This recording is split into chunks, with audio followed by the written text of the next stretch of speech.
Yes, sir.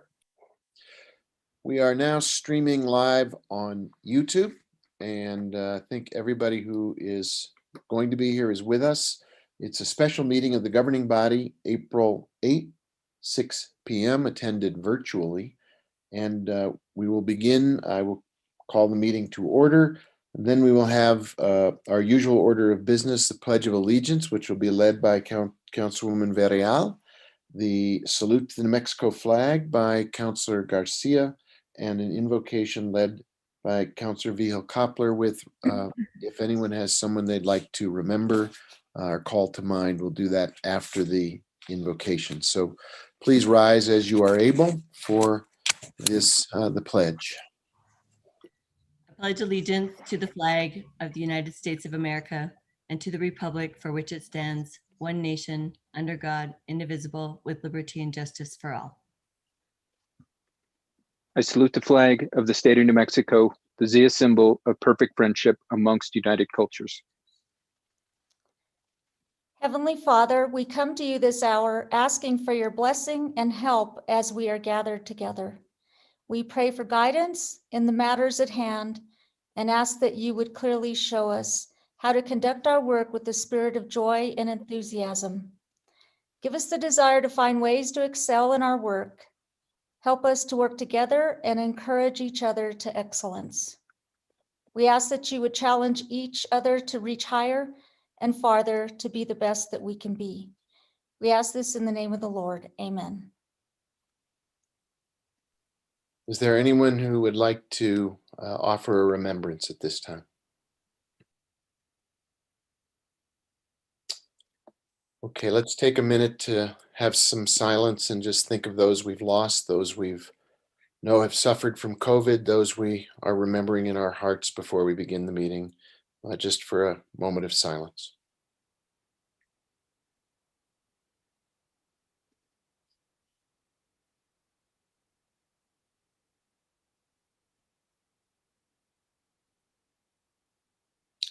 Thank you, everybody.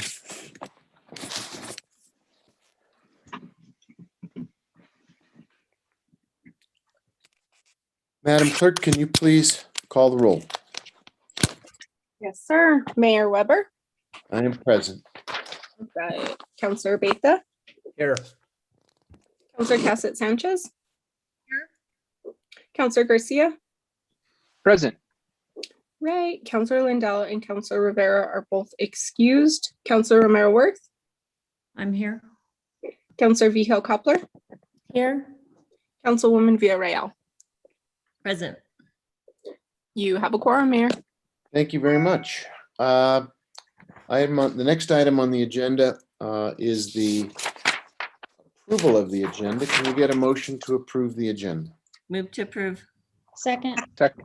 There's a motion to approve from Councilwoman Villarreal and a second from Councilor Vigil Koppler. Could you call the roll on that motion, please? Yes. Councilor Beta. Yes. Councilor Cassett Sanchez. Yes.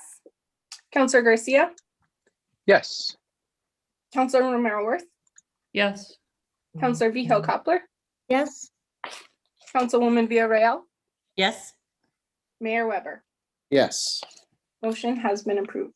Thank you. So we have the agenda approved. We now have item number 7 are the public hearings, the result of the public hearings, the next phase of the hearings we began earlier this week. And I thought I would take a minute, as I did last time, and simply, for the benefit of everybody who's watching or listening, our applicant as well as our staff and our council members, walk through a proposed process. And I'll walk through it and then come back to the top. So we would begin again, as we did last time, with a disclosure of any pre-hearing communications that may have violated the process that we are a part of. If somebody reached you or you participated in a conversation that breached the ex parte limit, and you cannot be fair and impartial, now would be the time to recuse yourself from the proceedings. Then we will begin with a brief recap from staff of the 5 cases and an introduction by Lee Logston of the members of the city's Design Review Team, DRT. They are here to answer questions. They cover all of the many different facets that go into this case. After that, we will move to questions by the members of the governing body to elicit additional facts and information. And anyone you're asking questions of, we would appreciate putting the question to Lee, and he can then be the person, God bless you, Counselor. He can be the person who distributes the question to individuals who he knows are best suited to answer whatever the topic or subject matter is. And then the questions will go, the applicant must be given an opportunity to respond.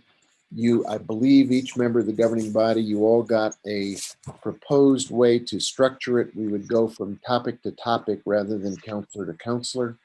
So the topics would be affordable housing, project density, arroyo stabilization, traffic circulation and pedestrian and bicycle safety, building height and view corridor considerations, a review of the legal criteria for rezoning, and then if we have missed any topics that one of or more of you may have identified, we would take those up as the last category, the last bucket. Having gone through those questions by category, we would then close this question and answer period.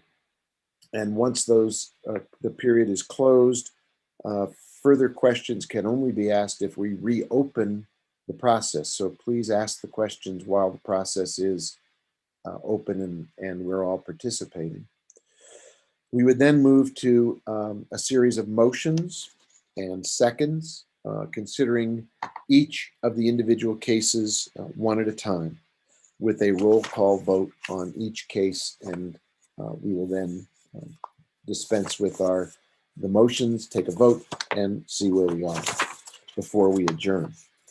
So if that process is acceptable and amenable, I'd start back at the top. If anyone has a disclosure of any kind of a pre-hearing communication regarding the merits of the case that you would like to disclose, now would be the time to do that. I don't see any hands going up, so I assume that none of that took place. In that case, then, we will begin with a brief recap of the staff report.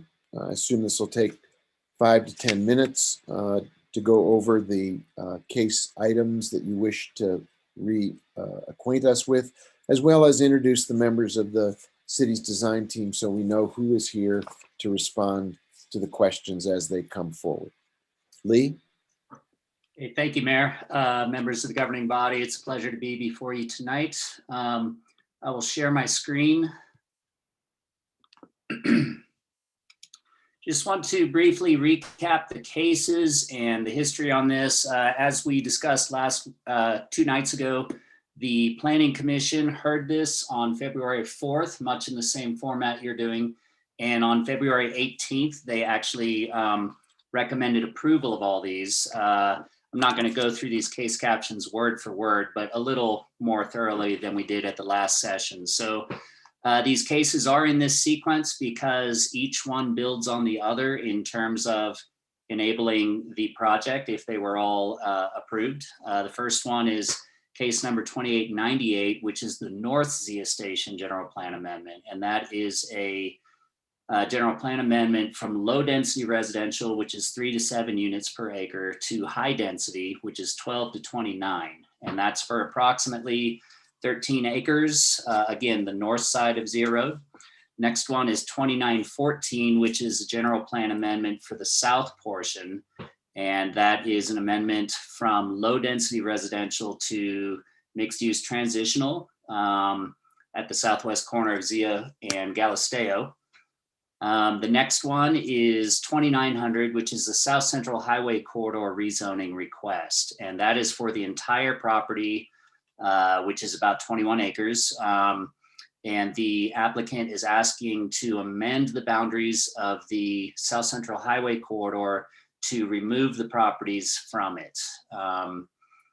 The next one is the 2899, which is a general commercial planned unit development rezoning. It's a rezoning from R1 to C2 PUD for the entire 21 acre property. That is, and then the final case is 2901, which is a preliminary development plan, which is required to accompany a C2 PUD rezoning request. And that is a development plan for mixed use development to be developed in 2 phases. It would include 384 dwelling units, 84,000 square feet of office, and 36,000 square feet of restaurant retail. Again, currently zoned R1, going for C2 PUD. And just want to repeat again, as stated at the last meeting, they do build on each other. You can't end up at the development plan without the general plan amendment. So you've got your 2 general plan amendments. This is the critical one, the South Central Highway Corridor rezoning request. And when I say that, it's because the last 3 cases, the corridor, the planned unit development rezoning, and the development plan are all related to this request, because as we discussed, the applicant is proposing 3 stories. Can't do that unless the highway corridor rezoning is granted. If the governing body denies that request, you will need to deny as well the C2 PUD rezoning request and the development plan. I've got the approval criteria for all 3 requests in your staff memo. I would be happy to go through any of those in more detail when you actually deliberate on those individual cases. Likewise, in your packet, in your memo, there are sample motions to approve or deny each of the requests, resolutions and bills prepared should you choose to approve these items. And finally, let me stop sharing and go briefly through the DRT members who are here. We have actually from New Mexico Department of Transportation, we have, I hope I get his name right at all, Afshin Jian, and Bill Craven, again, from New Mexico Department of Transportation. We've got, I'm just kind of scrolling through the list here. Also David Harris from Department of Transportation. We have Dee Beingessner from Stormwater and Land Use Engineering. We have Geronimo Griego from the Fire Department, Jason Kluk from ADA and Building, Javier Rosado from Public Works, Jesse Roach from the Water Department, Melissa McDonald from Parks and Rivershed, and we have Trent Thatcher from Wilson and Company, who are our traffic consultants right now in lieu of having a traffic engineer in-house. And let me make sure if anybody is on the attendees list. Okay, looks like that's everybody we've got so far. Pretty full quiver of our development review team, as well as some outside people to help advise us. We would all be very happy to answer any questions you have on the details of this project. I want to thank you for your time and look forward to answering additional questions and giving you information later that will assist you with your decisions. Thank you. Thank you, Lee. So we'll use you to play the distributor of questions as they come, because I think you know the different members and the expertise they bring. So we'll try to route them all through you and then go from there. I just was reminded that in terms of the overview of process, I may have left one important point out, which is we have, imagine that in the future we have a motion on the floor. It is still permitted to ask questions of staff members at that time to clarify something pertaining to the motion under consideration. So while the Q&A part of the process will have been completed, there still is the capacity to ask a clarifying question of staff. Have I got that right, City Attorney? However, questions of staff generally, I think, would be permitted at that time, but we should try to get all the substance out, all the facts before motions are on the table. Great, thank you. So that gives us the brief overview from our staff and the introduction of the city's design review team. And so with that, we'll begin going through the structure. It would be great if what we'll do is just everybody will take a turn, one round of questions per person. If we can do one round and then if you need a follow-up, we'll come back around so that we get all the questions taken care of in an orderly and efficient fashion. So the first topic on the table, the bucket we'll take up first is the bucket of affordable housing. And Mr. Mayor, quick question and clarification. yes, sir, Councilor Garcia. So at the last meeting, you had asked if governing body members had any questions, they can forward them to Mr. Logston and get those answered. I guess my question is, are we going to be able to hear what other questions that councilors had? Or I want to ensure that should a question have been asked and answered via email, that it be asked again and answered in the meeting, because I'm very interested in what my colleagues have asked and what the responses were. And secondly, I think that adds to the transparency of the process. Yeah, I could be wrong, Lee, but I don't think you were doing, I think we wanted to collect all those questions so that we had them in hand to prepare in advance rather than to send answers back through email. The whole idea was to get prepped up for tonight rather than to have private answers. So all of the questions that were offered up by members of the governing body are still there to be asked by each individual. It's just that our team is now a little bit more prepared, knowing what's coming their way. Well, I know that my question was answered, so I don't know if any of the other governing body members' questions were answered. So, Lee? Yes, thank you, Mayor Weber and Councilor Garcia. You are correct. I did answer your particular question, but the other, otherwise with Councilor,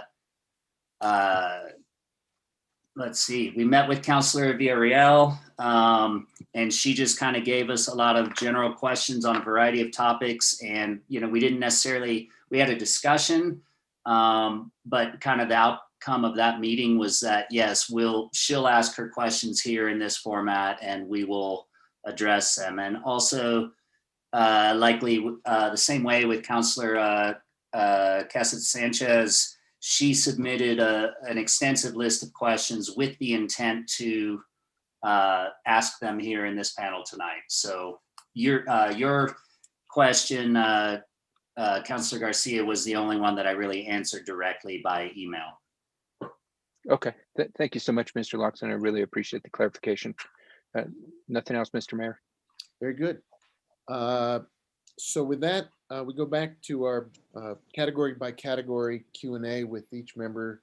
As I said, maybe one round of questions, and if you have a follow-up, we'll try to do that as efficiently as we can before we move on to project density and then just walk our way through these topics. So affordable housing is the first topic for questions of staff and applicant.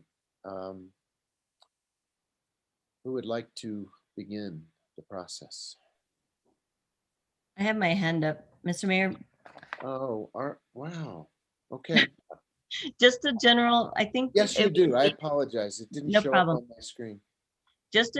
I think it'd be helpful to have a general sense and understanding, since there's been a lot of questions from the public about this, and I too had, I guess I didn't really completely understand how the inclusionary zoning ordinance functions. So I would ask if staff could explain the inclusionary zoning ordinance and how it applies to multifamily development proposals like this, and why there's a 10-year limit imposed in the ordinance. Absolutely, Councilor Villarreal. I appreciate the question, and I didn't name her in my list, but we do have Alexandra Ladd from the Housing Department here, and she is absolutely the best one to answer this question. Thank you, Lee, Mr. Mayor, members of the council. Councilor Villarreal, the premise behind the inclusionary zoning program is that the creation of market rate units creates a need for affordably priced units. We've had inclusionary zoning in Santa Fe for over 20 years, one of the first municipalities in the country to do this kind of program. We've figured it out on the single family home ownership side, works wonderfully. On the rental side, it's a much different story. And the reason that it's harder for inclusionary zoning to work on a rental project is that the cost restriction, the loss to the developer, to the owner, doesn't just happen once like it does in a for sale situation where the loss on that affordable unit can actually be worked right into the financing, but it happens month after month after month. And so when a developer is building multifamily rental housing, when they get their financing from a bank, they're getting their financing based on the fact that they can show that their project is going to earn money, because the bank needs to know that they're going to get paid back for their loan. And so, and that's completely different than on the single family side where you're getting financing for the construction costs and you're showing that there's market demand and that for sure you're going to sell your houses, and the bank is getting paid back much quicker. So when rent restrictions are in place for an entity that is not set up to manage those units with tenants who might need some extra supports, or at the very least need income certification and other qualification processes, we're really asking the developer or the owner to change their business model to accommodate the affordable units. And at the end of the day, that is generally not feasible. Inclusionary zoning on the rental side works really well in very high density. So we're talking 30-story apartment buildings in very high value areas, Manhattan, downtown Chicago, San Francisco. That is not our market. So we have struggled for years to make the inclusionary zoning program work on the rental side.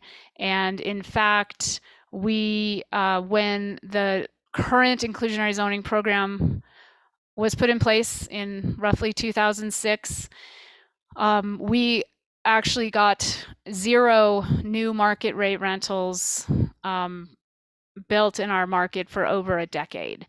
And to a large extent, that was because of that 15% set aside rent restriction. Do you want me to keep talking? If there's more to add, please. Well, what I will say is that coming out of the recession, and looking at realizing that we really had a shortfall in our inventory for not just very affordable rental, there's a discernible gap of at least, we've documented 2,600 units, it's probably way more than that.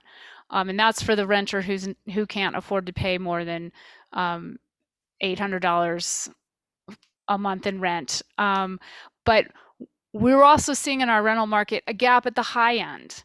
And while we wouldn't use public resources to support the rental opportunities for people with high incomes, the effect of that is that those folks have fewer choices too. And so they start competing for the limited inventory with the people with lower incomes who don't have as many choices. So that is in turn a form of displacement out of the market.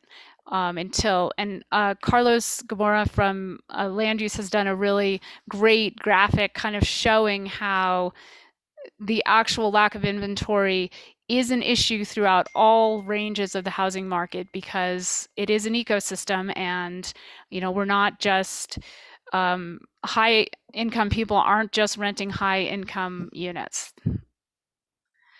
And vice versa, we have lower income people paying way too much for rent because that's the only option they have too.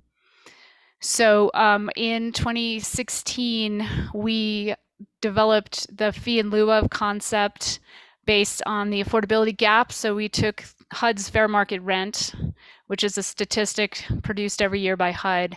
And we then looked at 3 different income ranges, all below 100% of area median income, as low as 30%.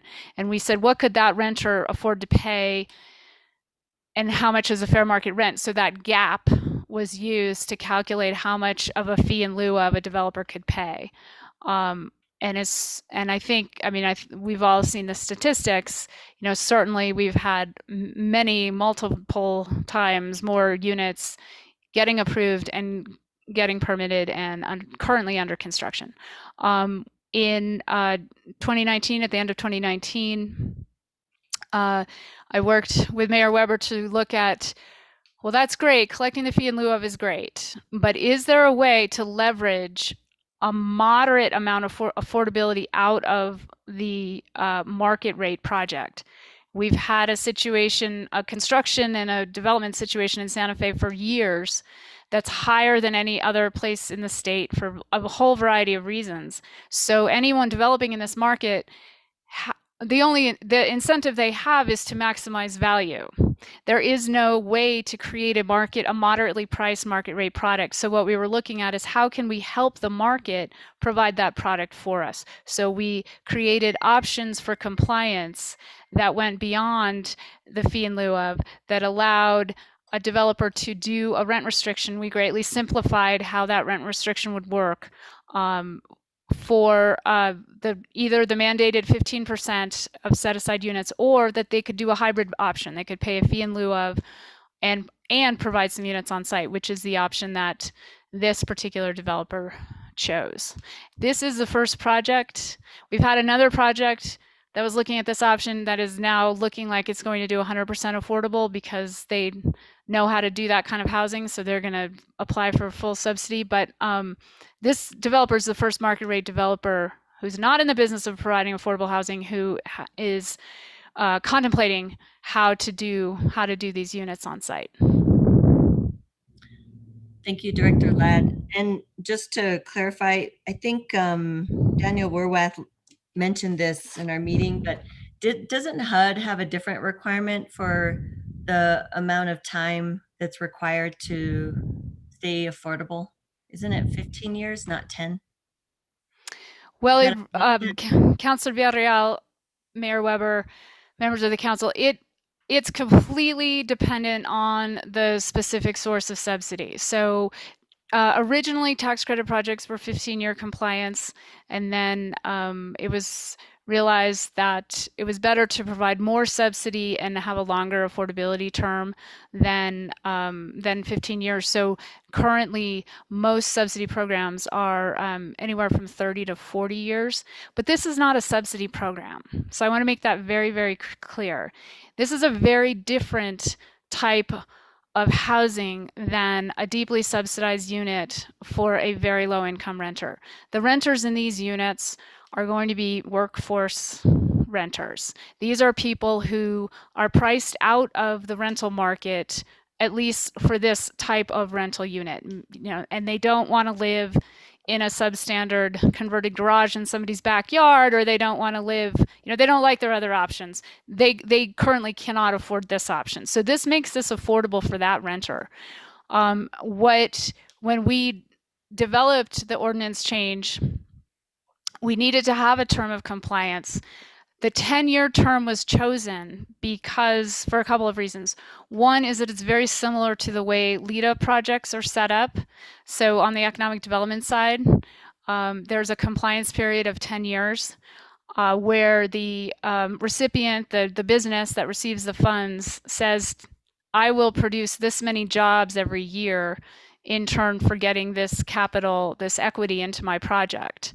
And so it was an understandable term in terms of other kinds of financing as well, because once you require a rent restriction, so what you're saying is that the income from this property is going to be restricted, the banks that are financing the property, they want to see the end of that because they want to know that they're going to get paid back within a reasonable amount of time. So if that rent restriction goes on for 40 years, that bank is going to be worried that that they may not get paid back if something happens in the economy. So it was an effort to create some clarity so that when developers are setting up their performance and shopping for financing, that there was an clear end sight. I also want to emphasize that because these renters are going to be higher income renters, I mean, they're still below the median income, but they're certainly workforce renters. You know, at the end of 10 years, they will have options. They have mobility. They are not like our deeply subsidized renters who would be on the streets if they had to change their housing situation after 10 years. The developer has also, and because this is our first time, we haven't worked out the exact language in the agreement yet, but the developer is also committing to I don't want to call it a relocation plan, but just that's sort of a HUD term, but we'll say to a process that is like that, so that nobody is sort of caught by surprise and suddenly left without a housing option at the end of the compliance period. Thank you, Director Ladd, for that clarification.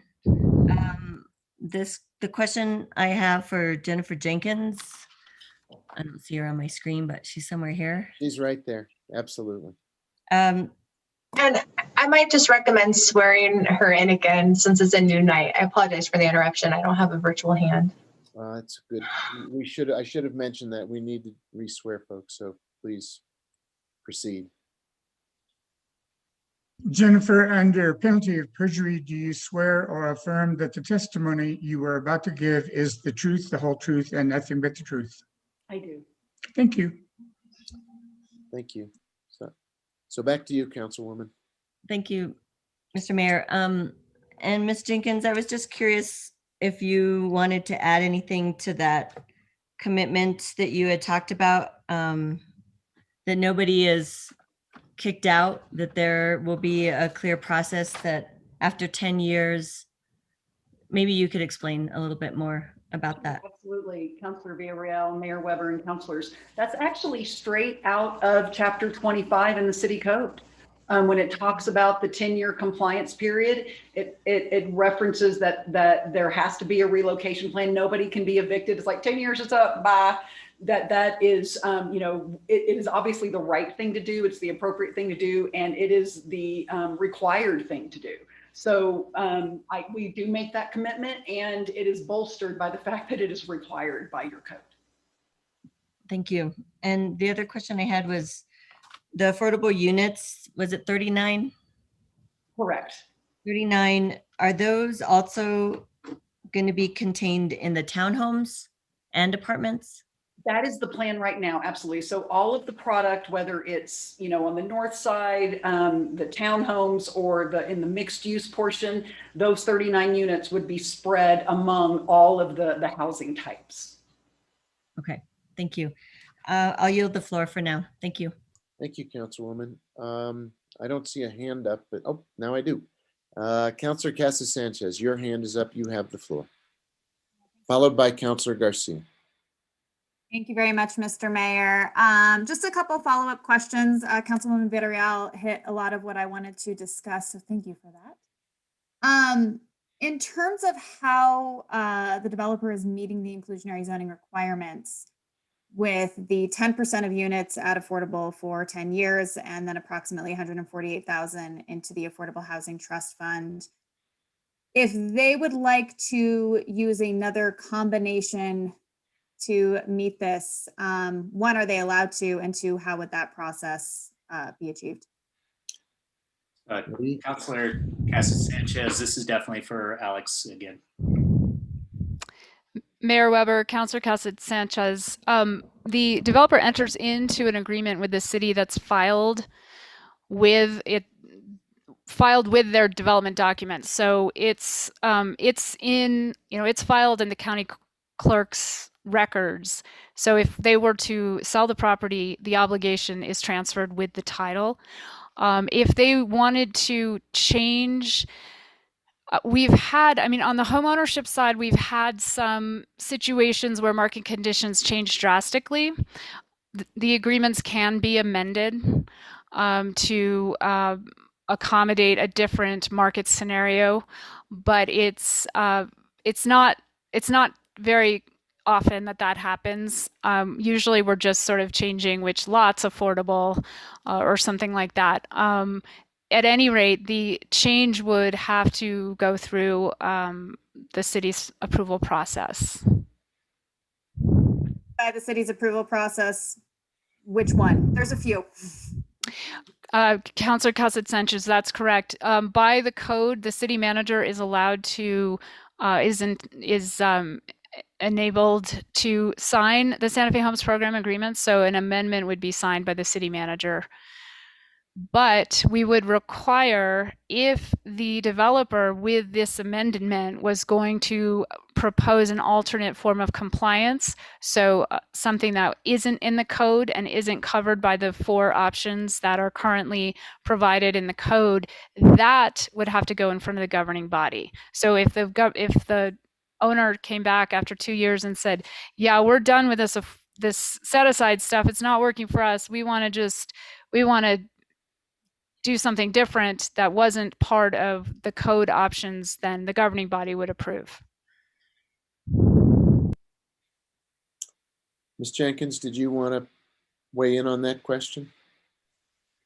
Yes, I would like to state that, Councilor Cassett Sanchez, that in the event that we would propose a change to the affordable housing program that we are presenting to you this evening, even if it was not an alternate means of compliance, but fully compliant with the ordinance as written, that would be the city manager's authority to approve, that we would bring that amendment to the governing body for their consideration. And we would do that voluntarily.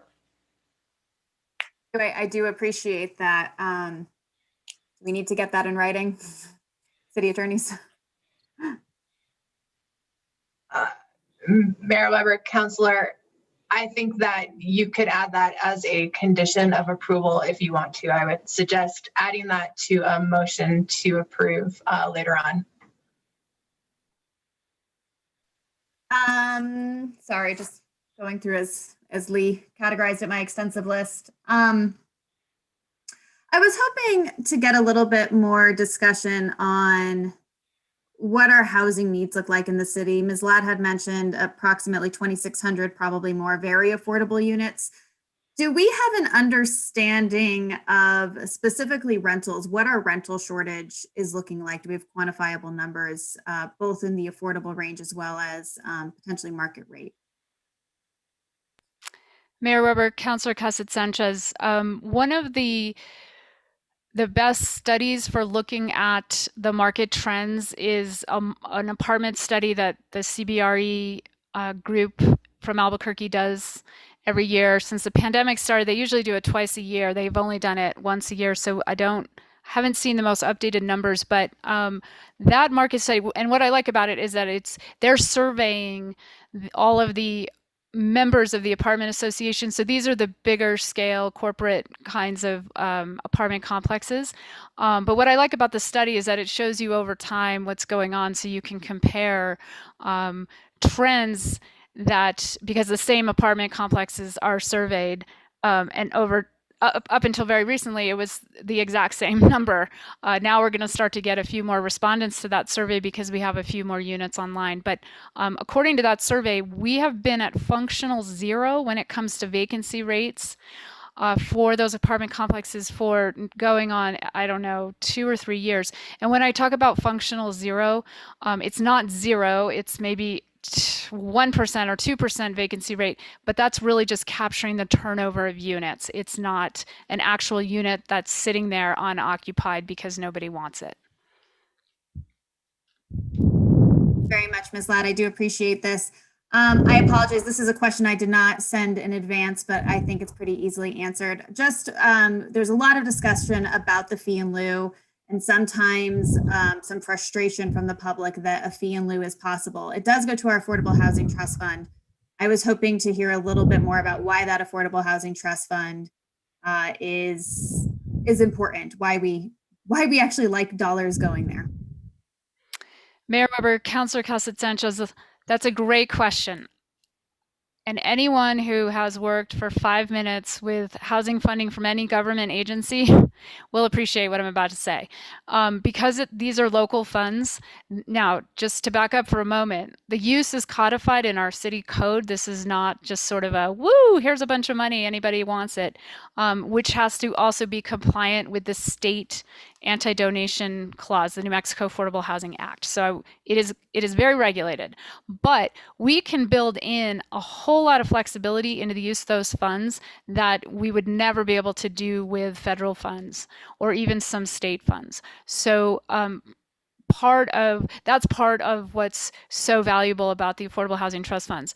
The other thing that works really well on the provider side is that because of the commitment that shows from a local community, it helps them very much with their applications for funding from other funding sources. And then finally, we require that the applicant for funds shows a 3-to-1 leverage ratio. So for every $1 of Affordable Housing Trust Funds, their project needs to bring $3 from other sources to the table. And so that creates a much bigger impact for the funds than if we were just doing a dollar for dollar kind of investment. Thank you very much, Ms. Ladd. And that really has to do with the funds that are used for affordable housing development, but we do also have other ways that those funds can be expended. And if we were to approve this, that potentially these funds could be expended. Can you elaborate on those as well? Certainly, Mayor Weber, Councilor Cossett Sanchez. The funds can be used for direct financial assistance to income qualified individuals. Typically, that would be rental assistance. And because they're local funds, we can allow a fairly generous definition of eligibility. Of course, we have a ceiling with the state law for what the income can be, but we can kind of accommodate different types of market situations that a federal, and I'm just thinking, I'm going to bash on HUD a little bit. HUD has a very strict chronic homeless definition, and it's so sort of onerous that somebody who has stayed in a motel for 2 nights is suddenly not eligible for HUD funds because they're no longer considered homeless. So with the local funds, we can be a lot more fluid, a lot more flexible. So that's one way, and we have used a lot of local funds for down payment assistance, which is really a mortgage buy down. So and what this does is it means that the home buyer doesn't have to borrow as big a first mortgage, which lowers their monthly housing cost, because our mortgages, which are typically held by the nonprofit that's helping the buyer into the home, but they are no payment, no interest. So and we know that for every $1 of down payment assistance, about $14 is leveraged from the private market through both the buyer's resources and other mortgages. So that's a huge leverage impact. The third way that individuals receive assistance from the Affordable Housing Trust Funds is for home repair grants and sometimes loans. But mostly the funds in recent years have been used as grants for very low income homeowners, majority of them elderly women. And Habitat for Humanity runs that program for us. And then the funds are also used for the hard capital costs of construction, rehabilitation of units, and all of the sort of related construction costs with building and preserving affordable housing. Well, thank you so much, Ms. Ladd. I know that you have been reciting that quite frequently recently throughout our council discussions, but I did want to make sure that members of the public who had expressed some concern about the fee in lieu heard what those funds potentially go for. I will go ahead and yield the camera for now. Thank you. Thank you. Councilor Garcia, your hand was up next. Thank you, Mr. Mayor. I do have a couple questions. Can I interrupt for 1 second, Councilor? Absolutely. I just wanted to suggest that since you had raised the point that you had asked a question that was answered privately, you might want to make sure that also is repeated in this session, to your point that everything ought to be transparent, whether it pertains, whenever you want to bring it up. But I think it's a good practice that you suggested. Oh yeah, no, absolutely. That was my whole intention all along, and it's not part of this topic, but when it does come up, I will make sure to alert the public that it was the question that I had asked Mr. Logston via email. Terrific. Thank you. You have the floor. Yep, absolutely. So first question, I guess, is for staff, and Mr. Logston, I'll let you delegate who you think is the best person to answer this. Is there anything that would prohibit an applicant from setting a 10-year affordable housing limit to maybe be in alignment with HUD? That's 40 years, or let's say 25 years, or anything that's above 10. With 10 is the baseline, from what I'm understanding. Is there anything prohibiting an applicant from going above and beyond that? Let's say somebody was feeling very generous and say, we're going to set the new standard and do 100 years.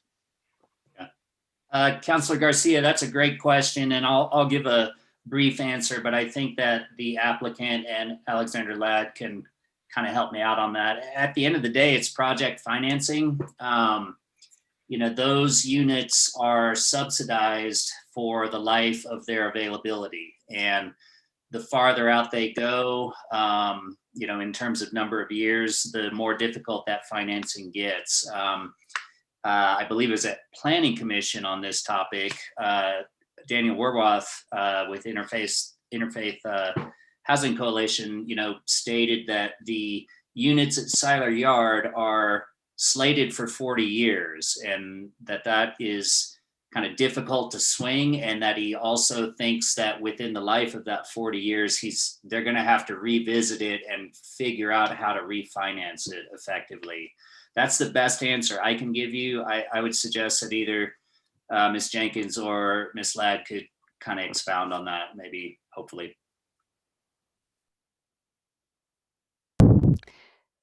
Mayor Weber, members of the council, I'll take a run at that as well. The 10-year requirement is what is in our code. So we could not ask anyone to provide more than that. But I also want to assure you that that 10-year time frame was very carefully considered. It was not just plucked out of the sky. It was in alignment with what the developers we consulted with felt like was a reasonable time frame in terms of the financeability of their projects. I don't want to imply that somehow I'm not supportive of very long affordability timelines, but doing it through a market rate project is not the way to go. We have some amazing subsidized affordable housing projects here in Santa Fe that, and we have a housing authority that has been very entrepreneurial in converting their properties to these models that are more private sector based models, and that long time frame is 100% appropriate for those projects because they are receiving huge amounts of subsidy in order to build a high quality project to adequately house people who have very low incomes. That is not this project. This project is a market rate project that is going to provide rent stability for a small percentage of its units for income certified renters. That's what this project's doing. And so a longer time frame, I believe would not make the project pencil out. And I'm not even sure that a longer time frame would be enforceable from our point of view. Now, if the developer said, gosh, I'm feeling like I want to do it for 15 years instead, I don't think there's anything prohibiting us from saying, okay, other than it would probably be considered an alternate compliance. But those are allowable under the code, so we could certainly work with that. Okay, thank you, Ms. Ladd. And I guess that leads into my second question, which is for the applicant. I know that in the initial plan, there was a 15-year plan to provide affordable housing as part of this proposal, and now it is 10 years. Can you provide clarification why we jumped down 5 years if there's nothing prohibiting an entity or an applicant from doing anything above and beyond 10 years? Sure, absolutely. Thank you, Councilor Garcia, Mayor Weber, councilors. I would like to clarify that. So we've been working closely with Alexandra and her office for months in terms of developing an affordable housing program that works for the city and works for this project. And our initial proposal was actually 15%, but for a 5-year term. So we were kind of trying to weigh some things, and we were crunching numbers, daily. And so we said, well, we could get to a higher percentage if we could shorten the time frame. And then in further discussions and working with Alexandra, and Alexandra expressed concern about that shorter time frame. So she kind of sent us back to the drawing board a little bit, and then again, more number crunching, more back and forth with Alexandra, and that is how we arrived. We pivoted back to the 10 years as required by the ordinance. But we did drop the on-site units down to 10% and then incorporated the fee in lieu portion.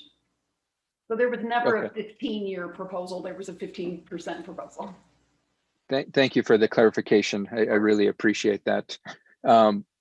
With that being said, let's put ourselves at year 9 of this plan and it's working out highly successful for you. Would you consider, or the developer consider, extending this program to provide this benefit to the community? It's a difficult thing to speak to, looking, 9 years into the future. But what I can tell you is what we're offering now. It's not easy, and it hasn't been easy to achieve this.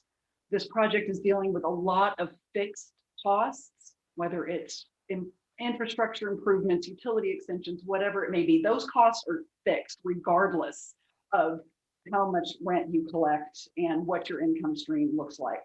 And so we are, this program we feel really good about. We feel like we're kind of attacking the affordable housing issue in 2 different ways, with the on-site units and the fee.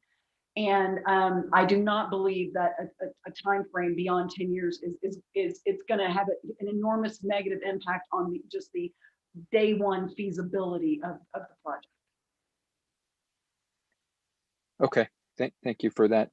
I guess my next question is for the city attorney in regards to the relocation process that Ms. Ladd had talked about that was being developed. Is that something that we should make, as you mentioned earlier, with the city manager not being able to sign any changes to the plan, that we make it a stipulation of a potential approval that there is a relocation plan in process?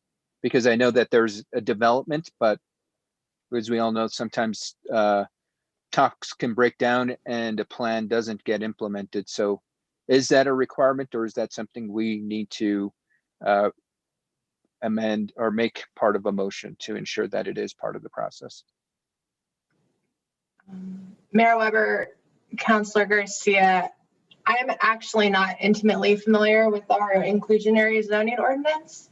I can look for that provision, but I don't have it in my back pocket. If it is in fact a requirement of our code, and I'm sure Alexandra could confirm that, because she's the one that reviews these contracts, works out the details with our developers in all cases, and it is an enforceable contract that they enter into. And if that is a requirement of our code, I'm sure it would be enforced as part of that. This is actually the first time we've done a project like this, so I would have to look for that. If you'd like to come back to me, I can look it up, or if you'd like to refer that question to Alexandra to confirm that that's a legal requirement, that may be a good way to go too. You also have a hand up from the applicant, Counselor. Maybe she would like to respond. Sure, absolutely. So thank you, Mayor Weber, Councilor Garcia. So it's section 26-1.29B. 26-1.29B. And it says a project owner is subject to the compliance, shall set aside affordable units for a minimum of 10 years. And at the end of the initial 10-year tenancy, The project owner operator shall comply with a relocation plan for each subsidized tenant as developed and managed by the city's approved rental subsidy provider. No tenant's occupancy may be ended without a suitable relocation option. Okay. Thank you so much for that clarification, Ms. Of Jenkins. course. Thank you for the citation. That was a accurate rendition of the code. So I don't see a need to put that into an extra condition. I understand that's going to be incorporated into the Santa Fe Homes Program agreement. And I don't know if we've even identified the city's rental subsidy provider who's going to help manage this, but I'm sure there will be one. Okay, great. Thank you, Ms. Paez, and thank you, Ms. Jenkins again. At this moment, I don't have any other questions on this topic. Thank you, Mr. Mayor. I'll yield the floor. Thank you, Counselor. Counselor Vihil Coppler, you have your hand up, and followed by Counselor Abeyta. Thank you. This question, I just have one question for the applicant. And I believe I heard you say earlier when asked about the affordable units, did I hear you say they would be interspersed with the market rate units? Yes, thank you, Councilor Vihil Coppler, Mayor Weber, councilors. Yes, that is also a code requirement. So the Santa Fe Homes Program ordinance is very, very clear that the affordable units need to be dispersed throughout the buildings themselves, throughout the property, and kind of distributed among the unit types as well. Okay, I'm glad to hear that. And I did not know it was in code, but I'm glad to hear that as well. Because sometimes you go into a neighborhood and maybe before that was in the code, and you can kind of tell there's a stigma about where the affordable units are. And I've always just really not the beauty of multifamily in a way, because you can't tell. I mean, because everybody is, sharing the same building and sharing the same amenities and all of that. So that's one of the bonuses. Okay, great. Thank you. That's all, Mr. Mayor. Thank you. Counselor Abeyta, you have the floor. Thank you, Mayor.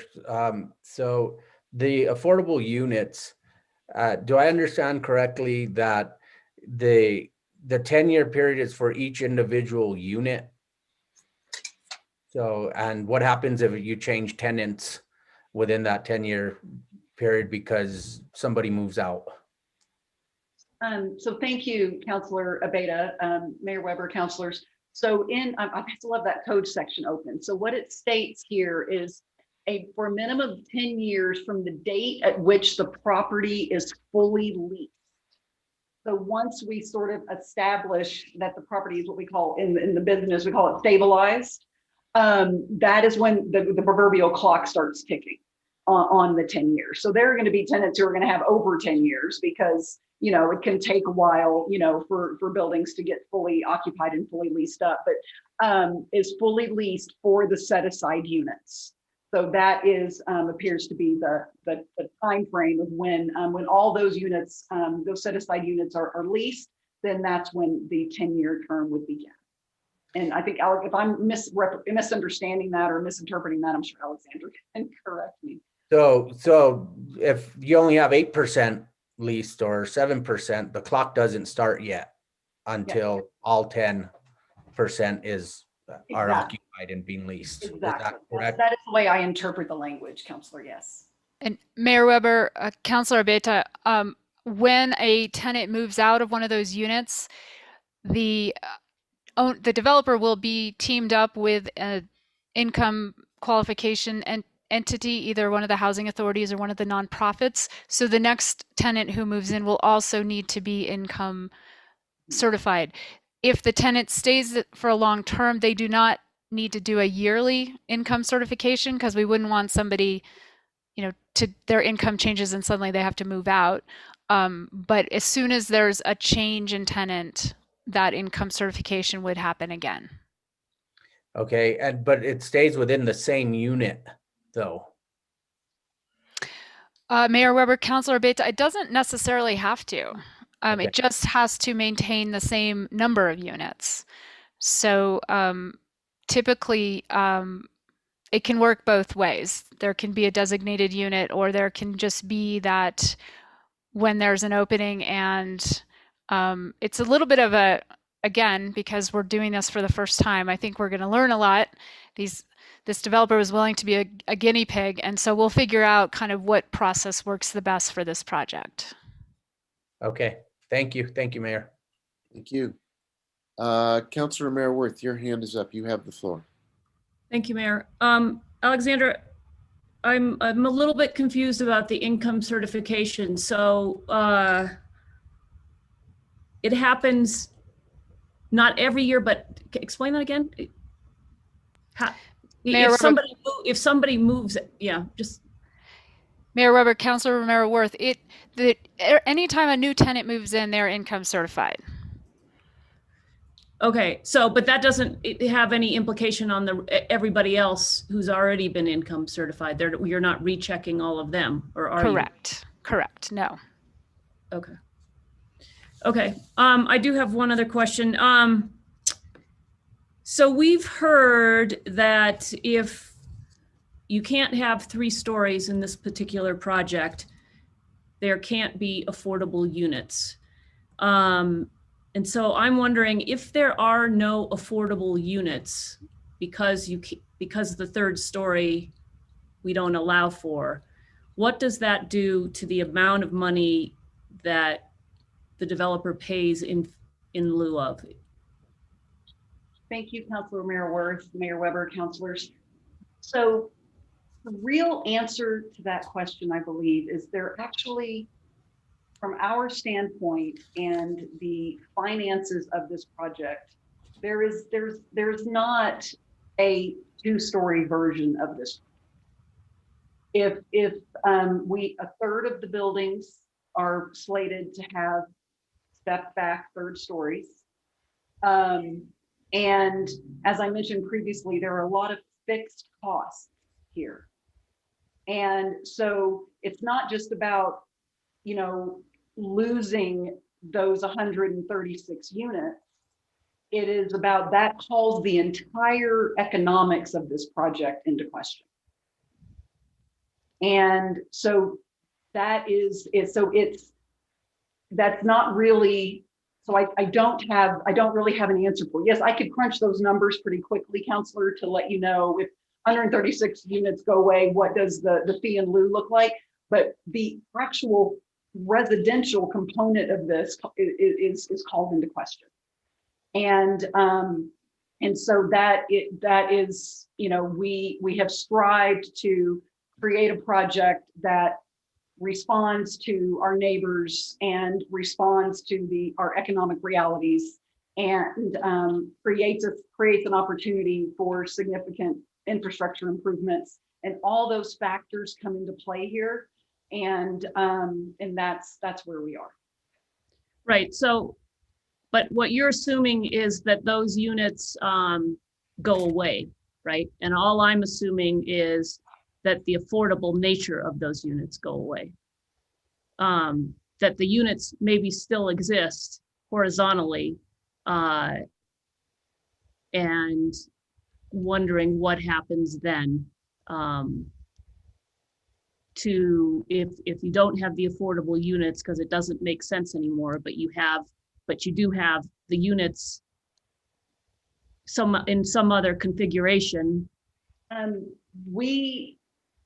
The density that we believe is necessary and appropriate here is not achievable. There's literally not enough room with parking requirements and open space requirements and roadway extensions and trying to create a pedestrian environment here. There's not an opportunity I understand your question now, so thank you for that clarity. It doesn't work. Right, and the nature of how we're lining up these questions tonight makes it a little bit difficult because I would like to understand and I don't know exactly, I'm going to continue. I've got some other questions to continue to probe what you just stated, okay.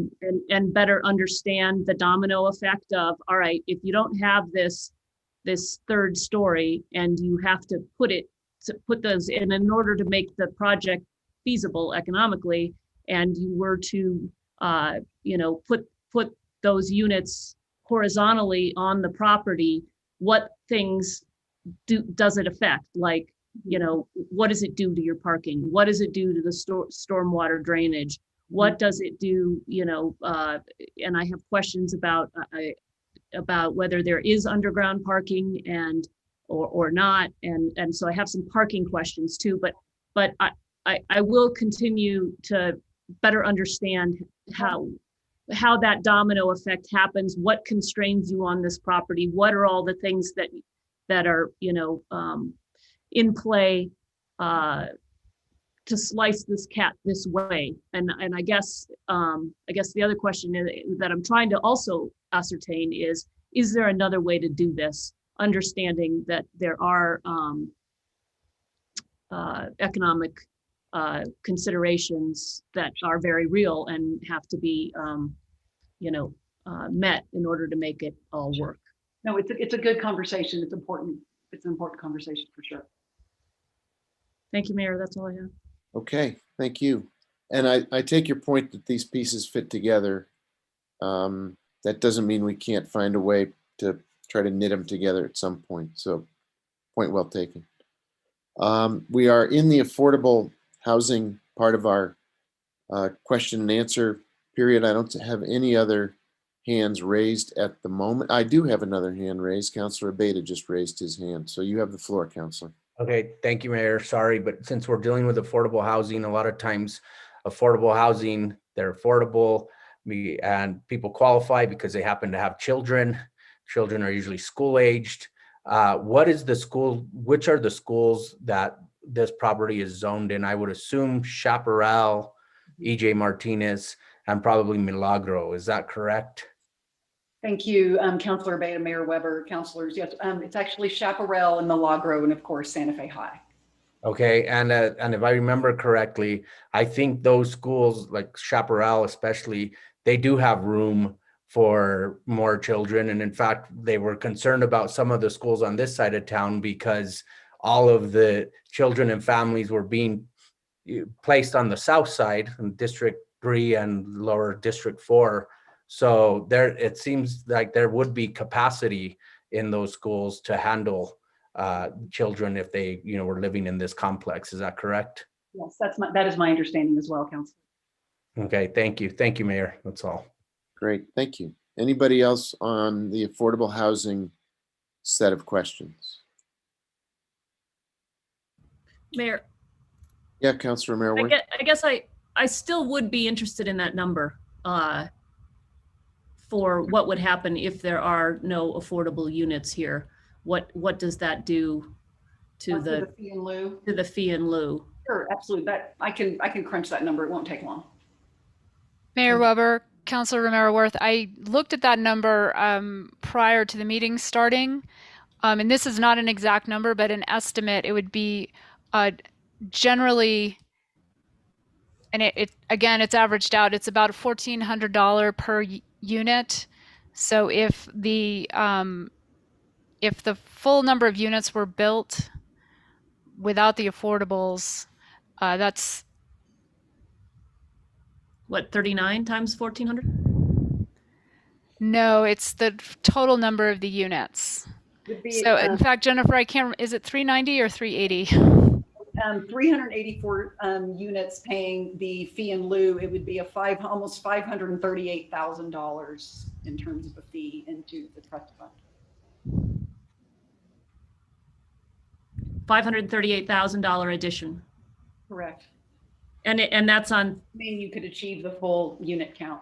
And the full unit count you're working with is 384. Correct. Okay. Thank you. Thank you. On that point, what if it was a 2-story? What would the unit count be?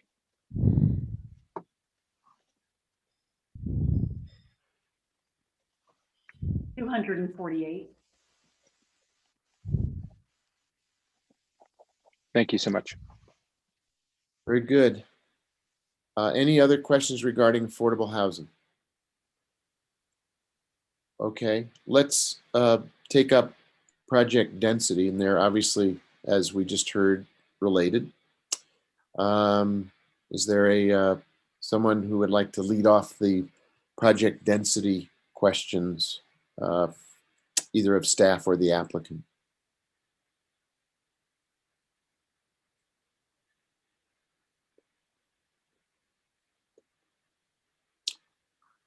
Nobody at the moment. Counselor Romero Worth's hand is up. So I'll just, I'll ask the same question again. And maybe this is where you can bring in some of the other factors. Can the density or the number of units be achieved on the property without the third story? I think you're muted. Thank you. Thank you, Councilor Mayor Worth, Mayor Weber, councilors. So we have studied that, and unless the units got so small that, you know, that, which is not what I don't think anybody really wants. I don't see that being achievable. I'd be happy to share my screen and we can kind of look at a site plan and kind of understand some of those site constraints if that would be appropriate. I would appreciate that. Yes, thank you. Absolutely. Okay, hold on one second. Let me pull up, which one do I need? I want this one. Okay. So let me scroll down to, yeah, here we go. Okay. So of course, to the right of the screen is our north phase. This is 100% residential. We have our townhome compounds here. And then this is the north extent of Galisteo. And then we have our multifamily buildings here, which is a combination of 2-story elements along Galisteo and then 3-story elements here. And as you can see, we have an arroyo, we have a drainage here, so none of this area here is developable. And we have some open space. This is kind of a water garden area that is collecting some stormwater to passively harvest a really nice landscaped area here. So this is doubling as stormwater management. And then we have our parking. So this is, and we're overparked a little, but not by a lot. So we don't have a huge, you know, excess amount of parking. On the south side, you did also ask about parking. Our goal here is to, you know, put as much of the parking as we can into structures. So we have our largest structure is a subterranean structure in this location. We have a small single-story structure that has 2 levels of parking, but reads as a single-story building on this corner here. Again, the dark brown buildings are all 2-story elements. And then we pivot to 3-story as we get along Zia and along St. Francis here. Our circulation works where we have kind of this interior looped situation. And this is our central plaza and kind of outdoor, you know, community space here. And the townhomes, which are a really sweet product. I'm really excited about these. Their front doors actually face onto Galisteo. So we really are activating the street as we have, you know, new sidewalk improvements, some on-street parking to help calm traffic. And they access their garages and parking areas through this kind of rear alley area. That also serves as circulation for kind of the mixed use portion of the project. We are incorporating, you know, some nice on-street angled parking and parallel parking opportunities here. So we like to have a mix of parking options, and we have just, you know, a small parking area here. But as you can see, you know, one of the keys here is in the program is the porosity between, these aren't actually big buildings. They really aren't. And so we have this porosity to connect to our new sidewalk along Zia. We have porosity here connecting to the rail trail, connecting to the rail runner platform. So, so these spaces feel so critical to meeting the city's objectives around walkability and connection to our community and connection to these transit resources. So in looking at that, I don't feel that expanding horizontally is the most sustainable way to develop this property, is the most aesthetic way to develop this property. And there actually aren't that many opportunities. Yeah, I'm sure there's a few places we could bump out here or bump out there, but we feel like this is the the site is appropriately, from an infill standpoint, it's appropriately dense based on its surrounding and based on the site and the constraints. And we feel like the open spaces and the green spaces are important. So you mentioned very quickly, it was very clever, subterranean parking. Is that another way of saying underground garage? That is correct, yes. This is a subterranean a 2-level subterranean parking structure that'll be beneath these 2 buildings. There will be access from this side, from the south side, as well as there's an access point here. And then, as I said, as I'm going to actually zoom in on this just a little bit. I think it'll help. So, and then we have this sort of central courtyard here that these 2 buildings kind of open onto, which is going to be really sweet. Again, we have some some parallel parking and some angled parking opportunities. It's always nice, when you go, everybody, if you're coming downtown to do something, you have that, everybody wants to get that spot right in front. And some days you'll be able to, and some days you're like, okay, I'll go to the parking garage and that's fine. But we really liked the opportunity of accommodating the vehicle, obviously, but really celebrating the pedestrian. And that's why, and nobody wants to look at a sea of parking, So it begs the question. So on the north side, you've got quite a bit of parking. Why can't there be more subterranean parking so that you could allow for what you need if you don't have a 3rd story? I just did the math, 136 units, correct? That is correct. That you would need. And why couldn't you put it over there where you've got all that parking in the middle, in the middle of the property there where you've got. We did analyze, Councilor Merriworth, the possibility of what happens here with subterranean parking, with underground parking, and the economics did not work. And to the density in order to pay for a parking structure of this nature, of this size, the density would have to be way higher. And I don't even know if you could achieve the density you would need to pay for a parking structure in 2-story buildings. Okay, and yeah. And what about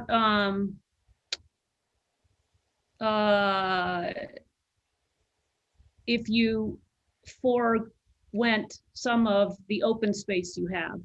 What does that? Well, if as I tried to put 136 units in, I mean, obviously you've got some places it just doesn't work. So yes, as Councilor Mayor Weber, Councilor, so this north area is the Arroyo, so there's none of this is developable. We do have to manage stormwater, and that does take square footage and space on the ground to do that, because we have decentralized. We're collecting stormwater in all of our landscaped areas, but this is kind of the low point on the site. So we do have to collect stormwater here. We're creating a really beautiful, almost orchard-like garden space there. And then we have our townhomes, which feel important in terms of relating to the single family neighborhood next door. So I'm not sure I'm comfortable eliminating the townhomes.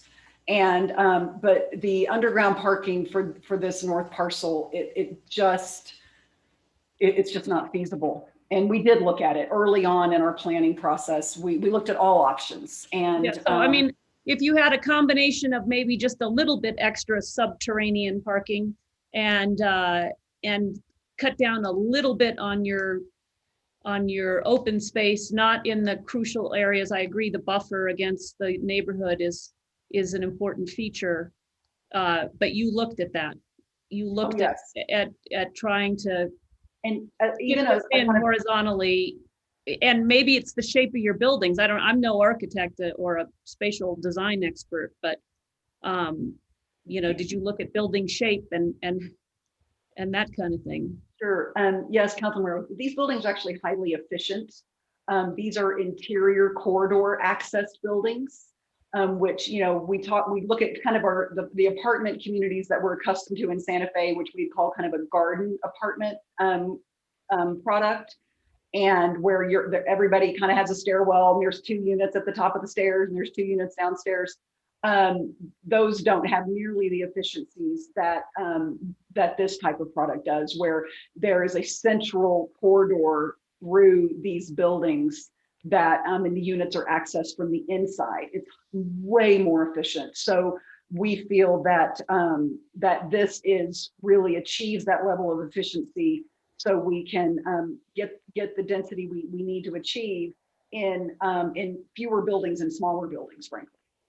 If we're trying to achieve, 244 units on this north side in a traditional garden product, oh my God, you'd need, a lot more space to make that work. And so we did explore it, but there is, I really can't imagine a scenario in Santa Fe where 100% residential apartment community like this could afford to pay for underground parking. It's so expensive. It's about $55,000 for one parking space. We're building a subterranean, an underground parking structure right now for the El Castillo project downtown. And so we have very current numbers on what these structures cost, and they are astronomical. The economics of the south side of the project are it's just different. It's a different animal in terms of the mixed use component. And so the north and the south side are dealing with a unique set of economic realities. Okay, so just one last question, then I'll yield because I see some hands going up. So the other piece where I wonder, what your constraints are. So to make the economics of this project work, the balance between the housing side of it and the commercial space. And I don't know anything about this, but if you can you make up or make it work more by adding commercial space instead of the residential if you couldn't have the third story? Councilor Mayor, that is a very interesting question. And what I would ask if we could kind of put a pin in that, and I would like to consult with my team. I want to make sure I give you the right answer, and I don't have that off the top of my head. One thing I can tell you, one of the great things about the mixed use side of the project is that the way we're envisioning these buildings, it creates a huge amount of flexibility internally that allows us to respond to the market. We could have a space that, it could be an office space for 5 years, and then a few years later, it turns into a residential space. So we really love the flexibility in terms of how these buildings are going to be constructed. So it can respond meaningfully to market demand. Right now, the demand is more on the housing side. But we feel that the commercial component is integral to the housing piece, and they're going to work together, and there's a synergy there that we believe that we are going to be able to achieve here. But on that point, let me, and then, there's also considerations about, traffic generation and traffic patterns. And so there's a lot of elements to consider in that, but I would ask maybe a little forbearance, and I would love to come back and address that more directly and get a little input from my team. Yeah, and I guess, the other piece of that, the other factor I feel like is what the pandemic has done to the economics for you all, and how you see that playing out in the amount of residential versus the amount of commercial. Because as we've seen with Midtown, it's, we have, that's a totally different property, totally different issues over there. But certainly I have to imagine the pandemic has affected everything. So be curious how that factors into your commercial residential mix here in making this property work. Thank you, Mayor. Thank you. Thank you. I guess, Ms. Jenkins, we'll come back to you when you feel like you've got some input to respond to that. In the meantime, we have 3 hands up. Councilor Abeyta, Councilor Garcia, and Councilor Cassid Sanchez. Thank you, Mayor. This is kind of what related to what Councilwoman Romero Huerta is asking, but I'm curious Ms. Jenkins, about housing trends and specifically as it relates to millennials, Gen Z. I have children in both those generations, and they don't want the traditional 3-bedroom, 2-bathroom house with a garage and a big front yard and backyard. And is that something that we're seeing as a trend overall, or is it just something that's maybe my kids are telling me they don't want because they came from a big family and so that they don't see themselves with a bunch of kids? Because when I talk to that generation, they want the mixed use, they want the high density. And we talk a lot about, we want to make sure our kids have a choice after they go to college to come back to Santa Fe and there's housing for them. But we always think in the terms of the classical 3-bedroom, 2-bath house. But I'm seeing our kids in those generations getting educated, but either not wanting that kind of house or not being able to afford that kind of house, especially in Santa Fe. So can you talk a little bit about trends and whether or not you factored that into the design of this property? And then of course, there's the whole rail runner and all of that. So if you can just explain your thinking behind that, that would be great. Yeah. Absolutely. Thank you, Councilor Beta, Mayor Weber, councilors. So that absolutely informed our thinking here. And we have seen in terms of, I think we've been hearing a lot of this in our community anecdotally. And, for sale housing, single family housing, that's obviously still an incredibly important part of the housing spectrum. But we're talking about a spectrum. And there are a lot of different needs across that spectrum. And we believe that there is a huge amount of desire for a walkable mixed use environment, that low maintenance, access to services, access to transit. You could literally live here and not own a car, and it would not be that hard. And so that is what we are trying to achieve. The city, for the last 20 years, in multiple different planning efforts and planning documents, has said these are the things that are important. These are our shared values and shared objectives around walkability, multimodal, density, infill, affordable housing, all of it. And so we studied all of that to inform what we are bringing before you this evening. And so yes, we think there is a market, whether it's young people or older professionals, maybe who with maybe one teenage kid, don't have a huge family, don't need a lot of space, or single parent, or empty nesters who love the walkability. When we developed the Rail Yard Flats project in the Santa Fe Rail Yard, we were really amazed by the diversity of the demographic in that project.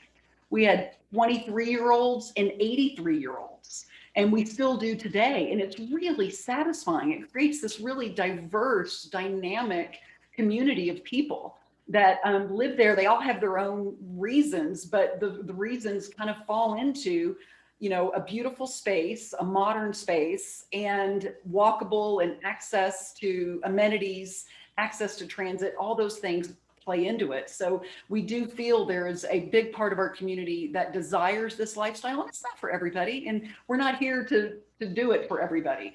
And then we also are offering the townhome product, which is going to be, smaller product, but have a little more space and a little more of that outdoor yard, private space that is a little more typical. But that's something also that we kind of talk about those townhomes as like that missing middle. And so we're wanting to provide that as well in terms of our diversity of options. But we totally agree, and we think it's important in terms of those types of housing options for not only retaining our young people and our kids. I have a 17-year-old daughter. I hope she, stays here, or at least comes back when it, after college or whatever that may be. And we need to provide that. Thank you, Mayor. Very good, thank you. Councilor Garcia, followed by Councilor Cassett Sanchez. Thank you, Mr. Mayor, and thank you, Councilor Beta, for bringing up that question. I think it is very relevant, but I've actually found that studies say it's actually opposite, in the sense millennials are purchasing high-end homes. That's the new trend, is that they were late to the housing boom. And it's a big reason why we're having a housing boom right now, is because millennials were renting, and now they're turning to home buying.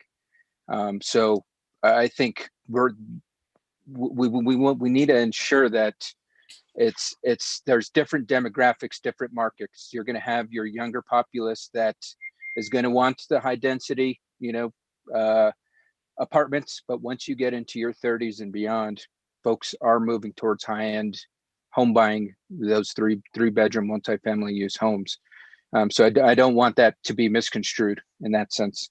I'm just explaining the experience with my own children who are in their 30s and can't afford a house like that. That's all. Right. No, I definitely understand. And I think that's the unfortunate thing due to the housing crisis. And we're not only seeing it here in Santa Fe, which the housing is always been expensive. We're seeing it across the country. Real estate is a hot commodity nowadays.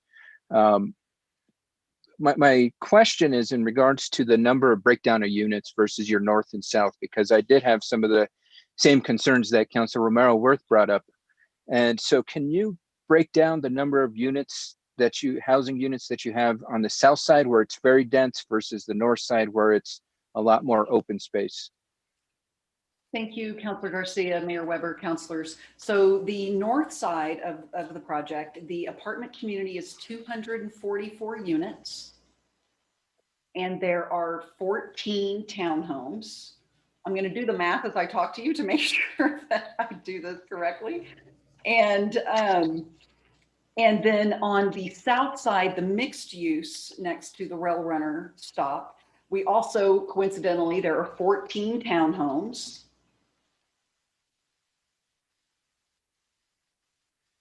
And 112 apartment units, in those second and third stories above the commercial space on the south side of the project.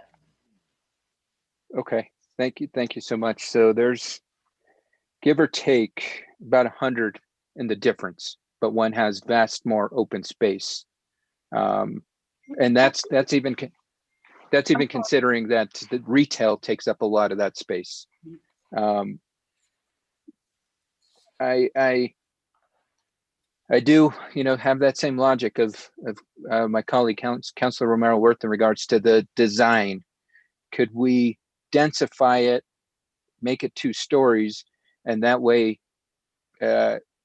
you ultimately achieve the goal of the densification. You are able to work within the current code as it currently works, and you can achieve those units that you need to make it financially feasible. So I guess I'm just trying to figure out why not densify and go down and you still achieve that financial feasibility. Thank you, Councilor Garcia, Mayor Weber, councilors. Within the South Central Highway corridor, in addition to the 25-foot height limitation, residential projects, which is the north side, because that's 100% residential, requires 50% open space. So 50% of that parcel would have to be dedicated to open space. So, we would all of the parking, all of the buildings, everything that is not a landscaped area would have to be concentrated on 50% of the parcel. Okay, so but that's if it was 100% residential. What if we put in commercial in there? Would the open space would not apply, just as it is not applying on the south side, correct? For mixed use, open space is 35%. For the north, so we have a 50% under the South Central Highway corridor open space requirement for the north parcel as currently designed, and a 35% open space for the south parcel. We are exceeding that. We're at 42% on the south parcel, and we're at about 28% on the north right now. Okay, so what I'm hearing is that it's possible to densify. I do not. My apologies, Count. I didn't mean to interrupt you. Please continue. Oh no, I apologize. I guess from my question was, it's possible then to densify and still meet that open space requirement. That is, we would not be able to meet that 35%, if we added a mixed use component to the north side, and we could reduce the open space to 35%, we would not be able to achieve the density in a two-story that was limited to 2 stories. That is correct. Can we pull up the map? Because I find that hard to believe how dense the south side is and how open the north side is, that's not achievable. Because I think it's the north side is very packed. And I think if you want to mirror each other, the north and south, by eliminating the majority of the parking, as Councilor Romero Worth said, with structures, or figuring out how to organize where you can densify and make the development 2-story. Because if you look at the left side, it's very dense. And if on the right side, it's not as dense. And if you absorb the 3 stories that are even on the left onto the, and I guess let me ask you this, what are the number of units that are in the 3 stories on the left? Because those would ultimately have to also be absorbed. So there are 45 proposed right now, 45 residential units in the 3rd story. All of the 3rd story and on the south side in buildings G, H, I, J, K, and L are proposed to be residential units. So everything on the 3rd story is residential. And there are 45 units. So ultimately, we would need to eliminate the 45 on the south and figure out how to put roughly 144 units on the north. Yeah, so there are 100, actually, there's a total of 136. Between the north and the south, there are a total of 136 3rd-story dwellings. Okay. And as I just find it hard to believe that with designing that given the space that's there's a lot of open space that it can't be met. And I understand there's amenities such as the orchard that you explained in the water park. And that's a question for me. I mean, is a water park really the best use given our nature of water conservation? This is, I refer to this this is we're collecting stormwater here and retaining it, and it creates an opportunity to passively water plant life. So that's all because we are collecting, we're using all of our green space opportunities to collect stormwater. And so it minimizes the amount of irrigation we actually have to do because we're passively watering the plants. And so this area here is our primary stormwater collection area that, so it's an opportunity to really densely landscape that area of open space. Okay. And one thing that may be useful is, as I shared, Councilor Garcia, Mayor and councilors, is, we have analyzed the potential for a parking structure. And again, the numbers they do not work. And I know I'm asking you to take my word for it. But I can tell you if the numbers did work and we could achieve a much higher unit count, then, and maybe that would have been what we had come to you with.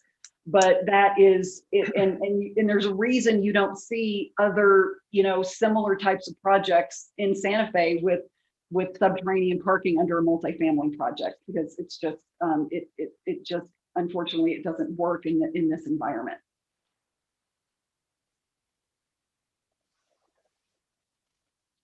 And staff have some commentary on this as well, because they deal with this all the time. So I think Noah or Lee could also help shed some light as well. That might be useful. Well, I just keep going back to the concern of you're putting underground parking on the north side and a garage, and then 1-story garage. And I guess maybe have you looked into the same type of parking scenario that you have with that 1-story parking structure that you have there on what would be the west portion of this development? I'm sorry, Councilor, what was your question about this parking structure? Have you looked at, instead of subterraneous parking, implementing that type of parking on the north side? Oh, and implementing this on the north side. So if we had standalone structures again, there's a significant expense. Surface parking is way more, is way more cost effective. And so adding above ground structures here, it's not economically feasible. And it would be a really big structure.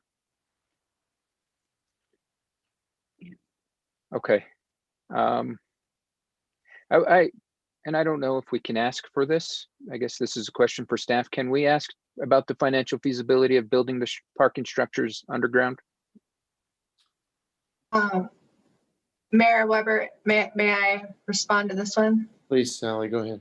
Thank you, Mayor Weber. Councilor Garcia, there is an explicit provision in our code that actually precludes the consideration of the economic feasibility of a development proposed in a rezoning plan, in a rezoning application. And that's in our code section 14-3.5, which addresses rezonings, subparagraph B1, B1A. So that is actually, we can kind of talk generally about, to the applicant's comfort, about economic feasibility, but the city is not allowed to request actual financial information, and it says shall not even consider. So it's technically kind of off limits for the basis of a decision in a case like this. Okay, because that was going to be my follow-up question in regards to what if they wanted to willingly submit that information, but you just said we can't consider it. So it specifically says shall not consider or shall not consider or rule on the economic feasibility. So it does even preclude consideration. okay, thank you for that clarification. I just find it a bit wonky given that there is the zoning changes, and if we're going to be, breaking our own rules, so to speak, we want to make sure that if whatever we're making the exception for is financially feasible. So I find that a little prohibitive. No other questions on this topic, Mr. Mayor. Thank you so much, Ms. Jenkins. I appreciate all the clarification.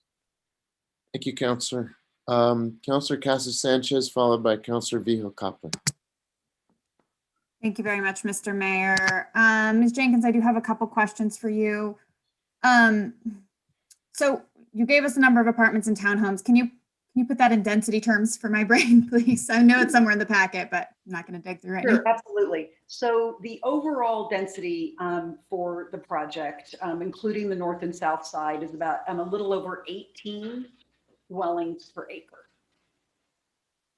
Then can you break that into parcels? What's on the south and what's on the north? Yeah, so on the north side, our density is at overalls at 24.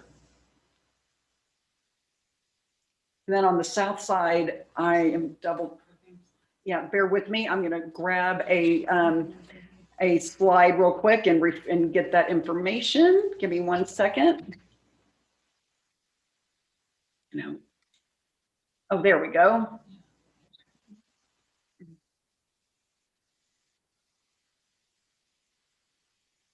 And here.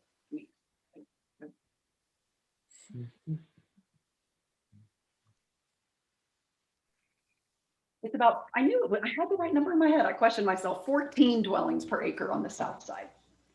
Thank you. And then I'm not sure you would be able to drum up the answer to this question right away, but if we were to kind of the scenario that we're talking about with these 2 stories limitations, what would that density look like in terms of how many dwelling units per acre on both parcels? Sure. So give me 1 moment and I can calculate that for you really quick. So Jenkins, while you're calculating that, I'm just going to put out a note to the public. This is still a quasi judicial. You cannot be emailing us. So members of the public that are emailing the governing body, please refrain from doing so. Thank you.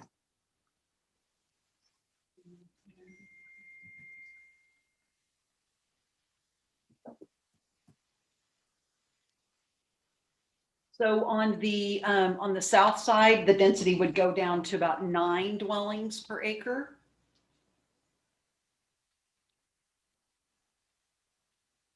So this would be not making up the density, the units, correct? This would just be axing units?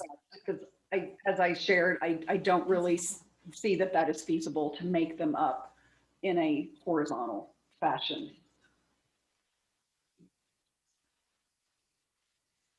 And then the density, yeah, bear with me just 1 second.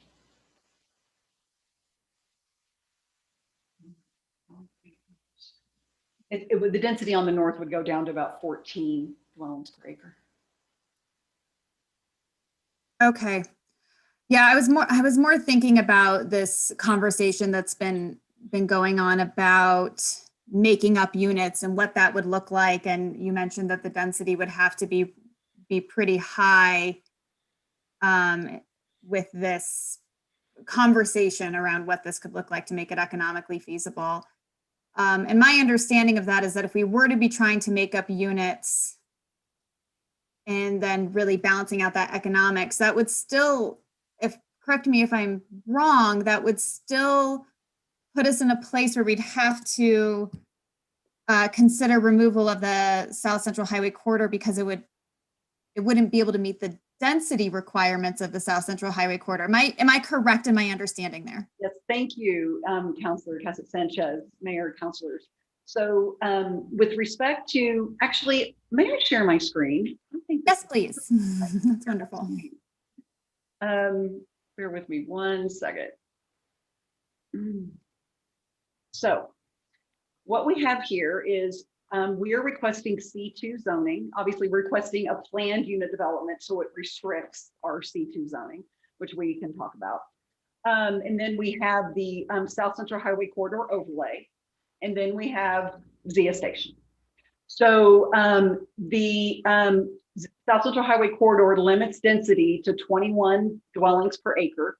There is a 15% density bonus that's permissible by the Santa Fe Homes Program, Affordable Housing Ordinance. So that gets you to 24 per acre.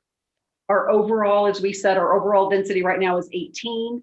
We're at about 23.6 on the north and then 14 on the south. There's also the open space requirements that we talked about. On the north, which is 100% residential, it's a 50% open space requirement. We're actually at 30, I misspoke earlier, we're at 37.5%, which significantly exceeds what the requirement is under C2. And then for the south, the mixed use parcel, it's a 35% requirement and we're at 42%. And so we can't have a significant density increase in order to compensate for the loss of the third story. We are only able to achieve our permissible density with the inclusion of, and we're not talking about every building. It's an important thing to remember. Only a third of our buildings are 3-story buildings. The third story is stepped back. Which is appropriate within our local vernacular. And so it's not a ton of square footage, but it is critical. And I think we've all heard that density and height are two sides of the same coin. And we feel that open spaces and pedestrian connectivity, and these are important as well. These are important in terms of quality of life, not only for the residents of this community, but for our neighbors. And so it is a balancing act. And we feel really strongly, after a huge amount of effort and a huge amount of study, that we've achieved something here that is really unique and really rare. And we've had to balance some factors. And so that is, like I said, there's been an enormous amount of thought going into this. And as you can see, the only elements of the South Central Highway corridor that we are not in compliance with is the third of those buildings. And as we discussed on Tuesday, the buildings on the north side actually look like one view. They can only see the top story of the building. So it actually reads as a single story from St. Francis, because of the way the terrain is there. So we're able to use that to our advantage to minimize how those buildings relate to St. Francis, which we can talk about a little more. Yeah, I was actually just about to say, can you please pull up those slides again? You triggered the fact that I wanted to have my memory jogged there. Yes, absolutely. So let me just back this up a little bit. And are they at the end? Okay. I have my colleague whispering in my ear here, helping me. No, the section? No, there they are. Here we go. Okay. So this is, you know, we didn't have a lot of time to spend with these slides on Tuesday. So this is a rendering showing, if you're kind of looking, you're traveling north on St. Francis, kind of looking off to the west. This is sort of that flagship building on the corner adjacent to the rail runner stop. And you can see how we're stepping each floor back. So, you know, the smallest element of this building is the third floor. You can look off into the distance and see that you're only seeing a single story element as how these buildings relate to St. Francis. And then similarly is you're, you know, on St. Francis, and again, you're only seeing, and this is actually not as accurate because this was an earlier version before we kind of resolved the grading plan completely. So actually these buildings are set down even more, and I can show you that. So let's go to the sections. Is that number 8? Oh, I went right to it. So as you can see in the top right corner here, we pulled a section across the north extent of the site. So here on the left, this is an existing residence that would be located right here.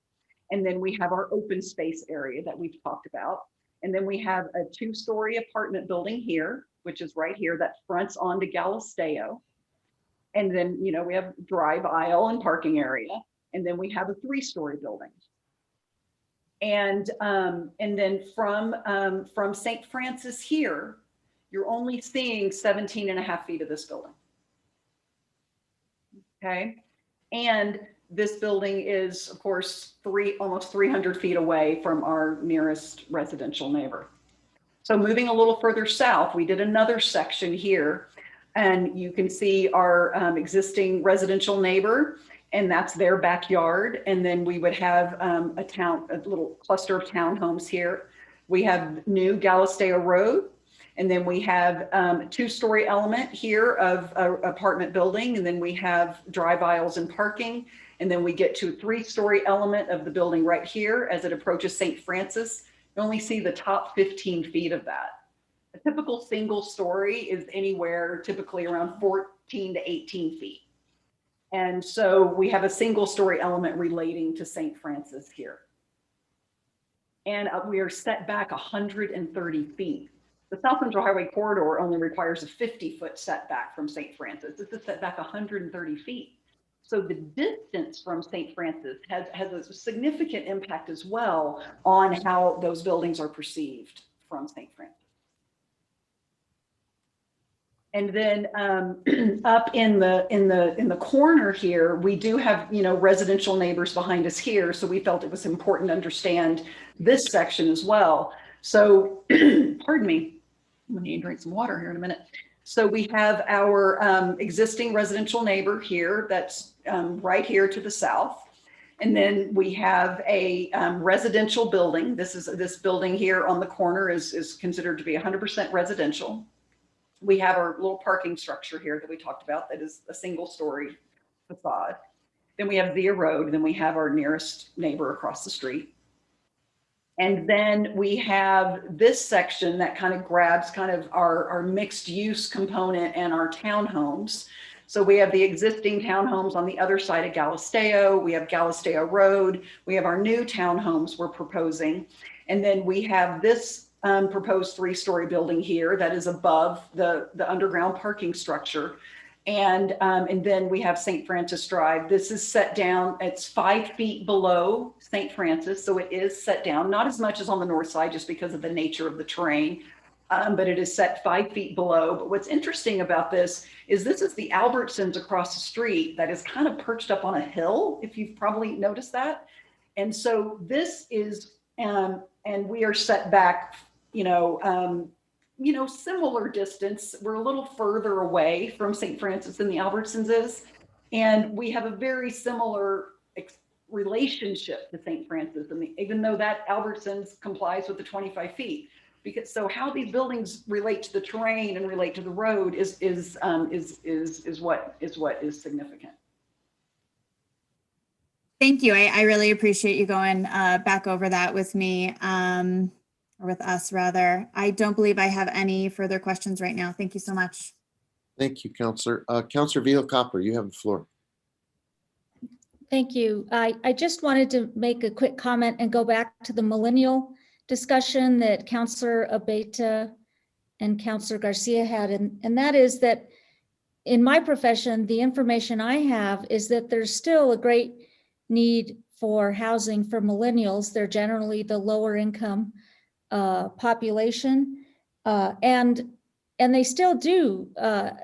I don't have any millennials anymore, but I do know based on the information that I have studied is that they do still want a livable, walkable neighborhood and transportation where they don't have to own a car. They are looking for smaller units, things that they don't have to spend a lot of time, maybe even cleaning, but they're looking for that. And then it also triggered something in my mind about long ago when the Santa Fe Association of Realtors was studying the St. Michael's Drive Midtown Link.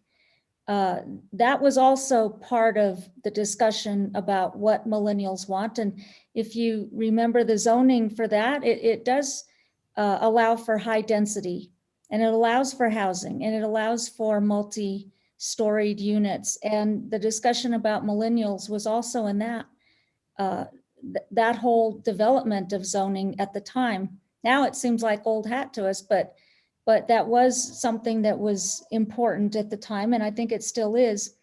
And I think we should remember, and I'm happy about the types of livable, walkable opportunities that this has, because it's all about creating neighborhoods.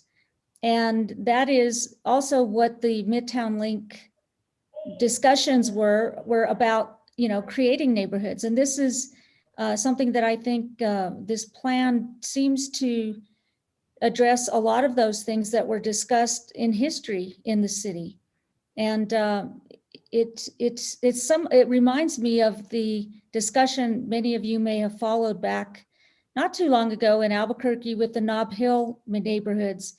And they created millennial housing with high density and the like. And so far, those projects are going really, really well and add to the neighborhood aspect of live, walk, shop, and the whole thing.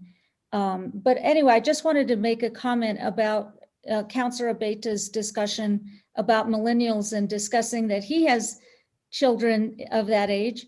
And I don't think anything's changed. And so in my profession, studying all of this, it does apply overall. And so I guess Councilor Abeyta, you have company. And that is all, Mayor. Thank you, Counselor. Any other questions on this segment? I will ask a couple if nobody else wants the floor. Let me start with Lee with just sort of a definitional or sensibility question. We've heard this referred to as a high density project. We've had testimony last night that some folks wanted more density. From your point of view as a planner, how would you categorize the density level in this development? Mayor Weber, members of the council, it's on the upper high end of the density we allow. When you look at the zoning classifications we have, up to R29. However, in a C2 PUD setting, I believe we've approved densities as high as nearly 60 units per acre. And so, you know, when you look at the zones we offer, it's on the high end. I would point out, as Ms. Jenkins did, that, you know, when taken as a whole, it meets the density limitation of the South Central Highway corridor. It's certainly not dense compared to, say, where I lived in another city and what many other cities offer. This is Santa Fe, of course, so we need to take that into account. But that would be my basic answer, is that, you know, there are more dense properties and projects in this city than what this is proposing. Okay. Ms. Jenkins, I have a quick question for you as well. What you're calling townhomes, where do we see that in Santa Fe now? Across the street from the project. But yes, so we are proposing, Mayor Weber, councilors, an attached kind of row house type of product. And so we have, there's examples of this in the Tierra Contenta community. We have a townhome community directly across the street. But what is unique about this is we're proposing these townhouses as rental product. We believe there's a big desire, because with rental, sometimes it's either an apartment or it's a house, right? There's not a lot of in between options. So that is why we think the townhomes, you know, they offer that gradual transition, you know, from our neighbors to the west. But it's also, we think it's going to be really desirable as far as a housing option. And is there we've been speaking about target audiences. Is there a target customer for that? No, I think it's going to be, again, I think it's going to be diverse. I think it could be empty nesters. It could be what we call the dual income, no kids. It could be a young family that, don't quite, need a lot of the space yet, but they want to have a little small yard outside for the little one to run around before they maybe upsize to a larger home as their family grows. I think again, this is, we're hitting a lot of elements of our community with these options. And I actually have one. I apologize for this question because it didn't dawn on me till just now. You mentioned that when we were talking about affordable housing, that some of the buildings could be adaptive reuse candidates that starts out as perhaps retail or office, and then as the market reveals itself, becomes housing. If that were to happen, would you owe us additional fee in lieu of? That is a very good question, Mayor Weber. So what I can tell you is the ordinance does have language around conversion. So for example, if you have a rental product that you convert to for sale product, like with a condominium conversion, you have to comply with the affordable housing ordinance, right? I think most of us are familiar with that. And I may let Alexander speak to this, but if there is, I believe there's a similar provision around conversion from commercial to residential. And so, but one thing I will share with you is that the number of dwelling units that we're proposing is a maximum. And our planned unit development plan, our PUD, is establishing maximum square footages that we are permitted to build, maximum number of units, maximum number of commercial square footage. So it would really be more that maybe there's a residential unit that gets converted to commercial, or maybe we don't achieve 112 units right off the bat because we have more demand for something else, and those get converted and added later. So there's an opportunity for this to be a little bit organic, which I think is a great thing. Okay, it struck my ear that all of us, I like, to your point, the notion of adaptability and flexibility and a little bit of nimbleness is a good idea. On the other hand, we have a plan and we have calculations and we have requirements. What I can tell you, Mayor, is if we end up with less than 112 units on the south side, we won't ask for any money back. That's very generous. All right, I didn't mean to open the door to something we'd already closed, but I wanted to revisit what was an interesting comment you made. We are still in the project density category. Other other questions from anybody in the governing body? If not, the next category that is in front of us is broadly defined as arroyo stabilization. And I know there are some questions there, and there was some interesting discussion at our last hearing. So I will turn the floor over first of all to Councilwoman Villarreal, followed by Councilor Romero Worth. Thank you, Mr. Mayor. I'm just going to keep looking this way. It's easier for my neck than turning this way. So I just had a question. This is always a concern for me for development in our city. The Arroyo de las Chamisas had between 800 to 1,000 year storm event a couple years ago. Our code is still requiring analysis to be done from a minimum of 100-year storm event model. Yet we know that we need to consider higher storm events, especially as we look at climate change. In this particular area, the flooding that occurred created a lot of damage. There was structural damage, there was severe erosion. So I guess the question I had for Jennifer Jenkins was about your analysis. And in my opinion, I think it's in your best interest and the applicant's best interest to look at your development and how your base analysis could be potentially higher, mostly because you have a very precarious area where you're building. And so what I want to understand is what you used for the analysis, and also well, first let's start there and then I'll ask my other question. Thank you, Councilor Villarreal, Mayor Weber, councilors. So the first, I think, really important point is that none of the stormwater from the project on the north side is going into the Arroyo. That is not our drainage pattern. So we are not increasing the water in the Arroyo by one drop.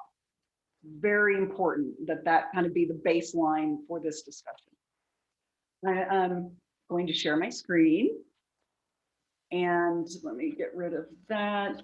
And so this is the area that we are talking about. So we're at the complete north end of the project. So here is the railroad tracks and the rail trail. This is the Arroyo as it goes underneath the railroad trellis. And here's the old trellis. The old trellis is so cool, by the way. If you've ever walked over here, I love that they left it there because it's a little piece of history. It's just really great. And so the water comes through, and as you can see right here, I'm just going to zoom in on that just a little bit. What we're having here on this bank, because this is essentially a 90-degree turn. Water doesn't do that, right? Water goes the path of least resistance. So what is happening here is what we call head cutting, or it's basically this bank is experiencing erosion. And so we had a lot of conversations with the city engineer, as well as Melissa McDonald and her staff about this. And we do have a condition of approval that requires us to stabilize this bank in order to address the erosive activity that is occurring here as essentially just an existing condition.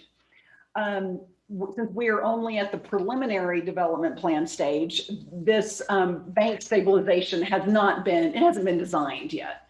And our condition is that we need to work closely with city staff.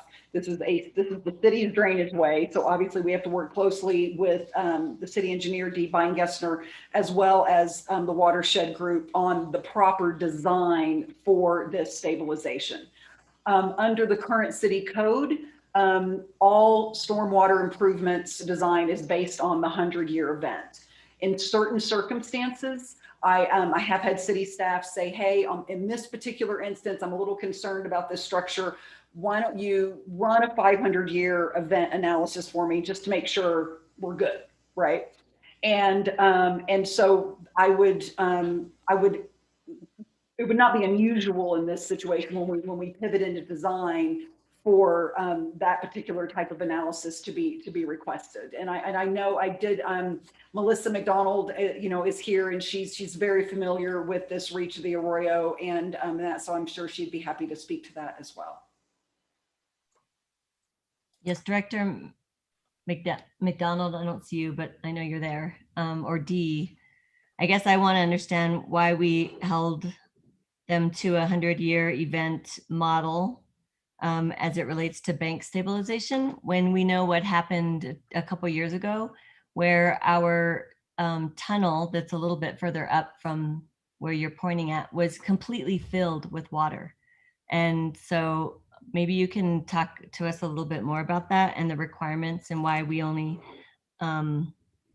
allowed them to do the 100-year event model versus looking at the possibility of at least, say, a 100-year storm event. Sorry, 500-year storm event.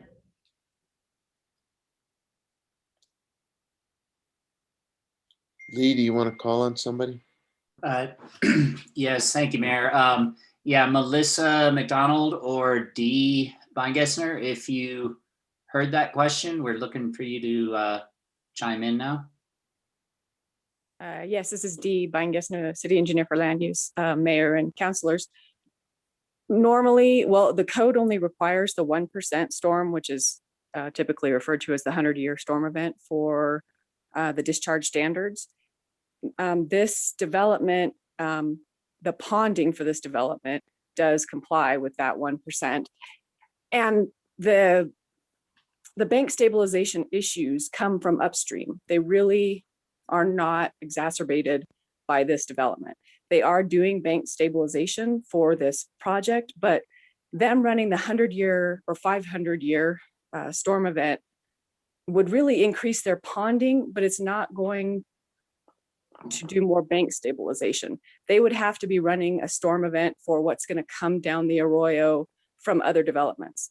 So that wasn't part of our requirement. I did require another subdivision to do a 500-year storm event because they were putting their ponding in the arroyo. And I was concerned that the homeowners association, which would be responsible for maintaining those ponds, wouldn't be able to respond quickly if a 500-year storm event obliterated their ponds.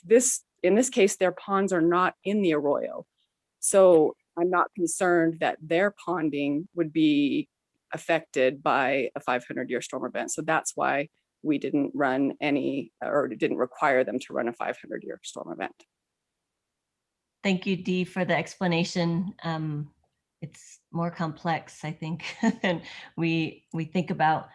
I guess I'm just wondering if things change in the area, I don't know what that would look like, but isn't there potential for, I mean, we saw a 1,000-year storm event, almost a 1,000-year storm event that hit that area. So how does that not affect a development?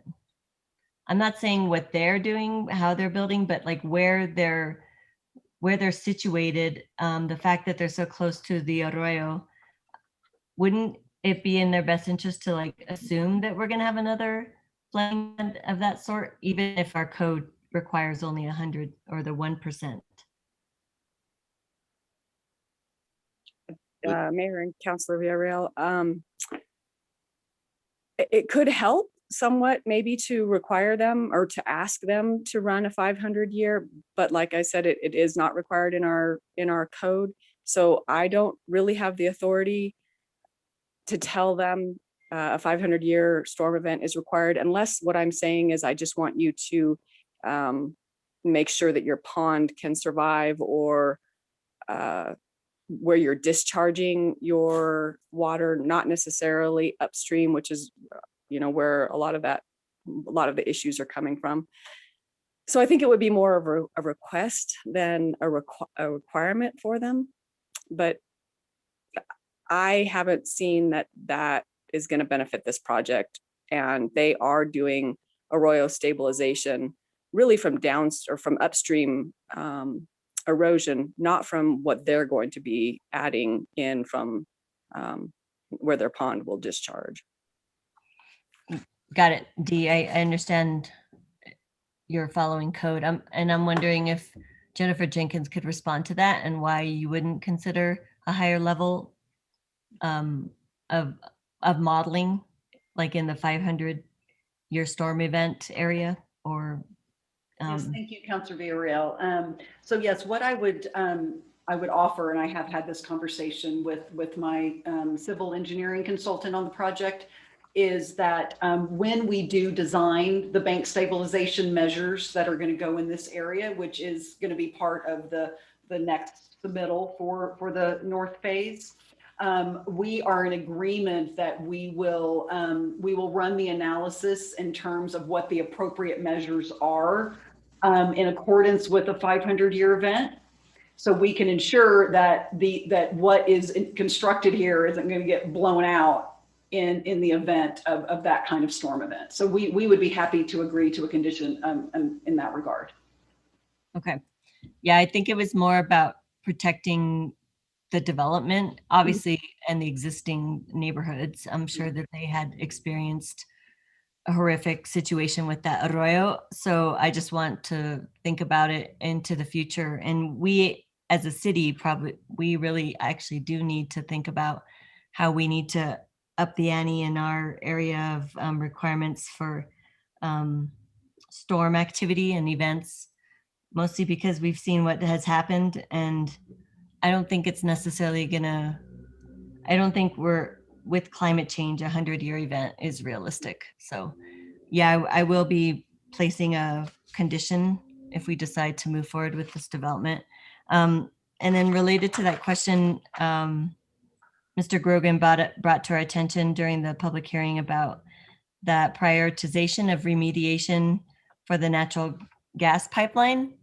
Can you talk about that, what you were planning on doing for that? So thank you, Councilor Villarreal. So actually, Mr. Grogan mischaracterized a little bit. We've had many conversations with Mr. Grogan, as well as Melissa McDonald has had numerous conversations with him regarding his concerns about the erosion in the Arroyo, which is totally understandable. So just so understand, so what you can see, this kind of dirt path here is a natural gas pipeline. So the Arroyo travels underneath that pipeline, and there are culverts to allow the water, to convey the water underneath the pipeline.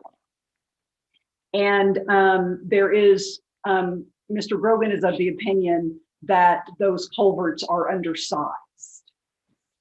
They may be undersized. I know that the city had a kind of conceptual analysis of this reach of the Arroyo conducted to address, erosion and what types of improvements might be necessary. That particular analysis, which was preliminary, didn't comment on these particular culverts, but they could be. And in the event of a large storm, what actually happens is the water slows down because, and it kind of overtops those culverts. So I think Mr. Grogan's concern has been that the undersized culverts are creating too much velocity in the water, and which is exacerbating the erosion that we see here. I have discussed this at length with not only Ms. McDonald, but our civil engineer, and who are both available to speak to this, but that they do not share Mr. Grogan's opinion that these culverts are exacerbating this problem. What we did say with Mr. Grogan is that we would be happy to work collaboratively with the gas company as well as with the city of Santa Fe in terms of any improvements. We spoke to the gas company, we alerted them to this concern, and they were great. And they said, if there's a problem here and it needs to be fixed, we're at the table to work with the city to address it. This is not on our property, this is private property. And so I wanted to clarify that. So like I said, we proactively reached out to the gas company to say, hey, some concerns have been expressed about this. It would need to be assessed. It was not part of our analysis. But the kind of the irony is the way these culverts are actually has the effect of actually slowing the water down and not speeding it up.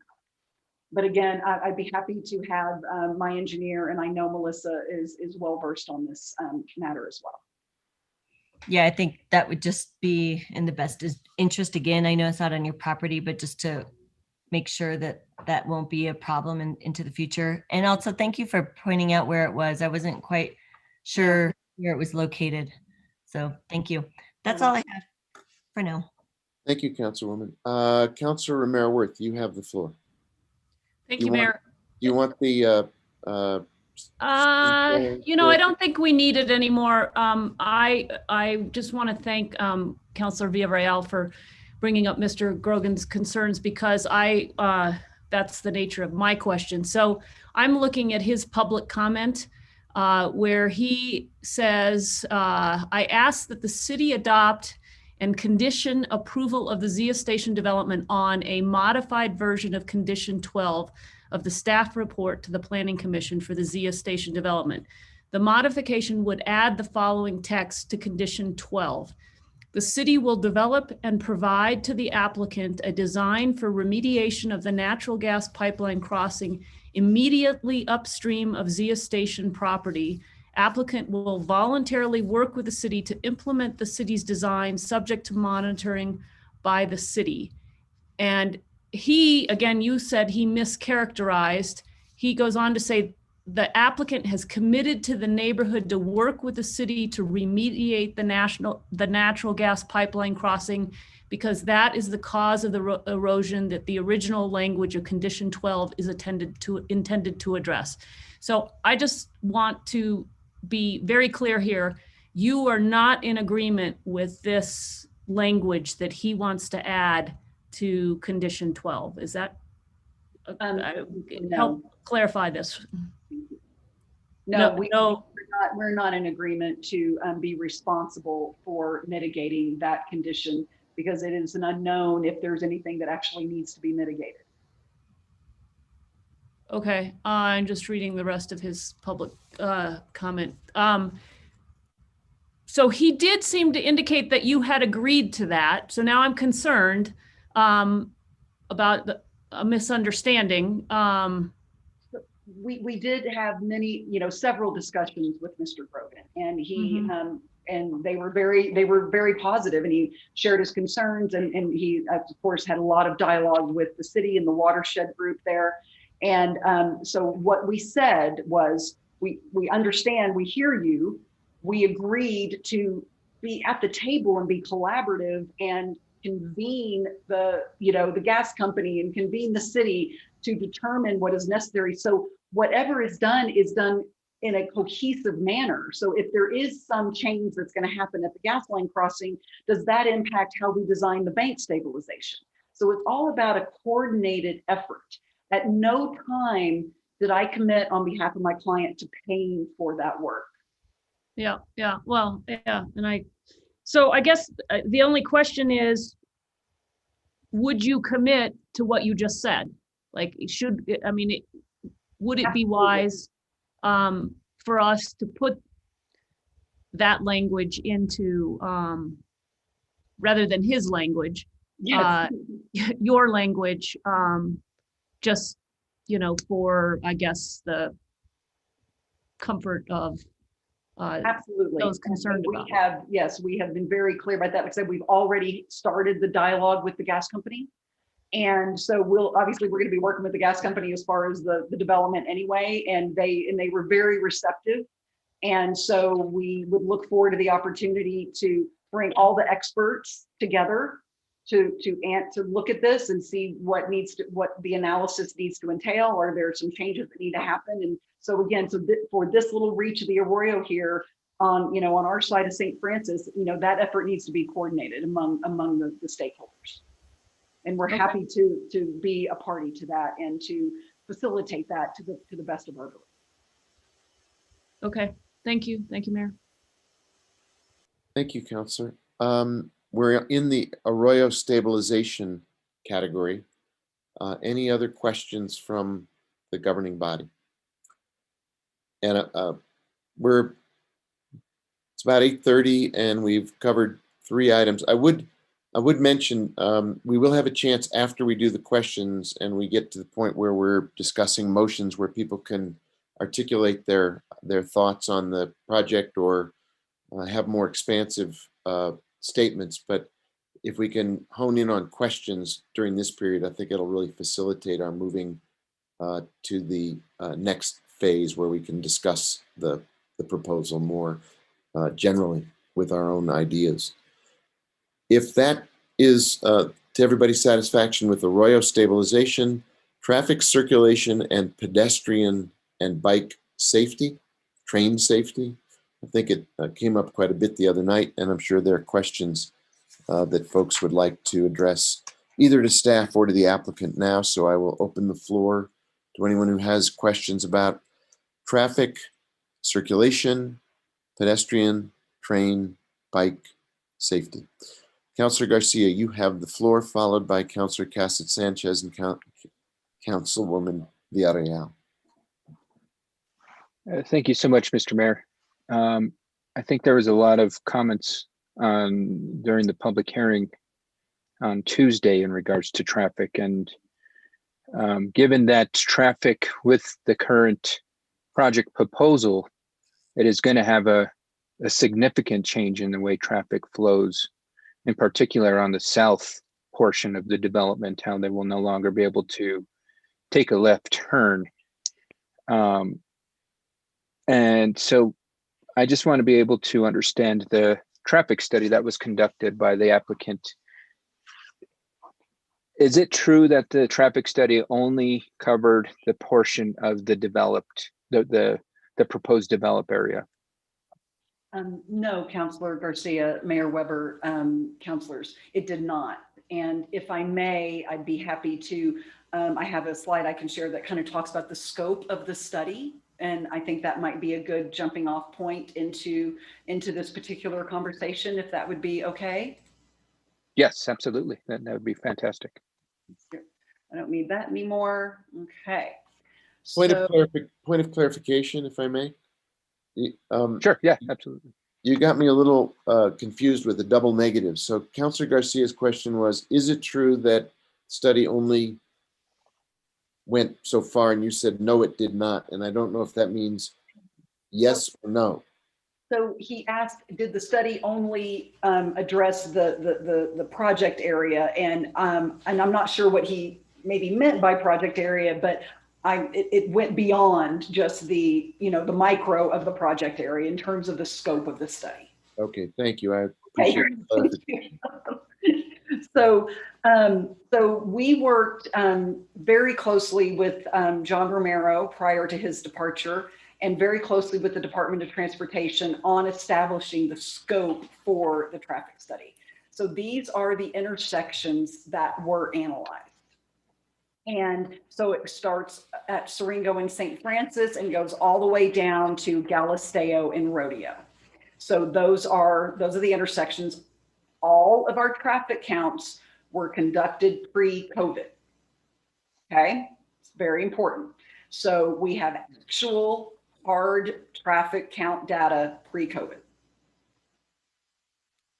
So we, as a result of the study, and I can continue, or Councilor Garcia, if you want to, I know I'm hoping that answered the question, because I could talk for days about traffic. So maybe I can pause here and see if you had any other follow-up questions on that.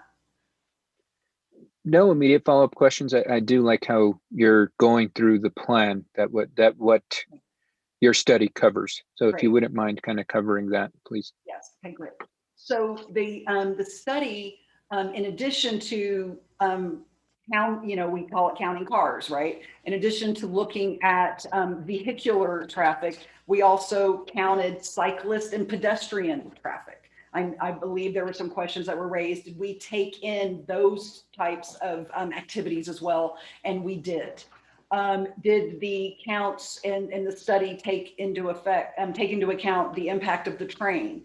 And of course, so when we talk about delay at the intersection, when the train is moving through, it has a delay impact. So that delay was calculated into the mix as well. So all those kind of multimodal, pedestrian, cyclists, vehicles, and the train were all part of the analysis.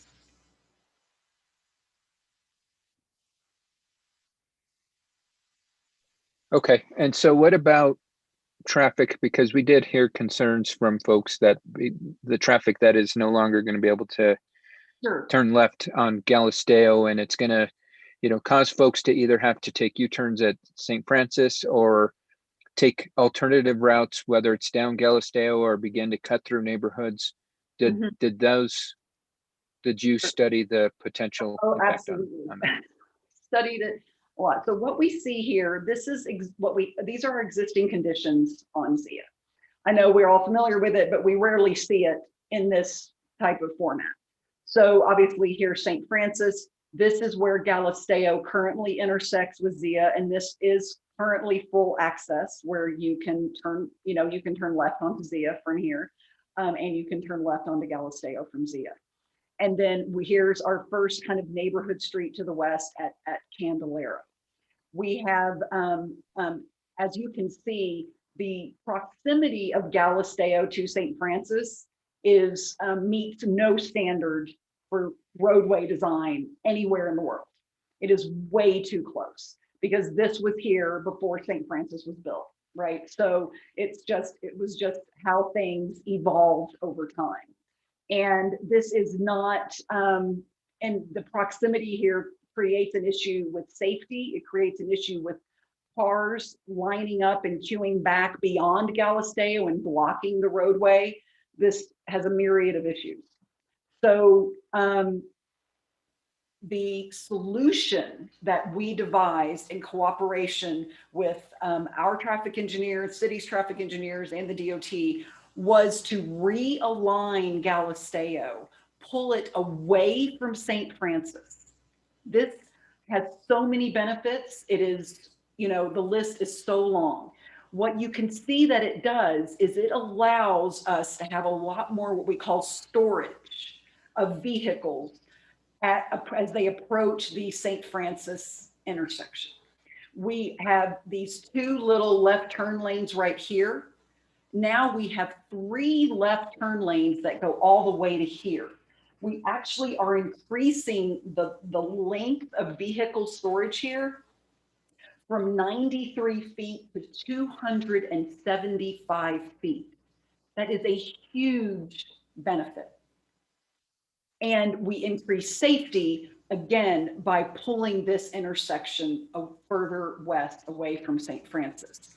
We wanted a full signalized intersection here, and we advocated for that, and we were denied. And I understand, I respect that decision. And that decision was based also, even though we pulled the road away, we still are, the proximity of the St. Francis signal to this signal was still too close.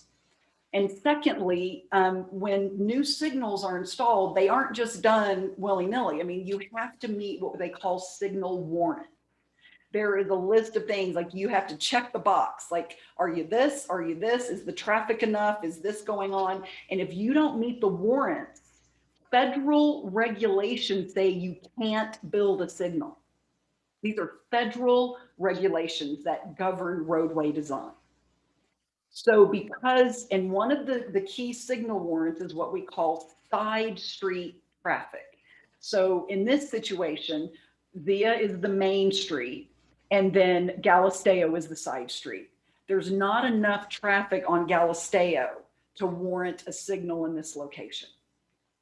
And since there was not a signal, it was determined that the left turns coming out of Galisteo would not be appropriate and safe turning movement. And that was, and again, my traffic engineer is here who's happy to speak to this more. And so what we have here is an intersection that has a limitation on access, primarily for safety purposes. So as you are coming from St. Francis, obviously you can turn right on Galisteo heading into the north part of the project. You have a dedicated left turn lane to turn left and go south on Galisteo. And then as you were heading eastbound on Zia, you can turn left and go north on Galisteo. We have a dedicated right turn lane to go south on Galisteo. Okay, so the only turning movement that would be prohibited is a left here and a left here. And so, so that is that design. And so again, and what we see here in terms of these left outs being prohibited, we're seeing this all over town. We're seeing it on Cerrillos Road. I mean, you're driving, you're going to your favorite place for dinner, and all of a sudden you used to be able to turn left when you left the restaurant, but now you can't turn left anymore because there's a new median there. And the city has intentionally and purposefully all over town been restricting left turns for safety purposes. Again, we see it on Cerrillos. We see it at Genoveva Chavez Center. You can't turn left as you come out of Genoveva Chavez. You have to turn right, and you have to make a U-turn. There's a new, the new Presbyterian clinic on St. Michael's across from the hospital. You can't turn left coming out of that driveway because it wasn't considered safe. And I can tell you that, you know, if this particular intersection was built today at this location, no, the city would never allow left turns in this location, especially due to the proximity. And so, so what we have done is that we have created a left turn lane right here. So for example, let's say Candelario was a four-way intersection. That, you know, this is the Candelario Park right here. So it's a T intersection. Candelario terminates right here. But let's say it did go all the way. This would be where the left turn lane would be to turn left on Candelario. So it's not unusual, right? I'm heading in, I'm turning left on Candelario. So that's where that left turn lane would be. What this left turn lane provides is an opportunity, as opposed to turn left, it provides an opportunity to make a U-turn here if you live on the north side of Zia and you want to head to St. Francis. This U-turn, again, is a measure that is employed often, and it is considered a safe turning movement. It is considered a better option than allowing left turns in certain circumstances that are considered unsafe. Okay, thank you, Ms. Jenkins. And I guess that just brought about a couple more questions for me. So first on the crosswalk, Yes. did the study take into account the impact that the pedestrian crossing will have on stopping traffic? I don't know how this one will operate, and maybe you can clarify for me, but when I've seen instances like this where there are crosswalks, community member pushes a button and it forces traffic to stop. Is that how this crosswalk is going to operate? Thank you, Councilor Garcia. It's a great question. We're actually really excited about this, this improvement because we worked really hard with our traffic engineer as well as the MPO, the transportation planning staff, to devise, because we really wanted to create a safe pedestrian crossing. And that was one of the things that the neighborhood brought to us. They said, we need a safe way to cross Zia without having to go all the way to St. Francis. And we wanted it as well. And this speaks to our connectivity with the neighborhood. It speaks to our walkable environment. It speaks to neighborhood access to our, you know, amenities and the mixed use project. It's just a win-win all around. So how this works, I'm gonna actually zoom in on this a little bit. So, and the median that we have here actually is serving a really valuable purpose. It prevents those left turns that we need to prevent, but it also provides an opportunity for what we call a two-stage pedestrian crossing. And it creates a median refuge for pedestrians. So we looked at a lot of different things. We looked at doing it here. We looked at maybe doing it over at Candelario. I mean, there was a lot of back and forth, and you know, people smarter than me figured this out, and we were really happy with it. So let's say you live over here and you want to go get your morning coffee across the street. So there will be there'll be a button you push, just like you do at a traffic signal, that says, I want to cross. And this is going to be connected electronically with not only the traffic signal at St. Francis, but connected electronically with the train signal. Okay, so all three of these elements are coordinated together. And it's been done. It's, like I said, people smarter than me are going to figure that out, but it has been done. So it is, we're not, in uncharted territory here by any means. So you hit the button and the lights will flash, as you can see here. It's similar kind of to a traffic signal. There'll be lights above that will say you need to stop. And, but that also, the stop is going to depend on what's happening here with respect to the train and the traffic signal. So so once it turns red, you cross, and then you have what we call a median refuge. So then you walk over here, and then you're going to hit another button, and then the signal will flash, and then you can cross here. It's an incredibly safe way to cross a busy street. And then you just hit your crosswalk, and whether you're going over here and maybe you work over here and you have a little office or something, or maybe you're heading over here to have breakfast or whatever it may be. But it works extremely well. And it's just about as expensive as a traffic signal. But it does really improve the pedestrian safety and connectivity in the neighborhood. Okay, thank you for that clarification. Question for the median right there in the middle, kind of right about where your arrow's pointing. Yes. And for that left turn, that would be, which is into the north proposed area. This way. If yes. you're traveling west down Zia, Mm-hmm. is there going to be any type of barrier, anything like that, to ensure that a vehicle does not head into that left turning area that would allow folks to turn into the north portion? So I think I understand your question, Counselor. So let me kind of repeat it just to make sure. So the beauty of this layout that works so well is that anybody turning left here is not conflicting with pedestrians here. Anybody turning left here is not conflicting with pedestrians here. So by having this two-stage kind of zigzag that we have here, we eliminate that potential conflict between left turn and pedestrians.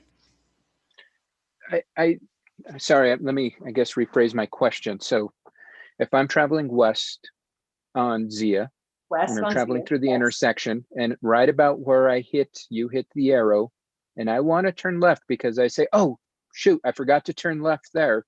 Looks like I can turn left here, which then takes you into the left turning lane for exactly right there. Is there anything to prohibit westbound traffic from entering that left turning lane? But what they will do, there will be striping here. And you've seen this, there's examples of it on Cerrillos.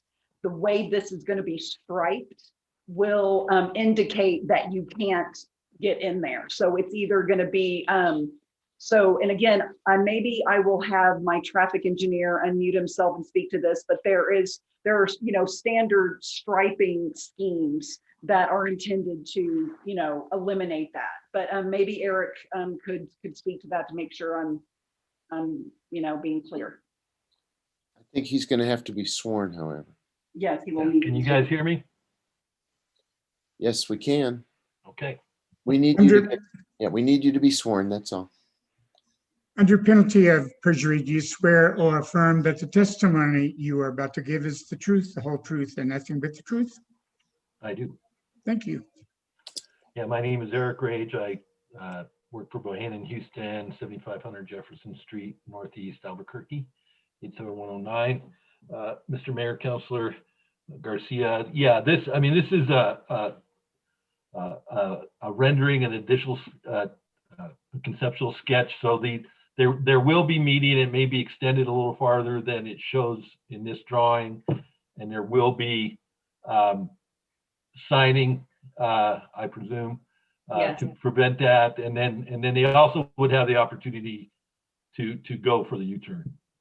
So yeah, it will be much like other intersections around town, like on Cerrillos, they have those funky separate left turn lanes that I've seen people drive into by mistake. So there will be striping and the median and reflectorized pavement markings or median paint to identify that it's it's not a proper place to turn. Okay, thank you, Eric, for that clarification. And I think, you know, you brought up the example of Cerrillos Road, which my mind immediately went to, because I think we can all agree we've seen folks go down the wrong way in that stretch of road. The additional factor I think here that Cerrillos Road doesn't have is the pedestrian crossing, which, you know, should somebody inadvertently go into that area, I can only imagine, you know, the immediate reaction of somebody wanting to back up and go the right way, but I want to also make sure that somebody doesn't back up into a pedestrian. And I just want to make sure that however this potentially might be developed, if this gets approved, that it doesn't become a bigger problem in the future. Yeah, these are actually popular all over. You know, we've designed some down here. I'm sure the consultant, the traffic consultant for the city has experience with these as well. So I think it'll be taken care of, or it will be taken care of. Okay. With that, no other questions at the moment, Mr. Mayor. Thank you, Counselor. Thank you, Ms. Jenkins. Thank you, Eric. Could you perhaps, there you go, unshare the screen. I think the hands are in the order in which they were raised, so I'll recognize Counselor Cassett Sanchez next, followed by Councilwoman Berrial, and then Counselor Romero Wing. Thank you very much, Mr. Mayor. Thank you for that in-depth description of the traffic analysis. That was definitely my first question. I'm curious about if rail runner frequency would impact any part of this traffic analysis. So if we start to see an increase in the rail runner, how that might impact what we foresee happening with traffic. Yes, Councilor Cassett Sanchez, Mayor Weber, and councilors. So yes, if there was a frequency in stops, there is the potential for a little more delay at the intersection. And one of the things that that as we move forward, so the north portion, that's our first phase, right? So so we're moving forward with that part of the project first. The south phase, just because of the commercial nature and it's a little more market driven. So that's going to develop probably in multiple sort of sub phases over a little more time. And so we have a requirement that as the south develops, we have to update the traffic study. And we have to ensure with these traffic study updates, which is very common in the city when you have a phased project. You know, I got a 3-phase subdivision, you know, with each phase where we move forward, we got to update the traffic study to make sure conditions haven't changed dramatically and to ensure that any improvements that we're making are still warranted and things of that nature. So the traffic study becomes somewhat of an organic document. So let's say a couple of years from now, you know, ridership demand has increased and Rio Metro decides, you know, maybe we ought to add a stop or maybe we ought to add a couple of stops. Then the traffic study update would take that into account. And it's one of those, so yes, so of course there would be some impact, but I think as we showed, and I obviously can show that again, we have so dramatically reduced the delay that's currently experienced today. I would offer that maybe we got a little room to work with, that I think increased ridership would be a fabulous thing. And I think that that is a win for this community. And but that is, we do have opportunities to continue to update the analysis based on those potential types of changing conditions. Thank you for that, Ms. Jenkins. And that brings me to another one of my questions was that, so let me make sure I understand the order of events. I'm assuming that most roadway improvements would be happening first prior to any development. Improvements will be happening as phase one is developed as part of the phase one construction. So before, you know, anybody moves in to phase one and is living there, the roadway improvements are complete. Okay, and so then when you do an updated traffic impact analysis, if you've already done the roadway improvements, would you have the capability to adjust based on any new information that you are getting from an updated TIA? Sure, absolutely. I mean, there could be room like, oh, your right turn lane is, you made it 200 feet long, but we realize it needs to be 250 feet long. So we would, do those improvements. And yes, there are constraints in any sort of roadway network. There are existing constraints that we need to operate within. And, but if there was such a change of condition that we had to reduce our program in order to compensate for some changing condition in background traffic or something of that nature, that's why we update the study. So the study could result in a few different things.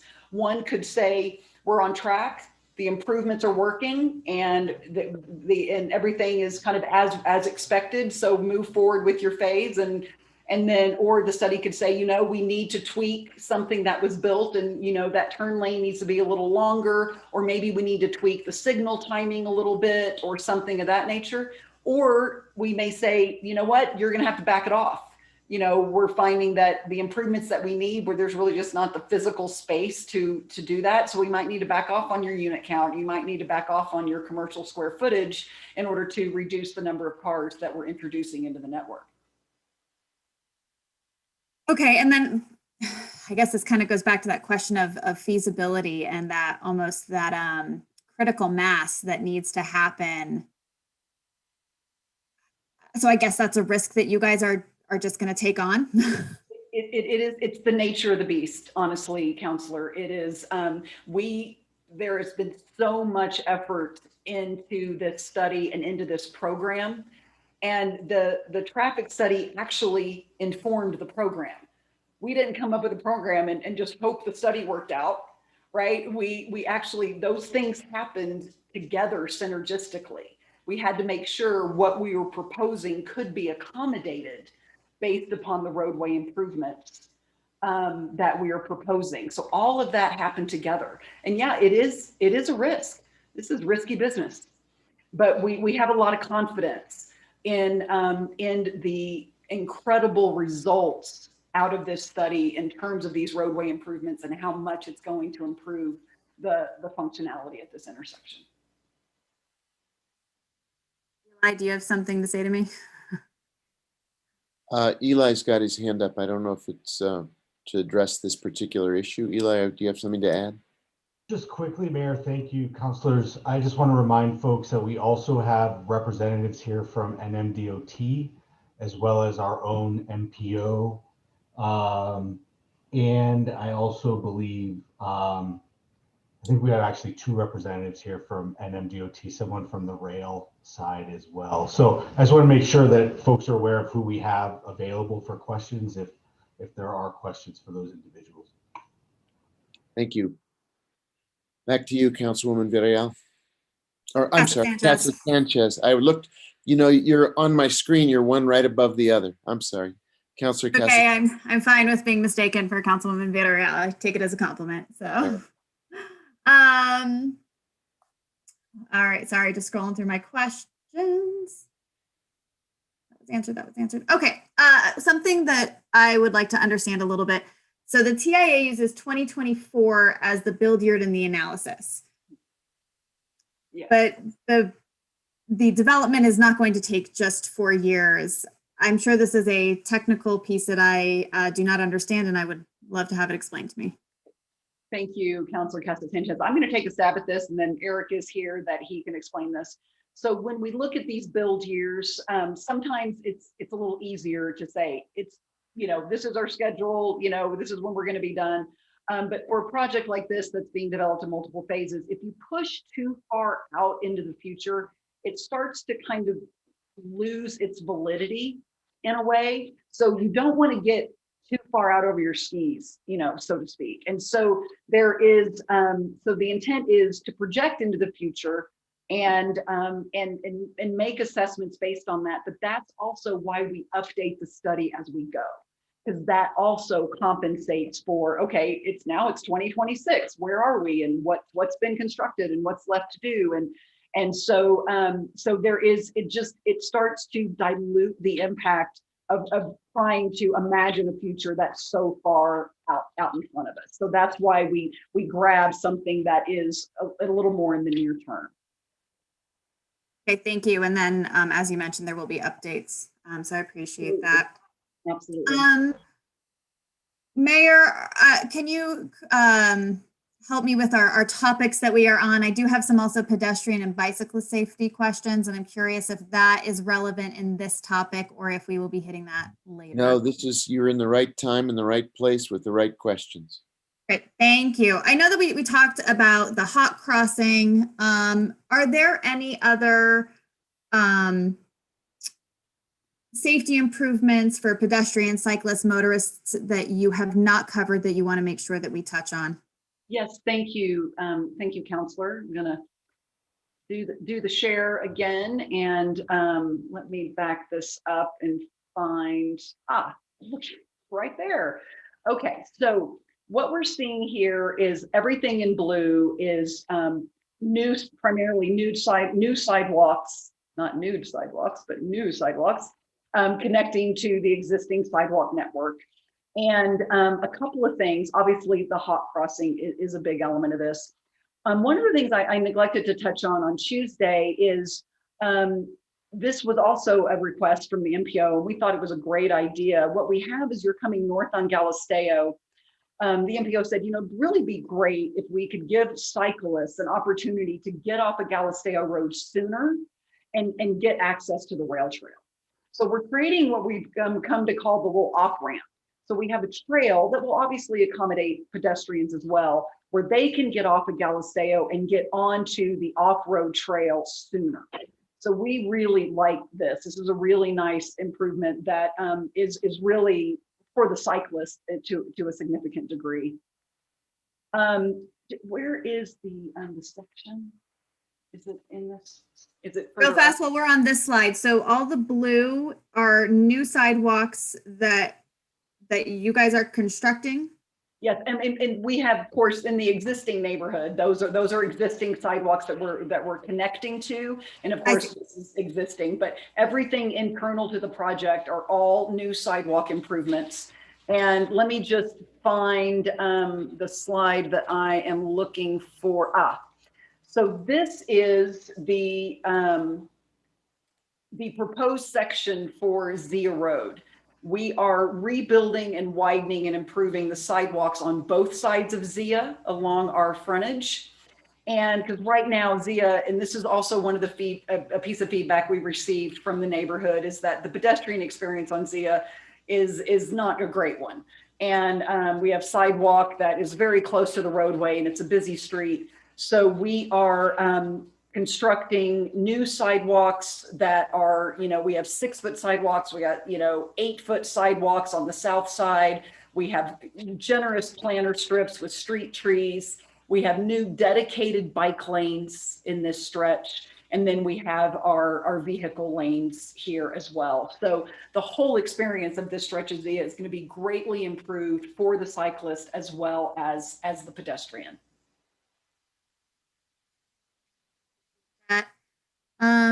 And then were these safety improvements that you all are doing, are they requirements from the city or are you voluntarily doing these? I think it's a little bit of both. The hot crossing was definitely something that, that we wanted to do, that we wanted to figure out a strategy to create a new safe pedestrian crossing at Zia. That was something the neighborhood asked us about, and when we approached the city, is like, help us figure this, how to do this. And the sidewalk improvements, there are minimums, we're exceeding those minimum standards. So there are some code requirements in this, but there was also, we have upped the ante quite a bit in some of the improvements that we feel are important. So sounds like wider sidewalks, you up the ante, hawk crossing, you up the ante. Any others? Strips, the pedestrian and the new trail coming off of Galisteo to connect to the rail trail. And then also just multiple new rail trail connection opportunities, especially on the south side, through that project that is accessible, to the neighborhood. We really are about connectivity and porosity with our surrounding neighborhood to the greatest extent possible. So it's really about creating those feeder opportunities so people have, it's not just, they don't just have to walk out to Zia, although that's an option and will be much friendlier, but they also will have really nice pedestrian options through the project. Very much, Ms. Jenkins. I believe my remainder of questions are for staff. Let's stick on pedestrian bicyclist safety since we're here. If the MPO is around, I would love to chat with them. We do have Eric Gane from the MPO in-house. Hi, Eric. So I'd like to hear a little bit more information on the MPO crash maps. We heard a lot from the public that this is the most dangerous intersection in the city, the state, the country, a variety of different geographic areas that it was ranking up at. And I'd be interested to hear a little bit about that from you, Eric. Mr. Mayor, members of the council. Yes, in fact, the MPO did pull a crash data analysis for this area, including multiple intersections that are impacted. Can you all hear me okay? Yes. Okay, thank you. So my findings were this, is that there's a lot of data involved. And it goes for just under a 10-year period, pre-COVID, looking at specifically St. Francis and Zia. Now there's a number of crashes over a 10-year period. And what we can learn from the data, which again is pretty substantive, is that the vast majority of crashes are occurring at daylight. The vast majority of crashes do not involve serious injury or fatalities. The vast majority of crashes do not involve peds or bicyclists. And that may be specifically for the reason that you have the rail trail where peds and bikes tend to. Secondly, St. Francis was redesigned not too long ago in absence of sidewalks, in absence of bike lanes. St. Francis, as we know it today, is not intended for those uses, right, wrong, or indifferent. Then, and I think a key question you might be curious as to is that the relative crash frequency to other intersections of similar capacity volume in Santa Fe. So our analysis is this, is that based on the geometry of this intersection, based on the volume capacity, it's very similar to what we're seeing. And typically with a principal arterial like St. Francis and a principal arterial like Zia, that you have traffic movements that often result in vehicles following too closely. So a quick analysis of the data over multiple crashes over a decade is that the vast majority are folks who are tailgating and that there's a rear end collision. Another interesting note about the data that this reveals is the number of folks driving who are from out of the local area, let's just call them commuters from living from somewhere else, versus the local collisions are about the same. So that is indicative of the nature of St. Francis, and what it is purporting to do is to move traffic efficiently through town, right, wrong, or indifferent, and then accommodating the local traffic, for example, the neighbors, moving simply across the street to get to Albertsons. So bottom line, Councilor, is that this intersection, albeit has certain collision, certainty, if you want to look at it, because of the nature of its design. It's not that different from other intersections along Cerrillos, St. Mike's, and of course, St. Francis. Hopefully that's helpful. Thank you. Yes, that was helpful. I do appreciate it, because there was a lot of conversation and viewpoints that this intersection was exceptionally dangerous. And while there are absolutely issues, looks like there are dangerous intersections in other places too that are comparable. And then I am curious, based on the proposed improvements that you are seeing, knowing that this is something that the MPO really does look closely at, what are your thoughts on the improvements that are being proposed, and how do you think that's going to impact some of the issues that we're seeing here? Mr. Mayor, members of the council, I would like to sort of mirror what we've heard from Jennifer Jenkins. The MPO was politely asked to become involved into the design issues early on, and we appreciate being asked to do that. As Jennifer Jenkins articulated, it was an iterative process, knowing that there were challenges and concerns. On behalf of the developer, Jennifer Jenkins supported a number of the MPO's suggestions that may go above and beyond what the city may require, as she, I think, articulated earlier. Bottom line, without going into much detail, is the number of countermeasures, including the HAWK, which I give some credit to Leah Ingve, transportation planner for the MPO, who helped submit that as an idea, as well as, of course, maybe the neighbors too. Great. That this is a game changer. There's no HAWKs currently in the city limits, and we see this as a positive. Also, the movement of the roadway as a net positive for safety. The consideration that the developer willingly build wider sidewalks to accommodate not just pedestrians, but bicycle movements, a net gain. So overall, we're very impressed with each of the initiatives and feel very comfortable with what's presented before you today. Thank you. Much, Eric. And then while I have you here, another thing I've been thinking about is why this intersection sees so much traffic, and this question of how it relates to our broader street system, because I think it's very easy to right now be looking at this area because it's what we're focused on. But in general, we do have to understand that part of the reason that we have so much traffic at Zia and St. Francis is because we have connectivity issues across the city. So we know one area that we will be looking at and we'll be doing a study on is Richards. And I'm curious, as we look at that wider street system, where there are other opportunities, if we've identified other opportunities where the city needs to be doing the work to better disperse traffic as it moves across the city, and if you have thoughts on that. Mr. Mayor, members of the council, absolutely.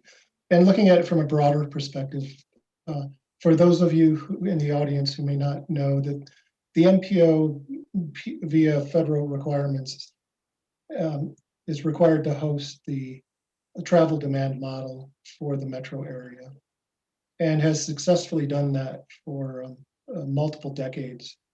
And fortunately, we still have the same nice gentleman travel demand modeler still doing that good work. With that said, the travel demand model is being used for the study of the Arroyo Chamizo crossing, which effectively could be articulated as the Richards connection. Now, a closer look at that analysis from a broader perspective is that, sure, the Richards connection is going to have some really immediate impacts on the closer roadways. Let's just look at Cerrillos and Rodeo, Caminos Carlos Rey. It becomes diminished in terms of impact as you move towards Zia and St. Francis. simply because of the nature of the distance factor. So my point there is that the Richards connection, which is moving forward in design, would not necessarily have a lot of impact on this. Now, another look at what the constraints of this property are is the rail runner, not the rail runner itself, but the railroad tracks. And ideally, there would be a connection going north to Siler. Ideally, there would be a connection going south that pulls into Sawmill Road to increase the permeability of traffic moving through space, right? But that is not an option. So what we're seeing is the principal arterials of Rodeo and Zia accommodating that traffic. Not necessarily ideal. It'd be great to have more porosity throughout the entire city of Santa Fe as it relates to that level of connectivity. And that would be demonstrated objectively through the travel demand model, not simply by my opinion. So if the city were desirous of looking more closely in the bigger picture of a connectivity model, there certainly would be an option of doing that. And of course, I would always encourage the city to look at doing such studies for the broader picture and the bigger picture. But for what is proposed today, the principal arterials, Rodeo, Zia, St. Francis, are working well within the volumes as they're designed. So I'll stand for questions. Thank you. I wonder, I think Ms. Jenkins' hand went up in the middle of some of the conversation. I wonder if you had something you wanted to bring to this point specifically. Yes, thank you. Thank you, Mayor Weber, councilors. So we also took a look at what the potential impact of that Richards connection could be, and we concur. We kind of found that some impact, but not huge. But there is an improvement in the works that is going to have a significant positive impact, and that is the Southeast Connector project. That is a project that is finalizing design and is fully funded by Santa Fe County. The Southeast Connector is basically, if as you go to the end of St. Francis and it terminates into Rabbit Road and you head out to the community college, before you get to Oshara Village, there's going to be a new road that is going to go south all the way past the community college that is going to basically run parallel to Richards Avenue. And the intent of the Southeast Connector is to relieve the traffic on Richards Avenue. So part of the issue we see with Rodeo and Zia is that we have cars on Richards Avenue that they're using Richards to get into town, and once they hit Rodeo, they hang a right to head to St. Francis. The Southeast Connector will pull cars off of Richards, give them more direct access via Rabbit Road to St. Francis.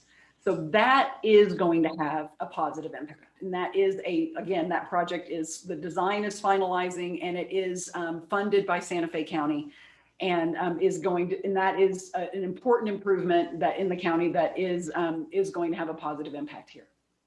Thank you, Mayor. Thank you. Councilor Casas Sanchez. Okay, last questions, I believe, and I believe this is actually from Ms. Jenkins. Okay, the realignment of Galisteo. This just feels like a really big thing to realign a road. Let's just give me a general review and discuss this process. And sure, absolutely. How do we go about this? Absolutely. Thank you, Councilor Casas Sanchez. And I know that that Sally also can speak to this because we've had a lot of internal discussions.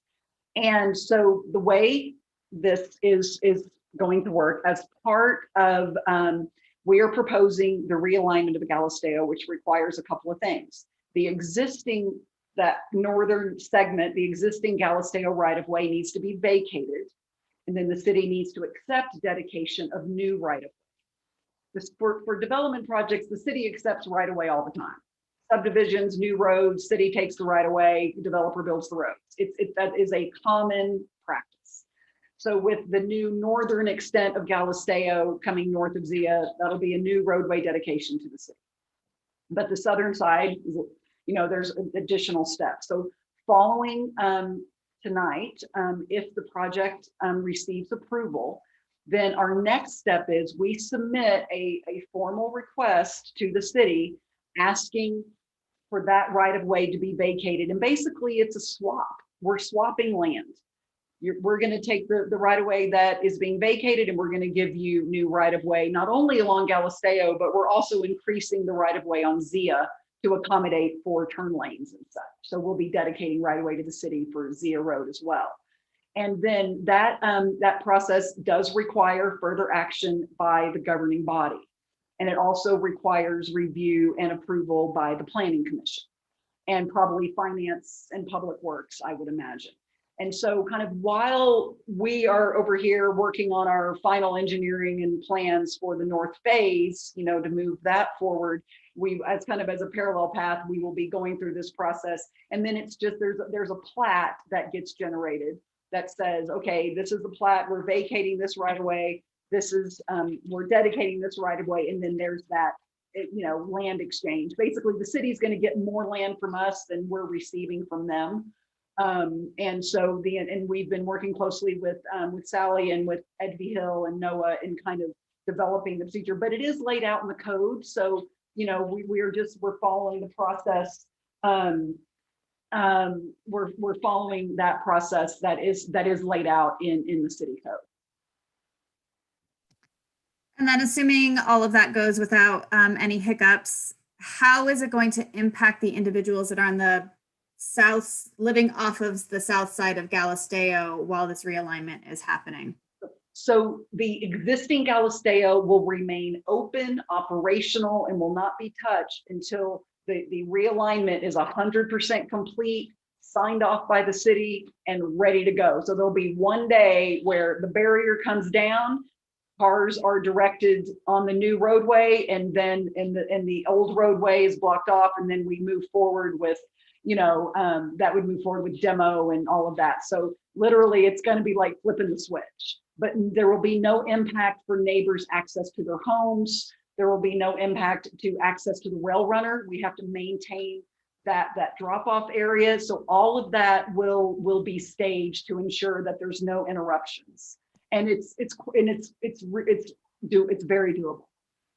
Okay, and then, but there would be limited access, I would imagine, to Zia at that point. I mean, there's always traffic control, you know, so there's gonna, you know, there'll be days when we're making that final connection to Zia that, you know, there's gonna be flagmen and, you know, doing traffic control stuff, but you know, you know, so there'll be, you know, work in Zia that will be part of this, but again, it'll be, you know, it'll be inconvenient at times, but there will be proper, you know, traffic control to ensure safety. Okay, but never a point where they don't have any access at all to get onto Zia. Never. Okay. Okay. Thank you very much. I appreciate you walking me through that. I believe those are all my questions. I'll yield the floor. Thank you. Thank you, Councilor. Councilwoman Villarreal, you have the floor. Thank you, Mr. Mayor. And following up on the Galisteo street access piece, when you are imagining redesigning that, there won't be an ability to go left out of Galisteo anymore, correct? Yes, Councilor, that is correct.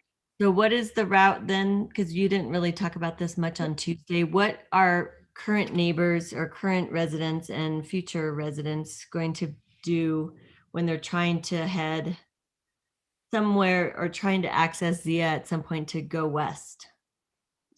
So I'm going to go ahead and share my screen. Actually, I've actually got Google Maps open right now. I think this might be the best thing to show. So I'm going to get rid of, say hello to my family. So let's just, let me zoom in on this. So here are the subject properties. Here's Galisteo Road. So, and then the new alignment will come through here. So in speaking about the connectivity piece, if the people would like to go westbound, we anticipate that people will go south on Galisteo and they will use Rodeo Road in order to go westbound. that would be, that would be the typical thing. There could be an opportunity just to take a ride on St. Francis or even go left on St. Francis and get to Siringo. I mean, there are multiple opportunities, but as Councilor Kasich has pointed out, this part of town, I think in particular, partly due to, the high school and some of our institutional uses and the terrain and arroyos, there's a lot of reasons, but this part of town does lack in some of those connectivity pieces. But we would anticipate south on Galisteo and then using Rodeo Road for westbound. Thank you. So there was, I don't know where I read it in the packet material, but I thought there was also a plan to utilize, I think it's Avenida Chaparral that goes behind. Okay, great.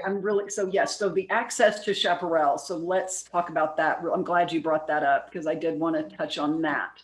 So let me just find that slide, and that is right here.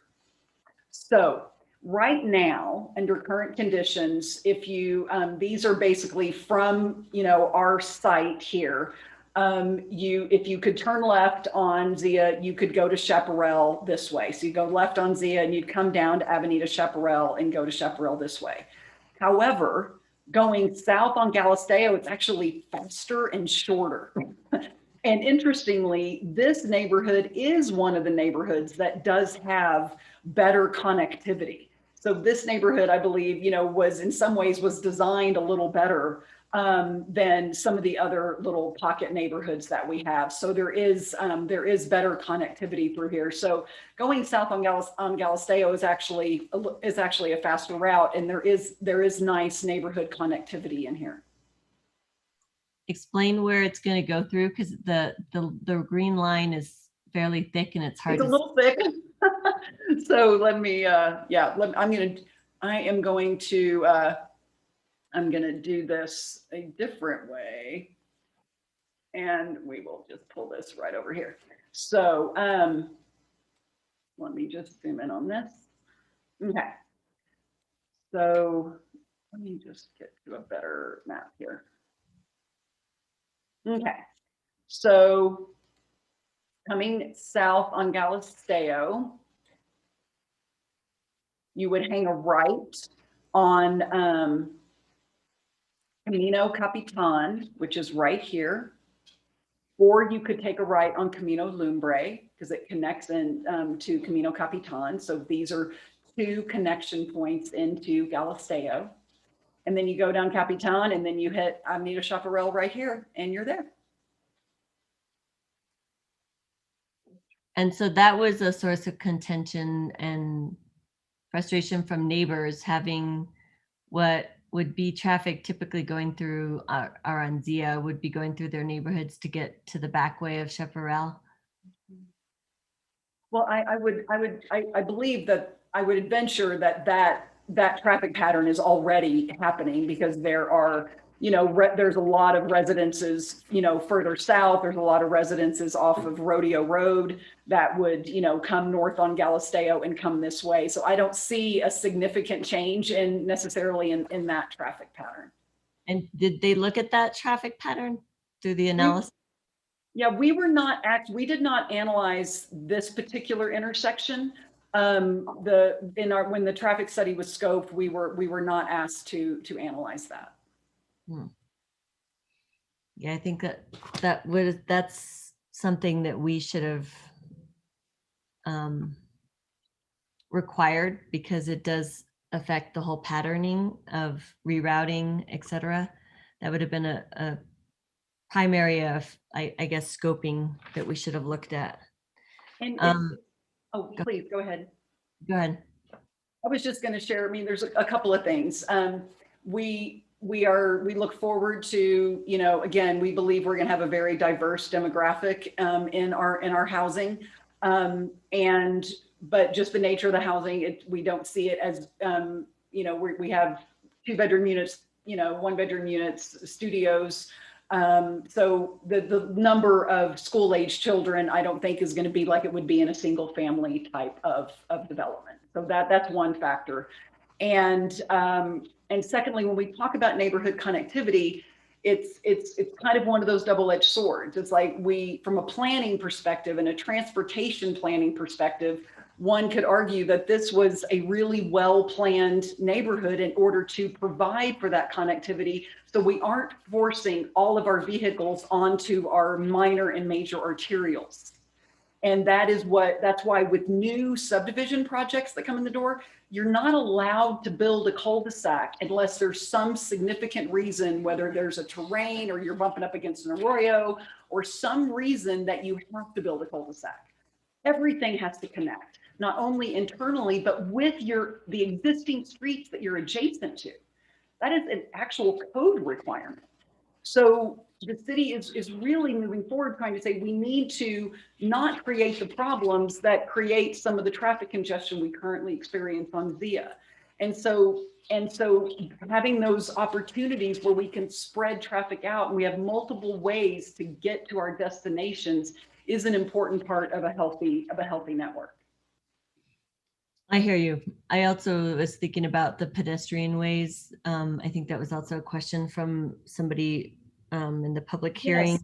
or in comments. And I'm still thinking about Galisteo because we hadn't really focused on that as much. But what's the plan then for these side streets like Camino Lumbre, Camino, what is it? The Pablillo. Pabillo, we have Luminoso and Pabillo. These are the most kind of adjacent streets.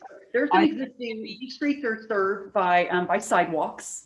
And our driveways in our project align with these roadways. So it creates nice, crossing opportunities at these intersections. And are there crosswalks in those areas or where are not necessarily right at the streets, but I'm just curious along Galisteo, is there a plan to have a way to cross over other than having to go up to Zia? So we would be happy to stripe crosswalks at these locations, and crossings tend to be safer at intersections because, cars are already, slowing down. There's already, a stop condition here, for example. And so crossings tend to be safer at intersections. We would be happy to stripe crosswalks if the city desires that. In some situations, it's not considered ideal. But I think maybe staff could speak to that more, but we would be happy to do that if the city felt like that was advisable. There's a traffic hand up. I don't know if Trent has something to contribute to this point in particular. Yes, Mayor and councilors. I wanted to. Trent, I think we need to swear you in. Sure, go ahead. There we go. Well, not me personally. Well, Under penalty of perjury, do you swear or affirm that the testimony you're about to give is the truth, the whole truth, and nothing but the truth? I do. Thank you. Well, I'm Trent Thatcher with Wilson & Company. We are the consultants that the city has contracted with to assist them while they are seeking for a professional traffic engineer to be on staff. And so we have reviewed the traffic study from the applicant. And on this particular issue with the school, if you look at the majority of the housing is going to be on the north side, and we see most of those would be using Zia to get to the school, either by walking or by vehicle. And then on the south side, the housing component isn't as much, and that they would then take the route that Ms. Jenkins talked about. But there's also another route that the students could walk and can walk through the park and kind of cut through the back end to the school. And that's only a half a mile walk as opposed to a mile walk if you stuck on the streets. So I would assume some of those older students that would walk to school would probably cut through and head to the school that way. And with regards to the cut through traffic, we looked at that and tried to figure out, what would be the value of, someone cutting through. I think most of the residents there probably will not see a noticeable difference in increased traffic and what they were seeing today before and after school. Much like what was said, we didn't think there was going to be that significant amount of students that would be dropped off from the development. And in our mind, that would be really the only biggest draw would be from those students. You may have a few vehicles that now are impeded by not making a left onto Zia, may go through the neighborhood, but in reality, where does it take you? We felt that the more places that where people wanted to go for shopping or for work would end up going down to Rodeo or going back out to St. Francis and going north or south. We felt that the neighborhood wasn't really, it was a very circuitous and a long way. I don't think it's going to get most folks where they want to go when they want, instead of making that left out onto Zia. So from our standpoint, we didn't think that the cut through traffic was going to be an issue. Thank you, Trent, for joining us and sharing that information. I think it's helpful to just kind of see what will change when we reroute Galisteo. And so while I have you here, I'm just curious how this works with you, since you are representing the city, and then there's also Bohannon, Houston, and then there's the DOT component. So when you all are doing this review of the traffic analysis, how are you all communicating? And what does that look like? I'm just curious because I think all of you need to be on the same page because everyone's affected in each of the jurisdictions. So can you talk to us about that, what that looks like, how you all coordinate your review or share concerns or ideas? So from our standpoint, our comments were made and we went right back with NOAA at the city, and the staff at the city tended to be the clearinghouse. And so they were gathering up all that information from all the other stakeholders, and we would collaborate together in several meetings, talking about what was shared, what was new. And a lot of times the applicant would come with new information. And so there was a lot of meetings that were held to help us have that back and forth information so that we could then make our final recommendations on the traffic study and for what the applicant needed to do going forward. Thank you. And I know there's some representatives from DOT, and I know they do their own traffic analysis. I see, I don't know who, there's a couple, maybe three. I have a question for DOT's, their process. I don't know who to direct that Lee, to. do you know who would be the right person from NMDOT to address process and collaboration? Mr. Mayor, Noah might be able to answer that for me better.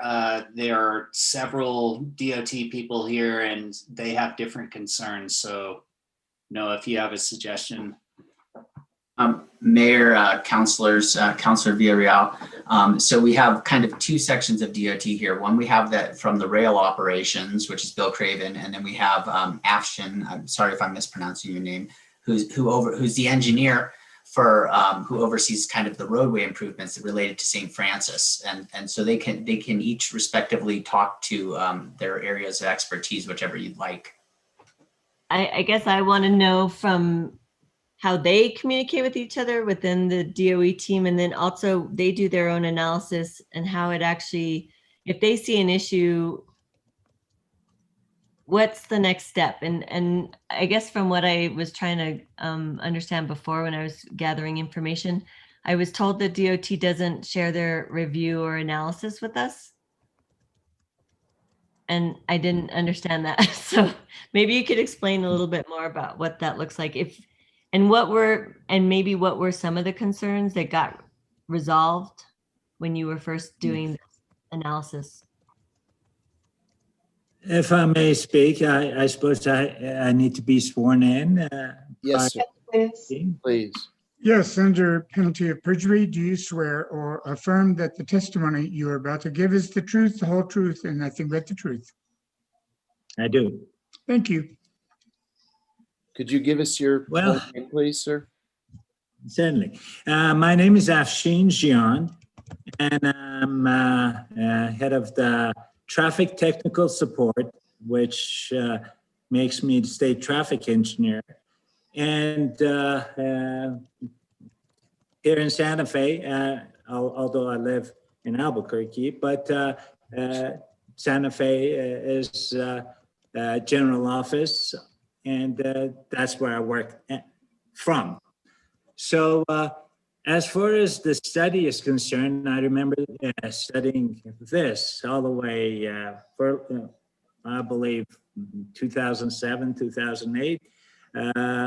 There was a lot of communication between developers, city, myself, railroad got involved. So we have been involved in analysis where we have seen several consultants, some major consultants for, and then several consultants for that promoted studies. So we've been involved, and no, we don't keep our analysis to ourselves. We haven't done any. We have done some analysis of the railroad, pedestrian in the past, but we haven't. We have relied on developer and the consultant for developer to present all the evidence and analysis. And we have been completely involved with development throughout. Thank you for clarifying that, Afshin. And what were there any preliminary concerns that you felt got resolved, or what were some of the preliminary concerns you had? Well, we had a lot of concerns as far as when the COVID hit, because a lot of the study was done when the traffic flow was typical, so we call typical in the past, and then of course with the COVID, the patterns we believe have changed. So we needed, we had to go through a big process that we required that the consultant go through the process, and that was lengthy. And we also implemented something that the study method that we thought became more stringent as far as requirement and more real, if you can say more real, but closer to the things that were supposed to be, and better understanding of how traffic flow will end up. So we became a little bit tougher on a traffic study, which Bohannon and Houston complied, and they provided us with what we needed. We still have some concerns yet, but I believe that they have done what we asked them and provided enough evidence on analysis of the intersection and what's connected to that intersection, because that intersection is a combination of our facilities and City of Santa Fe facility. And our biggest concern was, of course, for our facility, but it's connected to City of Santa Fe, so it's not going to be anything. I mean, we're connected and related, so that was a concern. And even though I still have some concerns on Hawk, and I still have some concerns on Cerrillos, the effect of the impact of the development on a right turn. The right turn is, as you know, is the right lane, and the lane utilization on the right lane is a big issue that goes to the interstate, and that lane utilization creates really big queue, big backup all the way to north as far as San Michael's. at times. But that's not. Actually, those are two of my big concerns too. I mean, I appreciate the analysis, and traffic engineers looked at the 3 lanes, but then what happens is that straight through becomes the straight through and the right turn. So who did the analysis of like what that's going to look like? Because Afshin's bringing up the point of people trying to get onto the freeway or onto St. Francis to then get onto the freeway. So that right turn is important right at the light. And I'm just curious what the analysis was on that piece. And I'm bringing this stuff up because this is a very complex area. It's like multiple pedestrian crossings. There's multiple signalings. And so I think it's different than just a development and everyone, up in arms saying traffic is an issue. This is an issue because there's like multiple things that have to be coordinated. And so I don't know if Jennifer or who would be able to talk on what what your numbers showed that would warrant making that right hand only lane become the straight through and the right hand combined, if that makes sense. Yes, absolutely. I'm actually going to have Eric Rage speak to that. I can speak to it, but I think you're probably better served by Mr. Rage speaking to that directly. Yeah, sure. Actually, I believe Afshin was actually talking about the far right lane on St. Francis. He doesn't. What you're talking about is a city facility that we converted to the through right. We did the analysis as Afshin and Trent indicated, and it was reviewed by them. And there's limited right of way. That there's train equipment. There's difficult things to do that. And the benefit from the triple right is very substantial, and there was trade-offs that had to be made. So we converted that lane to a through right only, and so the analysis did not consider right turn on reds there because we never know if the person at the front of the line is going through, and that movement does work a little less than optimal. But it's still better overall. And so it was really a trade-off. We won't get the improvements at the intersection without the triple left. And so the through right was the compromise. And was that based on numbers of traffic or cars going left, that there were more? Oh yeah, the number of left turns far outnumbers the throughs and the rights. Got it. Far outnumbers. I could find what they are, but they're much higher. Okay. And I don't know who can answer this. Maybe someone from DOT. I'm still perplexed. How does the Hawk system coordinate with the train signals? Coordinates with the traffic lights? What actually becomes priority? The train, and then it stops everything else? I don't know who can answer that. Eric, I think you can address that because we've discussed this quite a bit. And I'm sure. I mean, that's some of Afshin's concerns. Is that it will be interconnected and the rail is on the line. So I'd be interested to hear what they say.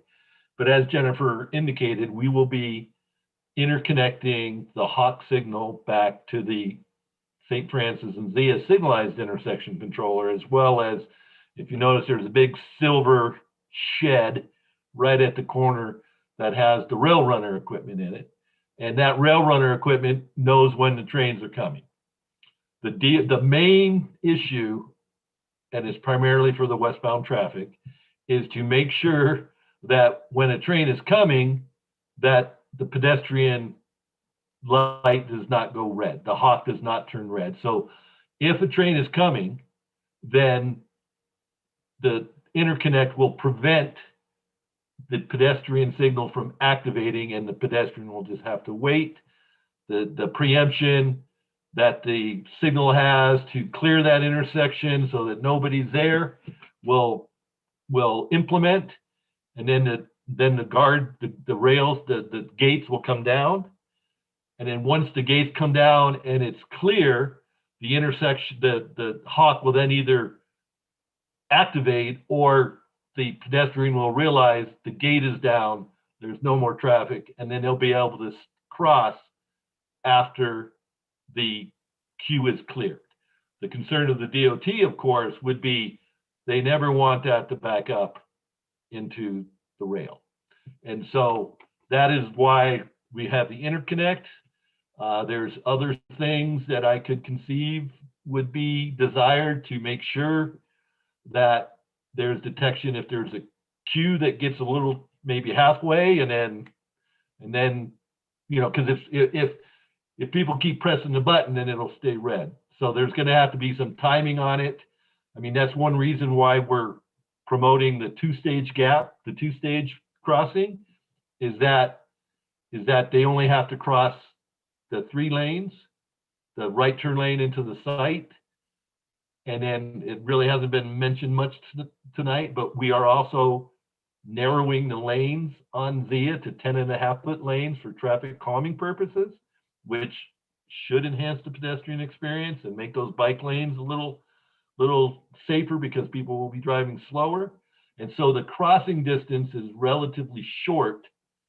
And so I envision that to be what my old an old colleague of mine in Osheen, Charlie Trask, would say that the signal is going to operate pretty snappy, that hawk. It's not going to be there.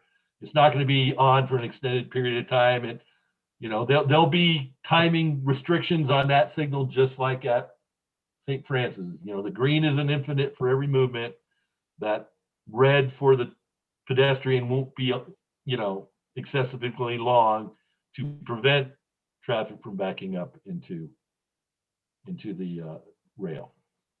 Did that satisfy? Yeah, I'm just thinking, like, for ADA compliance, does it have a voice at the hawk letting you know? It will be state-of-the-art equipment, and whatever the DOT, or I know Trent has, I believe Trent has lots of experience with the hawk, and of course Osheen does, because he's put them in all over, including in Bernalillo County. So all that, I'm not the expert on that. I would actually defer to Osheen or Trent on that. But yes, they will have some kind of audible indication for ADA compliance. And I don't know if Trent or Osheen wants to add on to that.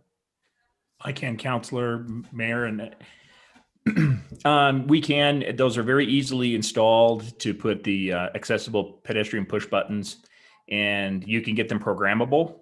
So you can have them programmed with a specific message, or you can have it with the manufacturer tends to have defaulted messages and sounds, so that someone with a sight impairment can find the push button, and then once it's pushed, a message can be relayed to the pedestrian stating it's safe to cross and in what direction they're crossing.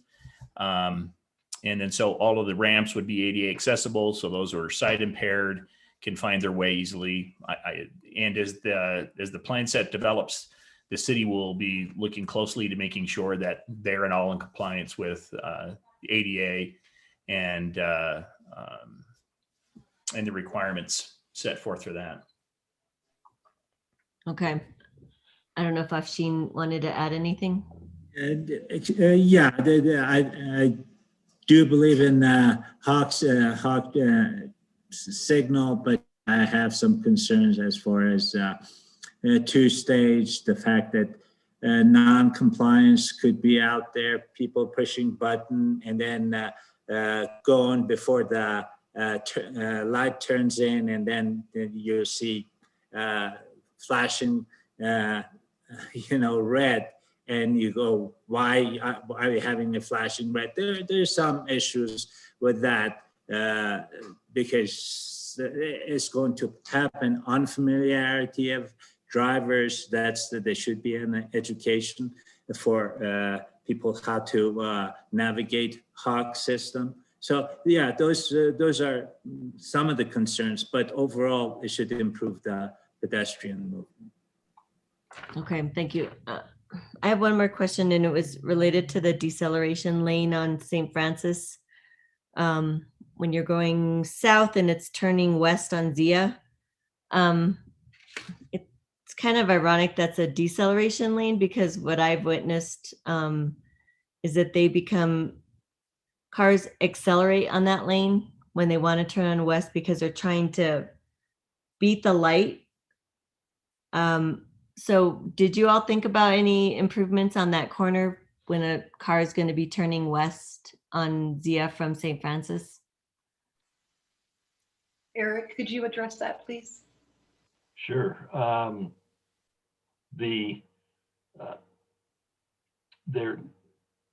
would say that the most direct answer is that we can look at it to see if the current standards are still met, or if there's any improvements that the DOT or the city would want to have considered.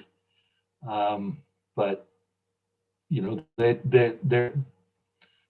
is the gates right there, so there are constraints to improving that intersection. I mean, there was some talk in the neighborhood about making that a free right, and that is definitely not something you would want to do with the pedestrian activity at that corner. It would just distract the drivers. Actually, they'd be more interested in looking to see the merge, and they'd be looking left instead of to the right. Besides the geometric issues that would result from that, it would, in my opinion, it would make the intersection much more dangerous if it were to become a free right. And that's probably one reason why it's kind of square, what I would call square. But we're going to be touching that intersection. We're going to be, to make the triple left work, we're going to have to do some median work. There's going to be some changes on the north, I guess that'd be the northeast corner. There'll probably be some changes in that intersection on that corner. So, I mean, that whole intersection will be getting the once over to evaluate what could be done to improve it if it's deficient. Yeah, I think that's something you should look at. Even with the stop now, people don't look for pedestrians. You have to watch out yourself while you're trying to cross on the trail, because people that are turning right are really trying to they are still looking left. But so I just encourage you to keep looking at that, because it is going to be, it could be a precarious area with all the other activity happening with the changes. That's all, Mr. Mayor. Thank you. Councilor Romero Worth, you have the floor. Thank you, Mayor. Ms. Jenkins, can you help me understand how far, I think it is west, you're moving Galisteo? Not very far, is it? I'm Councilor Mayor Worth. I think I have an exact number. It's about it's about 300 feet to the west. But it's not, is there a map that shows where it is and where it's going to be? Absolutely. Let me get to, let me get this out of here and find, so actually I'm going to go to a different one because it shows the. I do want to come back to that one in a minute. Sure, but. Absolutely. Yeah, here we go. So right now, so it actually doesn't, we used to have it shown, but it's but just an overlay. So what I can share with you is right now so we only start affecting Galisteo at this intersection. So this is all the existing alignment of Galisteo, and it currently comes in right about here. Yeah, and so we're curving it off to the west and bringing it in here. Okay. Can you go back to that map of the Hawk and? Yes, I can. So in the study, did they look in terms of the folks who turn left on Galisteo, how many cars that is? Yes, our study has an estimate in terms of, we have existing in terms of what those existing turning movements are, in terms of how many people are currently making that left turn. Yes, and I can maybe ask Eric to look that up real quick if he has that information handy. Yeah, and I'm also curious how many people you think will do a U-turn to go. Yeah, people are coming out of yeah, here, exactly, and doing that U-turn. So, Eric, if you need a minute, do you have access to those estimates? Yes, I'm finding it. Okay, that's fine. I'll just keep asking questions. We can keep coming back. I have to say I do worry a little bit about those people standing in the median. I forgot what you called it. The median refuge. The median refuge. It just I don't know. To me, that's just a little scary, even with all its high tech. So, and back to Councilor Villarreal's point about how all the signals work. Mm-hmm. So, if I'm standing in the middle of the median, what's that going to do to the signals? I mean, it's not the Hawk that's going to control, who's going to control who? Like, so the pedestrian controls the signal, which controls the car. So, and we do a 2-staged crossing. So you hit the button once here. Yeah. No, but I mean in terms of the other signals that it's connected to. So you said it's connected to the train and it's connected to the. Yes, it's connected to the train and it's connected. So the whole key about how these 3 signals are coordinated together is to ensure that that we don't have cars potentially backing up and blocking this area. Okay, and so it's not, so when I push the button to cross the street, I'm not going to be stopping the train or keeping absolutely not keeping cars from speeding on down the roadway there. It's about priority. So right, and yeah, and as the pedestrian, I'm not the priority. The train is. I think Mr. Thatcher has his hand up to try to clarify this if you'd like him to help. Sure. Mr. Thatcher? Councilor, Mayor. So with the interconnection, there will be a set of priorities that the controller will run. So the controller is a computer, and it will have an algorithm, and it knows when the pedestrian pushes the push button. And once it knows that, it knows also where it's in its cycle of where everything is going on. It'll also be knowing if there's a train coming or not. And then the controller will prioritize when it's safe for the pedestrian to make that crossing, and it can stop traffic. One of the great benefits of a Hawk is that when there are no pedestrians present, there are no lights. It goes dark. And so it's like there is no signal there. So what occurs when the pedestrian comes up to activate the Hawk, they will press the push button. And then when the Hawk is going to be activated to stop traffic, it will activate a yellow flashing light. And the yellow will flash. It will then turn solid, like you do at a traditional signal. And then the signal heads, as you can see on the screen there are 2 red lights. They will then go fully on red and will be a steady red. They'll just like at a normal traffic signal. Okay. Then partially through that, the red signals will flash like a flashing, like you do at a stop sign. And that will allow that a vehicle, as they come up, they have to wait till the crosswalk is clear and then they can proceed. And then the next car comes up, will have to stop. If there's no one present, then they can proceed. And then after the interval clearance for the pedestrian, then it just turns off and goes dark. And as was mentioned, this Hawk is in 2 stages. So the pedestrian's only activating one side each time. And then also with the pedestrian refuge, as the pedestrian walks down that median, they are facing the traffic they're going to be crossing. So there's now eye contact between the pedestrian and the oncoming traffic in each direction. So that also adds another safety that the pedestrian's now seeing the oncoming traffic that they're going to have to cross. And then that also gives other visibility for the cars to see that there is a pedestrian queuing up and waiting for the cross. There will also be countdown pedestrian signal heads on either side. So it also tells the pedestrian how many seconds they have left before the signal is turned back off. So there are some safety parameters to help the pedestrian make that crossing safely and give them the information they need, whether they can cross or they should wait till the next time. If there's not enough time to make the crossing as it ticks down, they can stay and wait and start this process over again.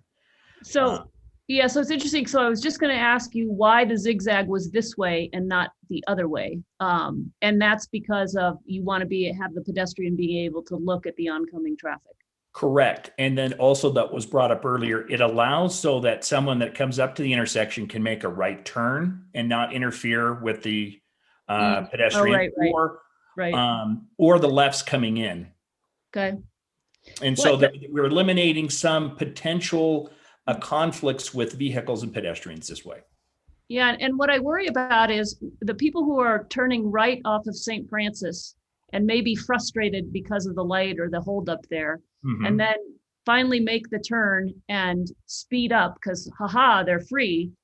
And then lo and behold, there's this light. I mean, have you looked at that phenomenon potential? I think in the traffic study that the applicant put forward, I think that particular scenario wasn't necessarily studied or brought up. I think a part of all of what we have will also be in a level of enforcement and some getting used to of things.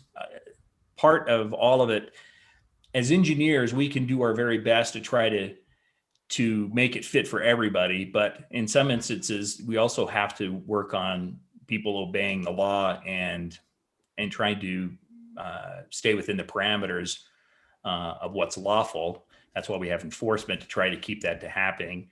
And there may be some times when this comes on that we may have to have the city have a police presence there just to kind of help and let people understand, maybe give some warnings about what's going on so that everybody can get used to the new traffic system. Did your study look at how many people you anticipate to be walking back and forth there? Or how many people walk back and forth there now? Or do they do it up at the intersection itself? I'll take that, Trent. Sure, Eric. I was going to turn it over to you anyway. Yeah, I figured you would. As was mentioned earlier, we did pedestrian counts at every intersection we counted. The traffic crossing Galisteo, crossing Zia at Galisteo was very minimal. It was more bicycles or east-west traffic. And so we really don't have a really good estimate of the potential pedestrians. There is some new guidance that would allow us to look at that. I think we did, and it wasn't all that high.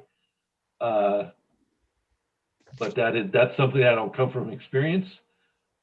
So the answer is that it's difficult to predict pedestrian generation.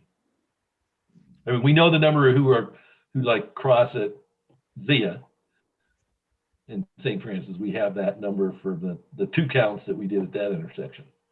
But the existing traffic, the existing pedestrian volumes on Zia and Galisteo were really pretty small, a couple, 2 or 3. And what about the traffic coming from the east side of Zia crossing St. Francis? Did you look at that and what this development might do in terms of being a magnet for, I don't know, more people coming over to get coffee or space? Yeah, the trip generation of the uses was evaluated.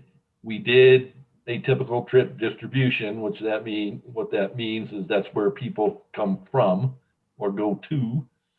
And then we assign those to specific movements at the intersection. So we do have traffic for the retail spaces that come from the east.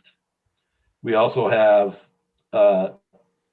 the residential trips, which are really considered employment trips.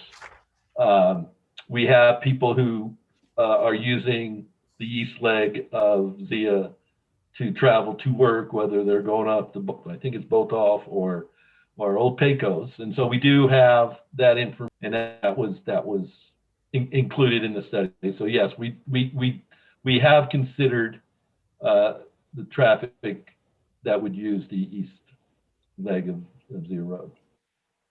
And I have the numbers from the study that you requested earlier.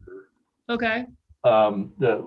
We have about 50 U-turns in the morning, and fewer, of course, in the afternoon, because the trips from the residential is they're more entering trips in the PM than exiting trips. And I believe that we assumed like half of the residential trips that who would want to get to St. Francis would make that U-turn. And then the number of left turns onto southbound Galisteo at Zia is in the 200 range. Let's see. Yeah, it's 206, 230. So, and that was, I mean, and a lot of that is existing traffic. You know, there's a lot of people who use that now. Yeah, and do we have any sense where they're going? Are they going to Chaparral? Or are they just cutting Oh, through? I would don't say know. they're residents in the area. Okay. And people who want to get to Rodeo for whatever reason. or Yeah, not cutting through to Rodeo. Sawmill. You know, I mean, school traffic is I don't know when first bell is at schools, but a lot of districts have those later in the morning. Yeah. To avoid the peak hours. And so, as I said, in traditional traffic impact studies, the AM trips from residential is primarily considered employment trips. And they go to where the jobs are. And that's pretty much how they're done. Okay, can we go back to the Chaparral school routes?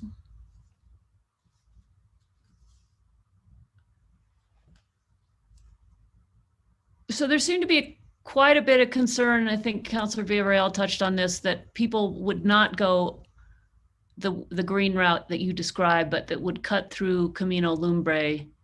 How do you evaluate that?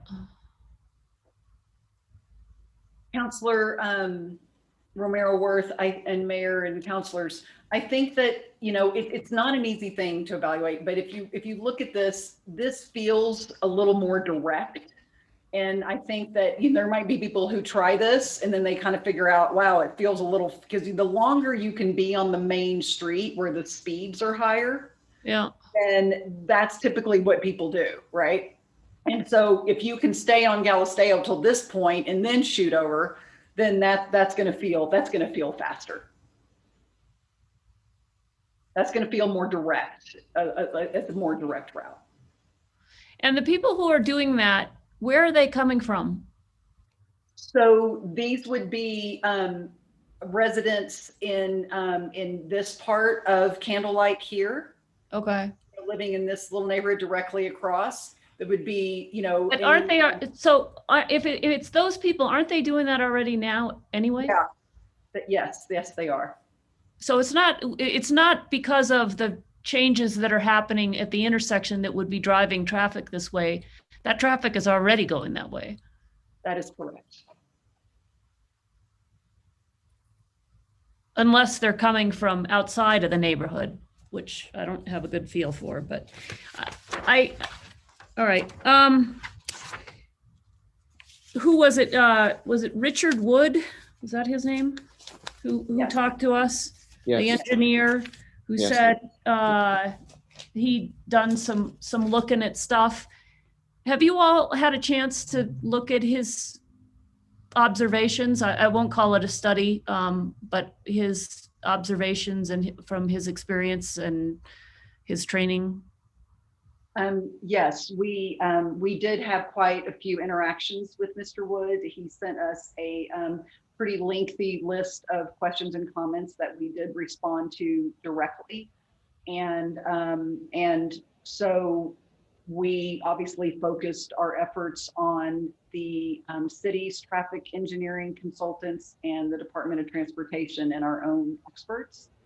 But we listened and we responded directly to any commentary or questions we had from the neighborhood regarding the traffic study and the results. So there were some questions just for clarification around methodology. And so we responded to everything that was posed to us. And you didn't see anything from his work that led you to change anything that you're looking at here at this point?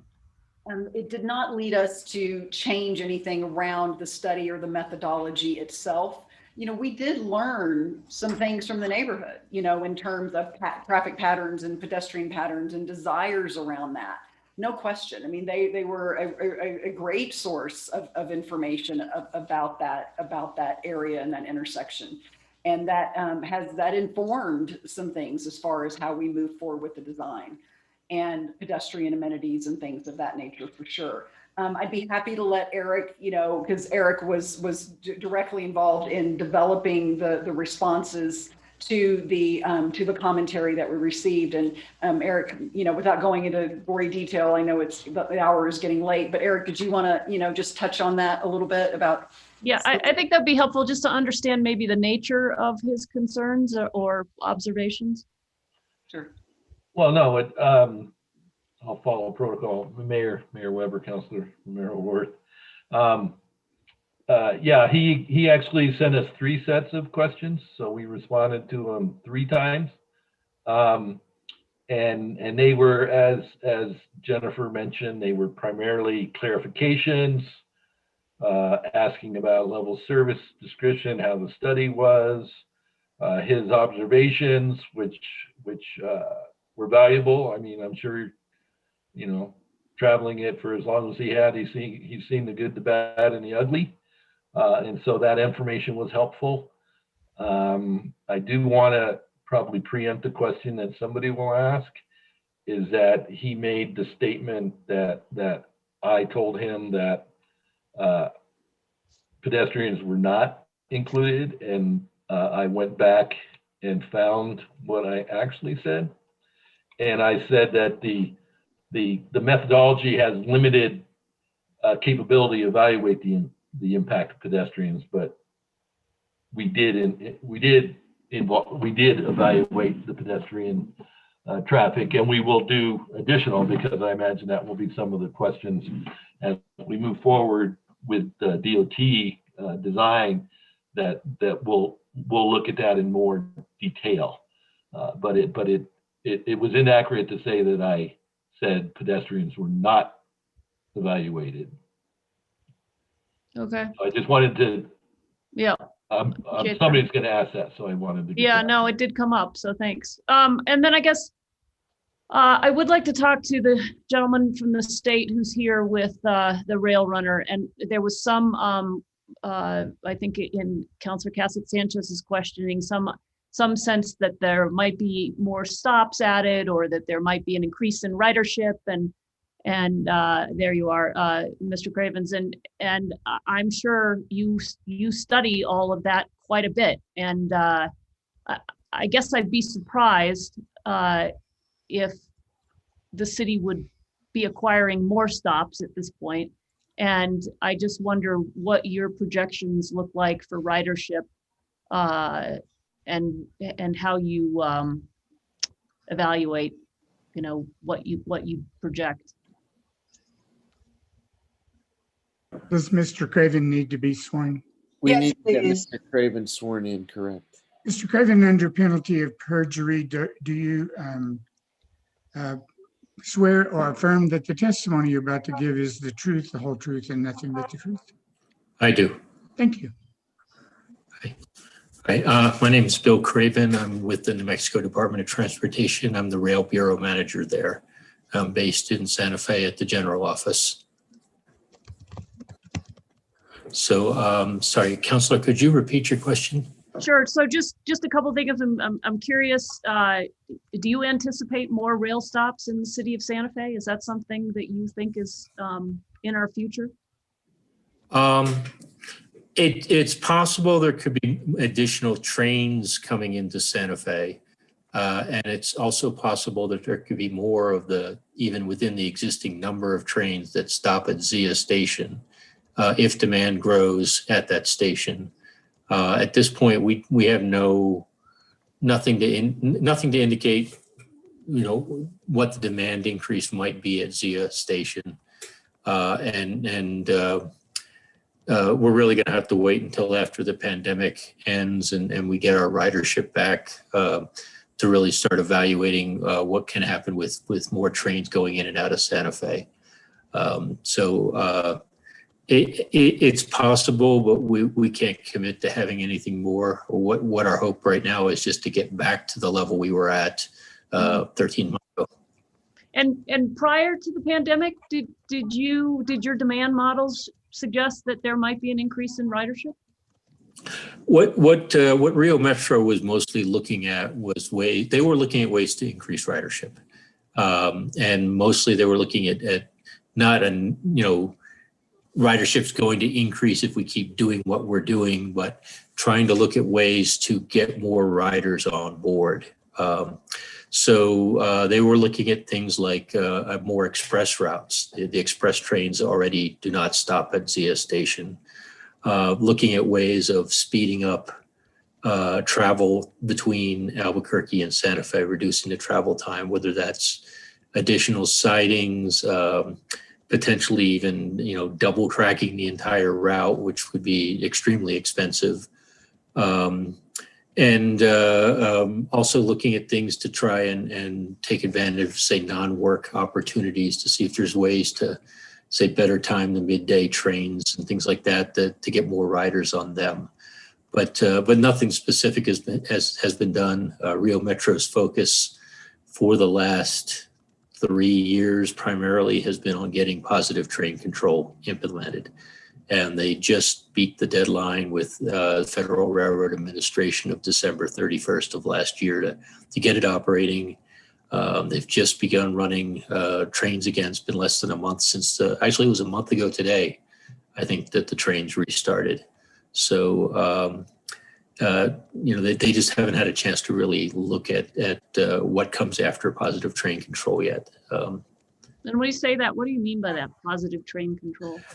Positive train control is a federally mandated safety system. It's designed to prevent train accidents, whether they're caused by two trains being on the same track at the same time when only one should be there, prevents accidents from going through a switch that's left open, through also if your train's going too fast for the allowed speed, it will alert the train operator, and if the train operator ignores that, it'll stop the train, override the acceleration on the train. And also it protects train workers, maintenance workers, prevents trains from entering into work zones if they don't have clearance to do so. So it's designed to prevent accidents and fatalities associated with train travel. Okay, interesting. Learned all kinds of things tonight. And pre-pandemic, I realize, train ridership right now is stressed and probably has always been stressed, but now with the pandemic even more so.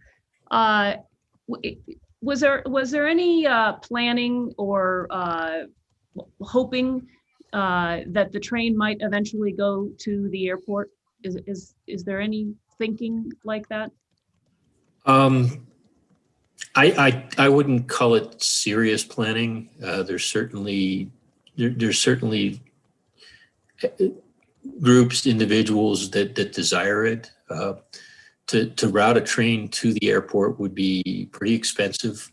There's the one rail line that heads up there from that currently heads up there actually goes about 3 or 4 miles of industry tracks south of the main line. It diverts from the main line near Woodward Ave in Albuquerque, and then continues all the way south of the Rio Bravo, goes under I-25, and then comes back north again.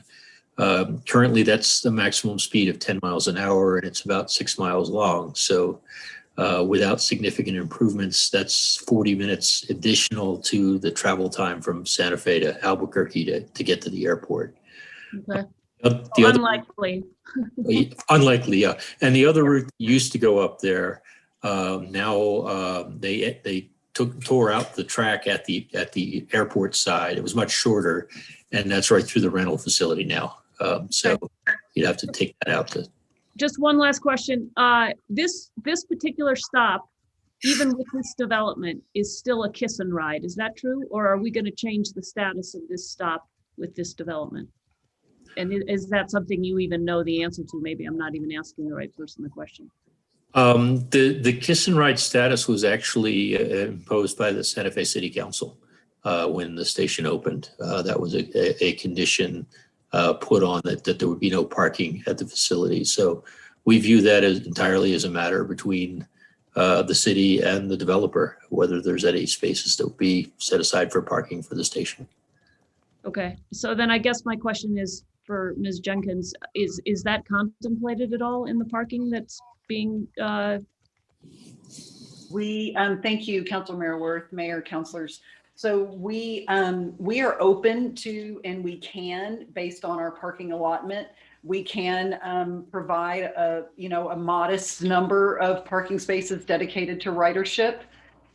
Whatever that, maybe that's 20, 25 spaces, something of that nature.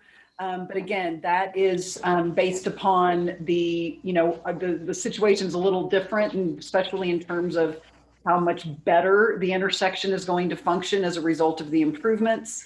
And so it might be something the council wants to consider.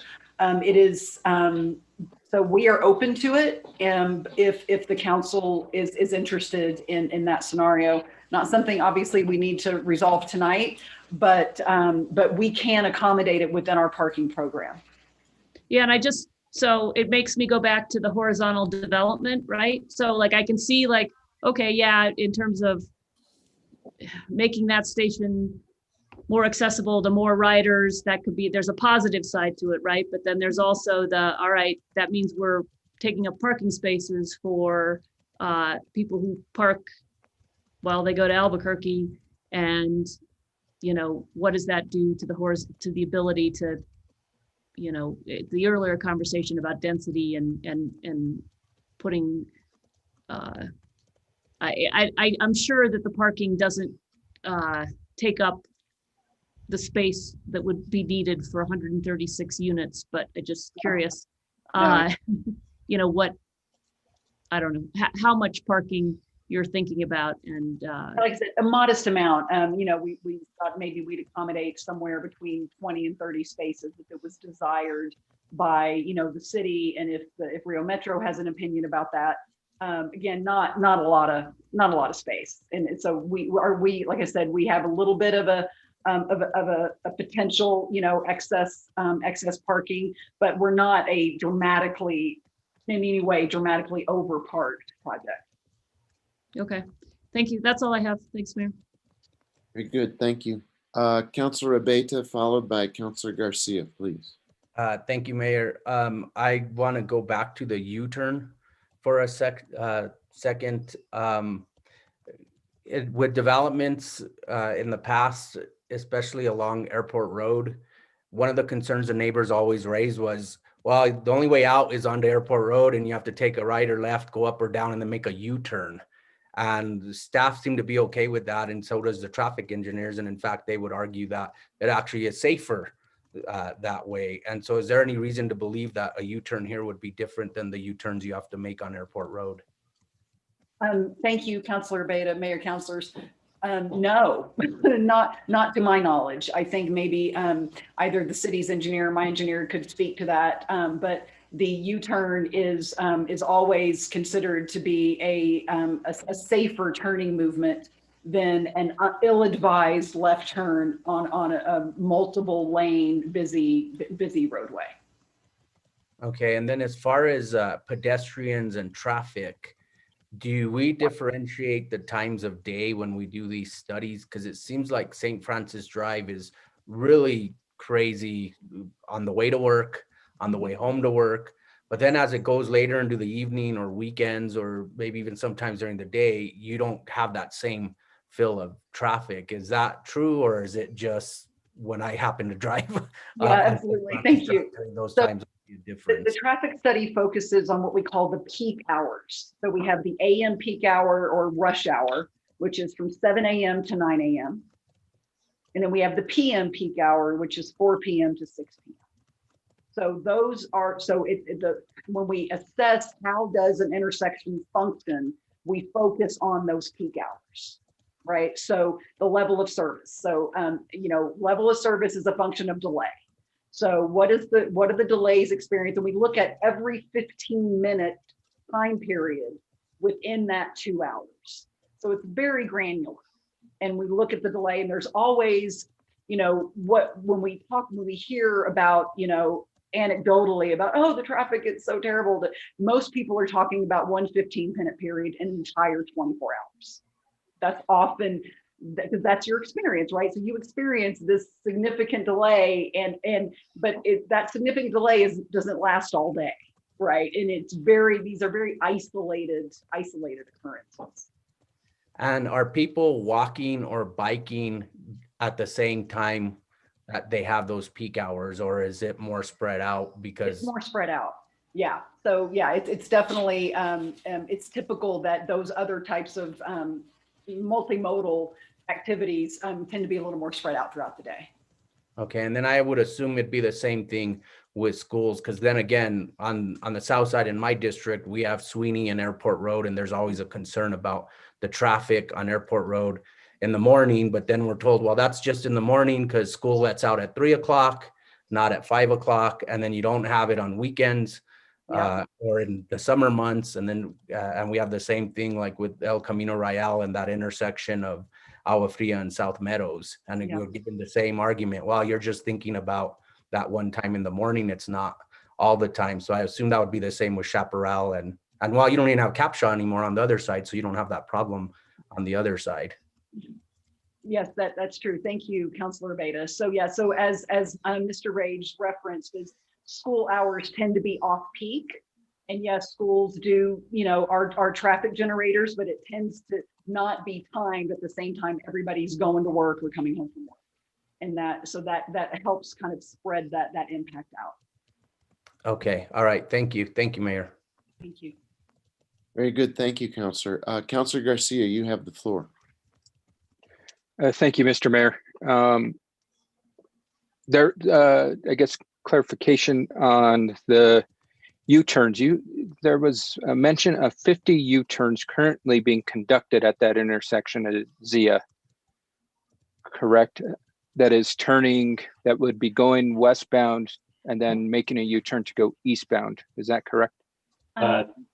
No, go ahead, Eric. I'll let you address that. Okay. Mayor, Councilor Garcia, councilors, no, that was the projected right now. I don't believe, we counted Candelario and Zia, and I don't recall any existing U-turns at that intersection.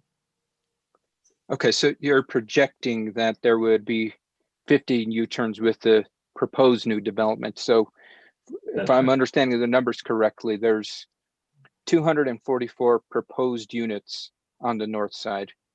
For example, if everybody that lived there had one vehicle, out of those 244 vehicles, you're only expecting 50 to make a U-turn.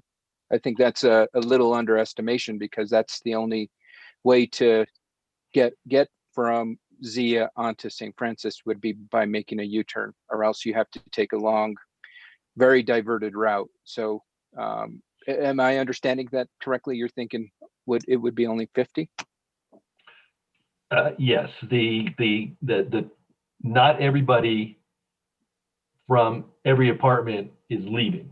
The trip generation for that 244 units is not 244 trips in the AM peak hour. I trying to find the number.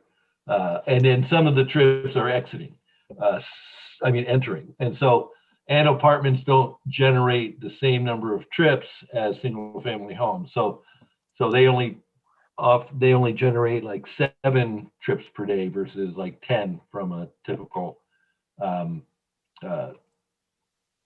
house. So I'm gonna, if you have other questions, I can try to find the trip generation for the north site. We should have that in the report. Sure. I'll go ahead and ask another question and then we can come back to the number. My next question is for Mr. Gian.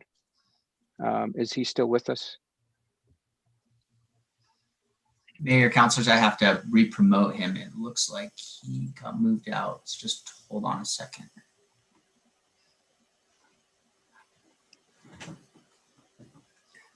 I do think he is back now.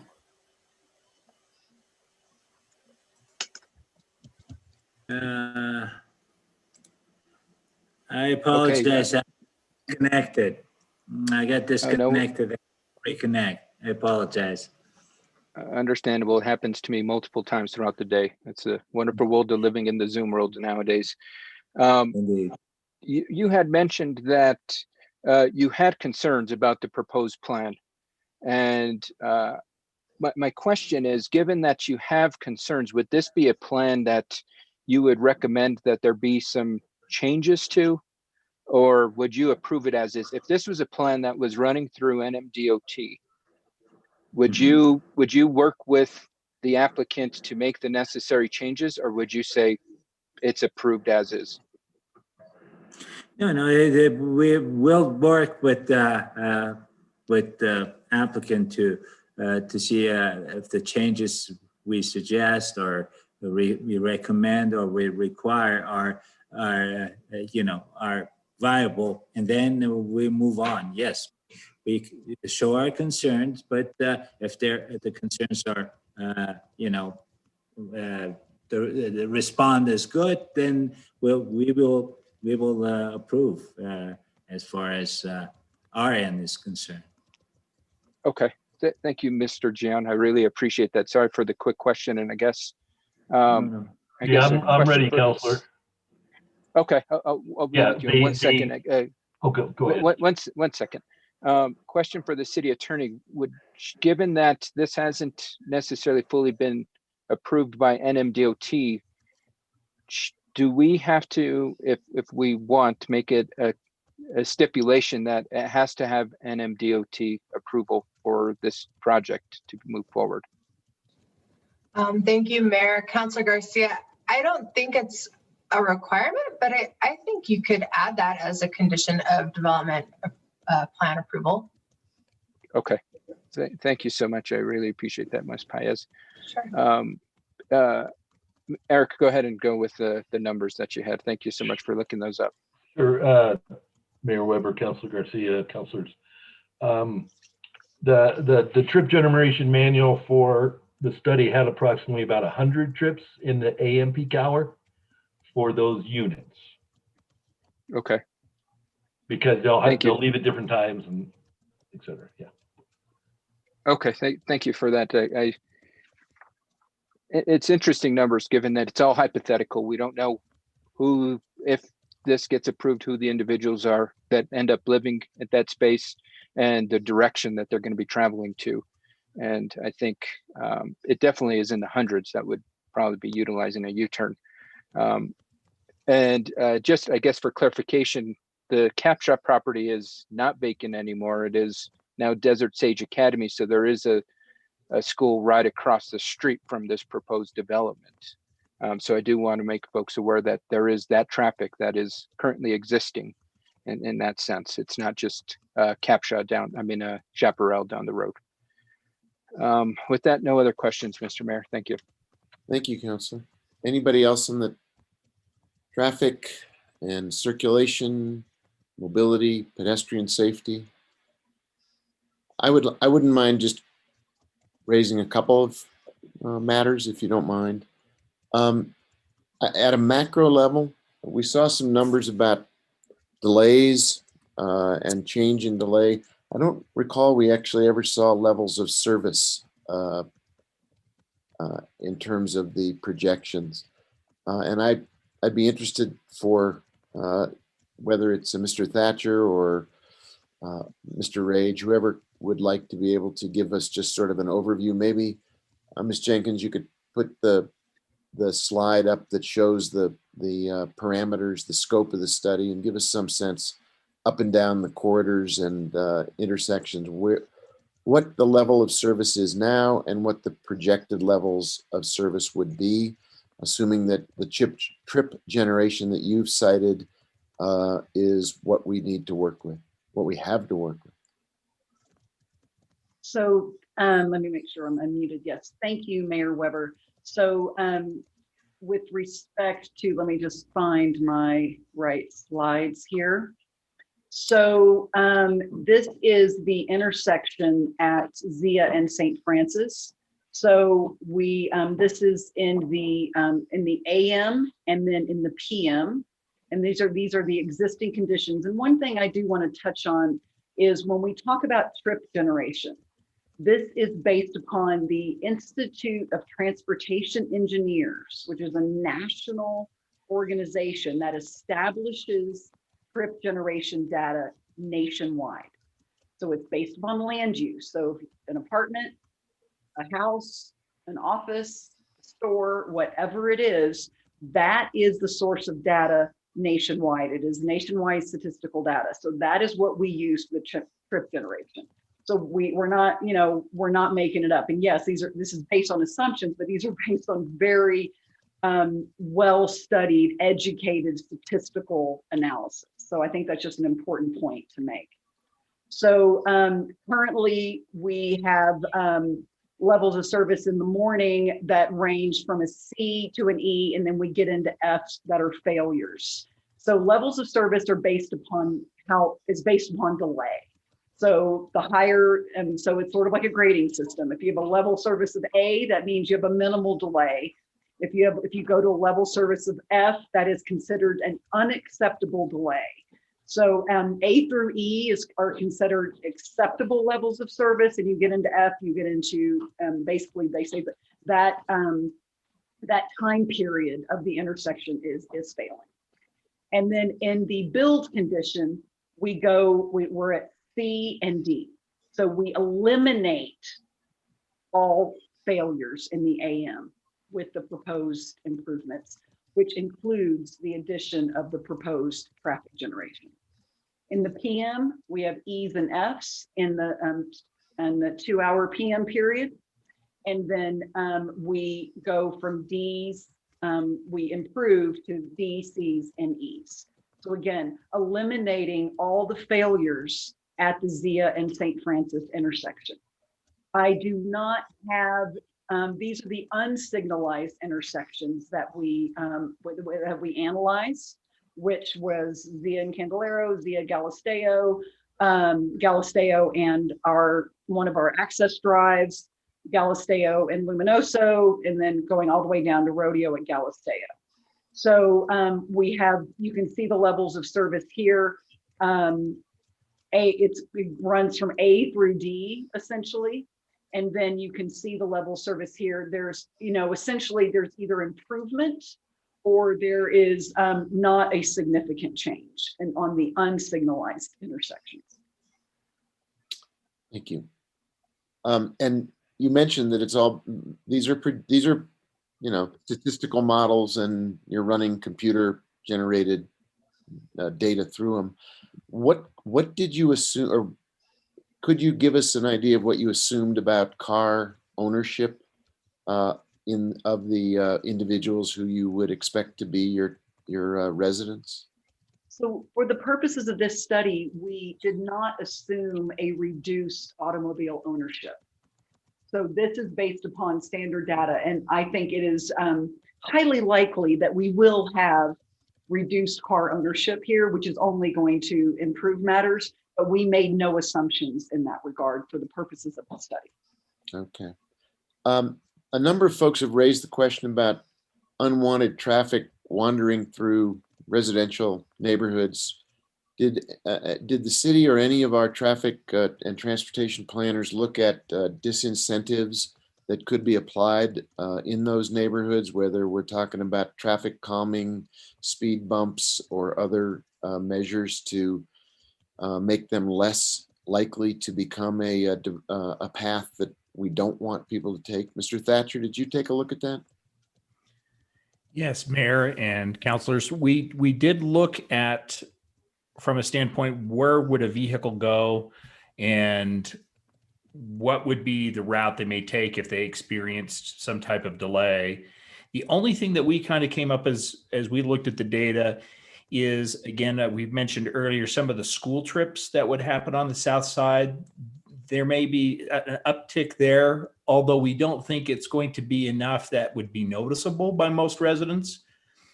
And we really think the other mention that has been happened is to go along Candelario. Let me see if I can pull a map up.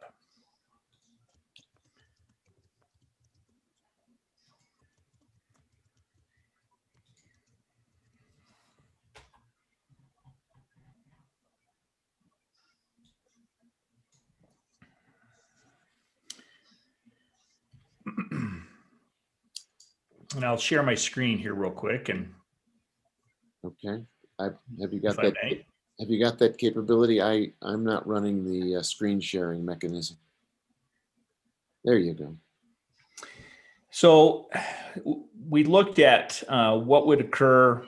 Primarily, there was some discussion about Candelario, about some folks, if they wanted to make a U-turn, that there was some thought that some might come up into this neighborhood to come down here and make a left, thinking this would be a safer aspect of coming back.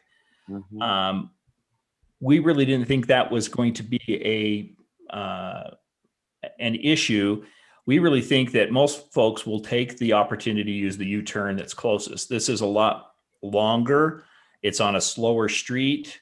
And then to come back and then backtrack all that way, we really felt that that wasn't going to be an issue, and felt that most folks from on the northern side of the development would come over and make the U-turn where the traffic study had indicated, and then come back.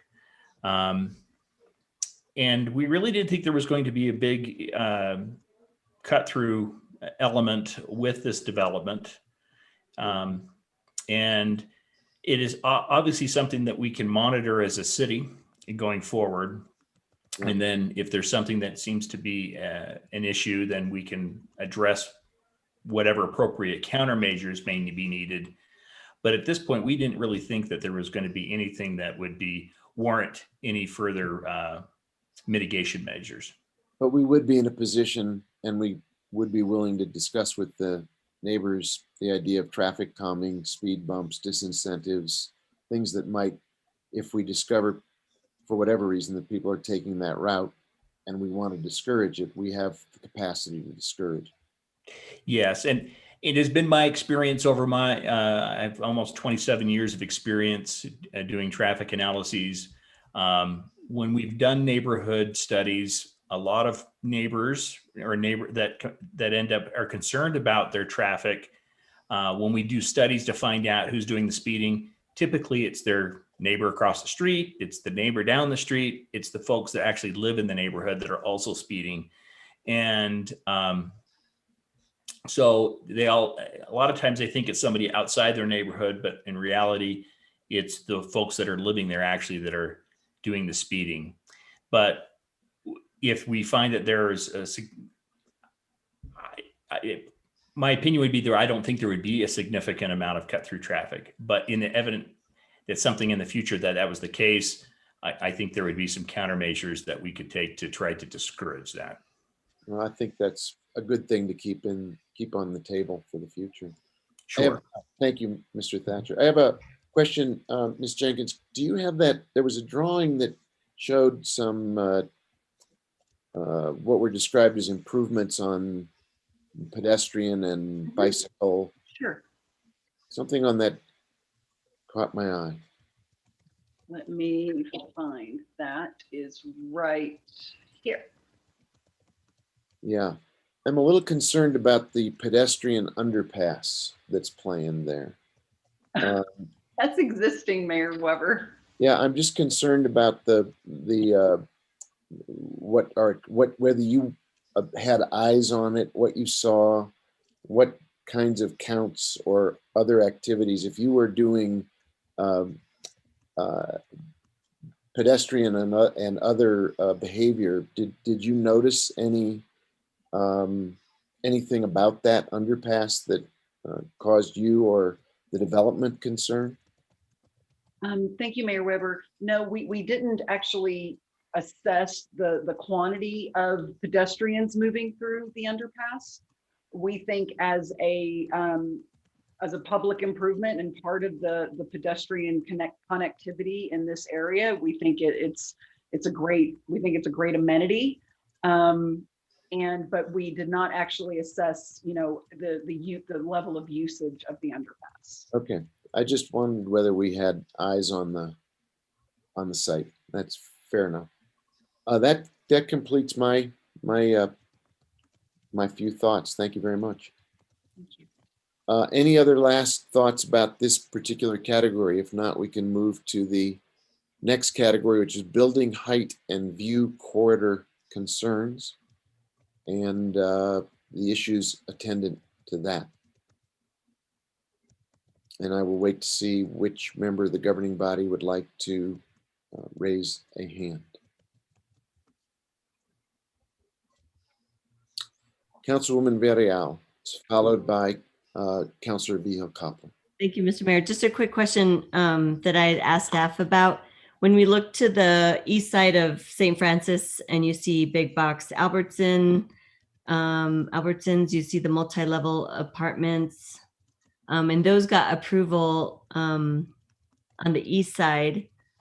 I'm thinking Vizcaya, I think it's Vizcaya Apartments, Rainbow Vision, Senior Living, and those are in the corridor.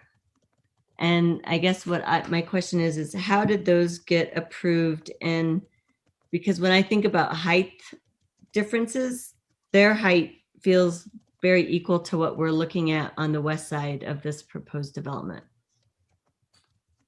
Thank you, Councilor, for the question. Yes, that is true. The overlay is not written in a way that tries to address the lay of the land. It's a strict number, 25 foot height max. And so the reality is that, Albertsons and in particular Vizcaya are situated on higher elevated land, much higher above St. Francis. So the net effect is that even though I'll just, stick with the Vizcaya example, even though it's, complying with the overlay in that 25 foot height, the reality is that it's built on much higher ground. And I think, as one drives into town, if you look to your right to the east there, it's definitely a visual block to the mountains. But just to be clear, those developments did comply with the height requirement of the corridor. Okay. Thank you for the clarification. And Ms. Jenkins, in terms of visually how the height will be viewed, I was trying to imagine what it would be like to be on Arroyo Chamisa Trail, like where our bridge is. There's a bridge that we constructed. If you're heading up towards the light, towards Zia, and if I were to look west where the development will be, what am I going to be seeing? Thank you, Councilor Villarreal. I'm going to pull up some imagery. I just need to get to the right. So these are, so I wasn't sure, I want to make sure I'm clear on the direction that you are thinking. So right now we're in the foreground is St. Francis Drive. You're heading north into town and No, I'm you're thinking approaching more the, actually if I was walking on the Arroyo Chamisa Trail and I'm heading from our pedestrian bridge where the Arroyo is. oh, okay, gotcha. I'm walking up towards the light Mhm. to the intersection of Zia and So St. Francis. this is on, again, so this is looking towards the southwest. So if you're, if you're on the trail, you're going to be, over here. And so this is sort of what would be more indicative of that view. So these are the multifamily in the foreground here. This is Zia Road. And then we have the buildings here fronting on St. Francis. And you can see kind of in the distance some additional buildings there. So I guess my understanding was that they're kind of sunken down. There'll be movement of earth, of dirt, so that it's actually lower, so that it wouldn't look like 2 or 3. Mm-hmm. It was more like 1 story based on where you were, say, on the trail. I'm going. Exactly. So that is such a good question, Counselor. Thank you, and Mayor and Counselors. So this right here on the section is the trail. Okay, so we actually drew it into the section. So here's St. Francis, and then here's the trail as it relates to St. Francis, and then this multifamily building here. You're going to have basically the experience of a single story at 15 at the kind of the upper 15 feet of that building. Okay, thank you. Just want to. That's all. Okay. That was it, Councilwoman. Councilor Veal-Koppler, you have the floor. Thank you. I have a question for staff, and I'm trying to recall, and maybe you can correct me, but I believe it was this governing body, I believe, approved. I don't know if you'd call it a variance or what would you call it, but we did approve something that was in this Southwest Highway Corridor Protection Zone. And it was a building on Pacheco Street. Is that right? We've approved, I don't know, would you call it a variance, Noah? Mayor, councilors, Councilor Veal-Koppler, I think that you may be referring to Morningstar, which is it was the one of those. It was the branch project. Okay, so yeah, so that's where the 2 corridors, where you have the link overlay, and then you have the South Central Highway Corridor overlay. They both like overlay each other, right? They go over each other, and there was a provision in the link that the governing body did an amendment to the code for the previous version of the link standards. And there was a provision there that said where the 2 overlays cross each other, the more restrictive would apply. And we actually went ahead and removed that, or the governing body removed that provision and allowed, if you're doing a qualifying project in the link overlay, then you get the height for that's allowed for a qualifying project. Thank you. And there was a lot of discussion at that time about this Southwest Corridor plan, though, and whether that should apply and have more precedent, more credence over the other. But we ended up considering both those zones and then approving it. And I think at that time it also said that Christus St. Vincent was also that was brought up, where that was in the corridor and in violation, so to speak, of the corridor plan. And I think there were some other buildings, but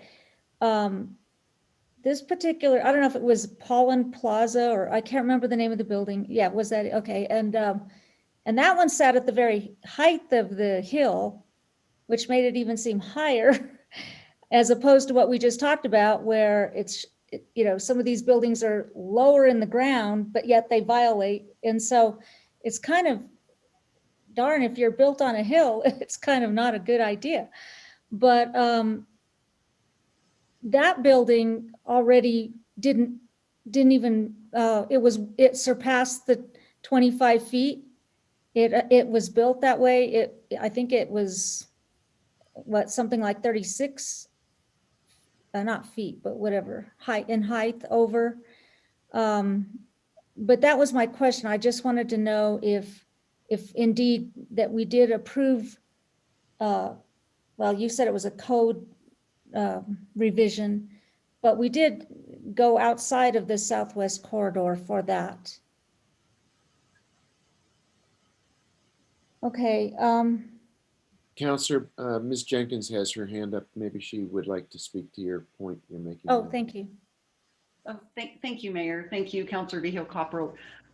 So yes, I'm actually glad you brought that up, because there are some interesting parallels between that decision, which basically said that the link would supersede the South Central Highway corridor for the entire link, but kind of specific to that building on the corner there adjacent to St. Francis. And the governing body decided that the values and goals and objectives of the link, whether it be housing, walkability, redevelopment, were more important in that instance. And interestingly, Zia Station is poised to meet those very same, very worthy goals of housing, affordability, redevelopment, walkability. The very same goals that the link is striving to create. We have an opportunity here in a private sector development to realize those goals. And so it's really about priorities, and the city has repeatedly set priorities over the last 20 years about what is important.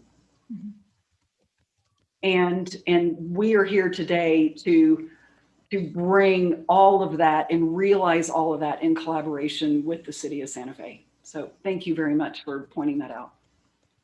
Thank you. And then in that same discussion, because there is another, it's not built yet. And I know there was some discussion earlier about rail runner routes and such, but I'm told that, I mean, who knows when, but the rail, I guess it's in Las Saleras, there's there is a planned rail station stop there. And I know that I'll go back to a class that I took with Alexandra, she's probably still here, Alexandra Ladd. And one of the things we talked about with affordable housing was that it is kind of a perfect opportunity when you have a rail station and you have affordable housing and you have millennials who can hop on a train and put their bike on it and then stop along the way, even as far as downtown, and then get their bike and drive wherever they need to drive, and that it reduces the carbon footprint too. And that was one of the really neat things about the rail runner and the stops, because if you build housing around the train stations, they provide a lot more to a city than what you might have ordinarily, because you can have an impact on reduced traffic, although we haven't really been talking about reduced traffic tonight, but it is something that I remember from the class, but I agree with it already, and that is that if you build housing around transportation, you really can accomplish many goals with one kind of thought process when you construct and develop property. And so, we do have the rentals. I forgot what they're called over there in Las Saleras, but they're very well priced. I know a lot of us went to the grand opening, and if that train station's built and then it goes over to the Zia station and complements that housing, and then of course the rest of it I'm not so sure. But anyway, I just wanted to ask the question about whether indeed we did have I know we did have a discussion about the southwest corridor protection zone, and that we did, even though it was within the Midtown Link, there was a lot of public input about the Southwest Protection District. And, you know, I feel like some of that discussion we had the other night in public comment, but I do believe, as you stated, that, you know, the city changes and our goals change. And so, as you said, we did have that discussion about, you know, what the city's real issues are now as compared to then. And I guess that's all I want to say about this. I just wanted confirmation on that. Thank you. Thank you, Counselor. Others on this topic?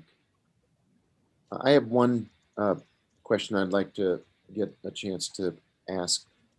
Ms. Jenkins, I remember you had a slide the other night that showed remaining developable property in the different protection zones. Could you pop that up for us, please? Sure, happy to.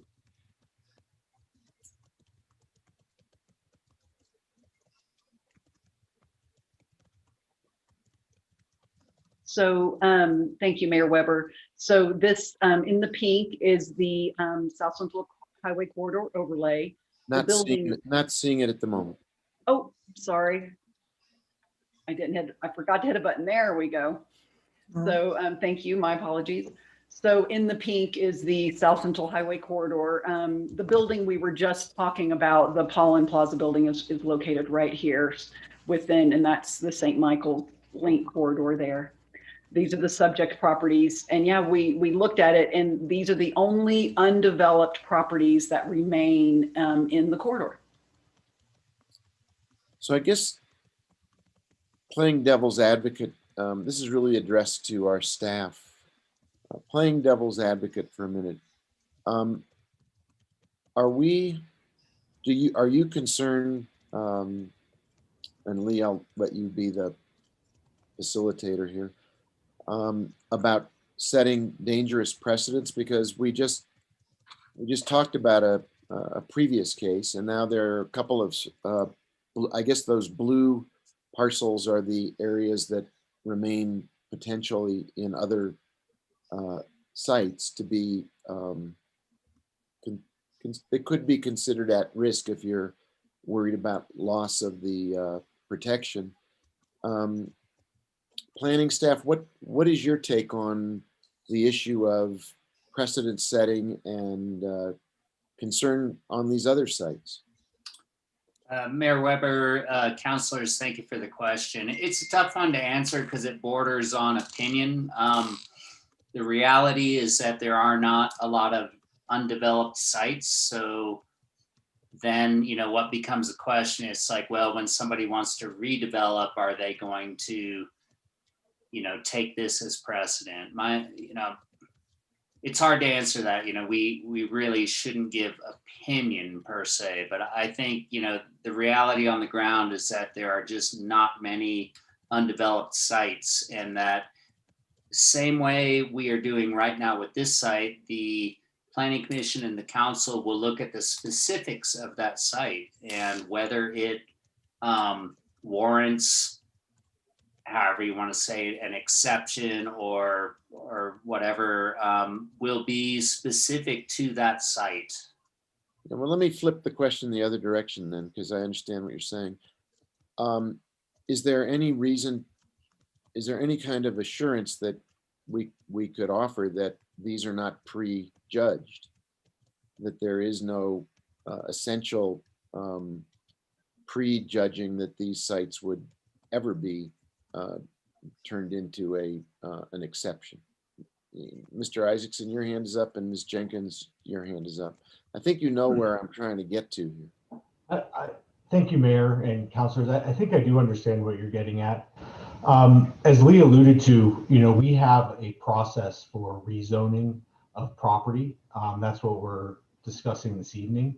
And the first criteria of that rezoning process, when we're evaluating these requests, really looks at the sort of the characteristics of the site and its compatibility with its adjacent neighbors and neighboring development. And so to say that an action here would be setting a precedent for an action somewhere else in the overlay district, I don't think is quite accurate. I think we would look at each project on its own merits and its ability to satisfy the rezoning criteria set forth in Chapter 14. And so that's how we would handle additional requests for these additional locations that are highlighted in blue on the screen in front of us. So this notion of precedent setting, I don't think is necessarily precise in its assertion. Ms. Jenkins, did you want to weigh in on that? Thank you, Mayor Weber, councilors. Sort of similar to what Mr. Isaacson was sharing, but when you look at the corridor, it's really a combination of 4 corridors that are very distinct in their character. St. Francis is mixed use, relatively intensely developed.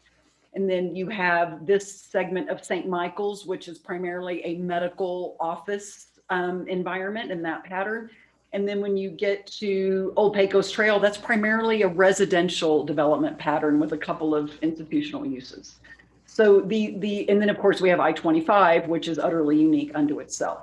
So when we look at these corridors, I agree with everything that Mr. Isaacson said relative to precedent, because again, rezone requests are all, based upon, their own merits, and you have to satisfy that criteria. But in this instance, I think the fact that each of these corridors, these sites are unique, but the character of these individual elements of the corridor are also very unique. Yeah, you mentioned Old Pecos Trail, and I think that's an area of concern. We want to make sure that we are very careful in doing anything to disturb that. And so I'm just raising that in particular because I think, as you say, every one of these is distinct. Every area has its own character, and we want to be respectful of that as well. So if there was a transit station right here, I would share your concern. Got it. Thank you. That was really, you helped me very much. I appreciate it. Thank you. If you could give us back our screen, thank you very much. It is 11:07. Just calling that to everybody's attention. We have a question on the table as we sneak up to 11:30 about moving forward, but we're pretty far down the road. Our next item for discussion or briefing is kind of what I was taking us into, a segue on legal criteria for rezoning and making that as clear and manifest as possible. So Councilor Garcia, I see your hand is up. You have the floor, sir. Thank you, Mr. Mayor. And I think this is the crux of the challenge potentially with this proposal.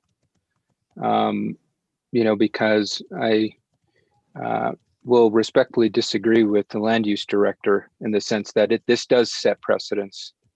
Because, for example, if the owner of the Old Pecos Trail property wants to develop their property and go and the means that this proposal is being put forth, all they have to do is meet the certain criteria that whatever is approved, because then there's grounds that you approved it in the past. There's no justification to not approve it now. And I think that's where, as I mentioned, it gets back to the crux of the challenge of the Southwest corridor, the South Central Highway corridor issue. And, I have to feel that this process does feel very rushed in the sense that this property owner did purchase this property knowing that these protections were in place, and that if there were intentions to move forward in the direction that they currently are pursuing, there was a different avenue, which was looking at amending the corridor plan. And I think that is probably the most fair and transparent way to move forward, in the sense it kind of takes the governing body from being the sole decider in this process. I think that's probably been my biggest challenge with this process is that it puts us in the middle of this quasi judicial process where I cannot support my constituents. I basically have ghosted them. They've reached out for support and concerns, to express their concerns, and I can't speak with them. And to me, that is very concerning. As somebody who deeply wants to support my constituents in any way possible, and I cannot, I think that's wrong. And you know, the developer put us in this process, in this phase, when there was the alternate route where we can, as a community, look at if this South Central Highway plan does need to be updated. I heard it several times that it's outdated and it needs to be updated. Great, I agree with that. Let's look at it. Let's really put it on the table and see if what needs to be changed. Counselor, I'm sorry to interrupt. I guess the question is, we're still doing questions about this category. If you had a question, right, and I do have a question. I'm sorry, Mr. Mayor, that it was a long-winded example, but I do have a question, because this is the question that I asked Mr. Logston in regards to what would we as a city government need to do to go through the process to update this plan. And so that was my question that I asked Mr. Logston earlier, that he replied to me via email. And so with that, I'd like to ask Mr. Logston, how could we go through this process in a different manner of updating the South Central, or the South Central Highway Corridor Plan? Thank you. Certainly, thank you, Mayor, councilors, and Councilor Garcia. As I responded in the email, you know, the council could, the governing body could charge us with engaging the public and looking at either simply the South Central Highway Corridor in itself, or all of our highway corridors, or a larger discussion of like, okay, let's look at all the corridors in the city and how important is this to us. We could have a public process where we could decide if it's as simple as amending the language of the various ordinances, or if we want to go further and embed that in the general plan. And you know, once again, as we discussed by email, you know, the land use department is, and I'll let Eli or Noah, you know, expand on this further. The land use department is looking at engaging in more of a growth management approach and looking at updating all of our code. To try and keep the answer short, we certainly can engage the public in looking at how important not only this corridor, but other corridors are to us, and what kind of process we want to take to amend them, or even, once again, embed further in the general plan. Okay, so sure, and you want to let Mr. Isaacson have a crack at that one? Yeah, absolutely. Thank you, Mayor. I was Councilor Garcia, please continue, and I'm available to supplement Lee's answer as necessary as we discuss this. Okay, thank you, Director Isaacson. And I think, you know, that's probably the best route we should take at this moment, given that we are currently in a housing crisis.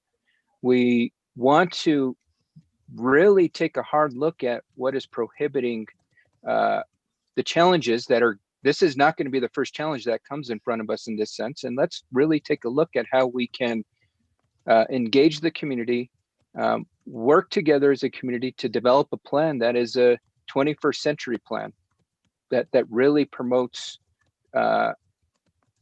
addressing our affordable housing crisis. So I guess, I have a question for Ms. Jenkins. Yes, Councilor. And my question is, why wasn't the process taken to request that the corridor plan be updated versus kind of taking the backdoor route in regards to why wasn't that proposal the immediate go-to, given that this was the plan that was in place when the property was purchased? Thank you, Councilor Garcia, Mayor and councilors. We had a lot of dialogue with city staff around as we were developing the plan and as we looked at the impact of the highway corridor and working on the overall thing and working with staff. So what is there's some elements of the corridor that are really creating a significant challenge for the feasibility of the project. There's a lot that we can comply with and want to comply with. But what do you recommend as the best path? We talked about, well, did we just ask for a variance for this provision or that provision? And we had a lot of discussion about that. And where we landed through that dialogue was that a map amendment seemed to be the most transparent and the, after a lot of discussion, and I'll let staff speak for themselves, the most transparent and appropriate, path forward.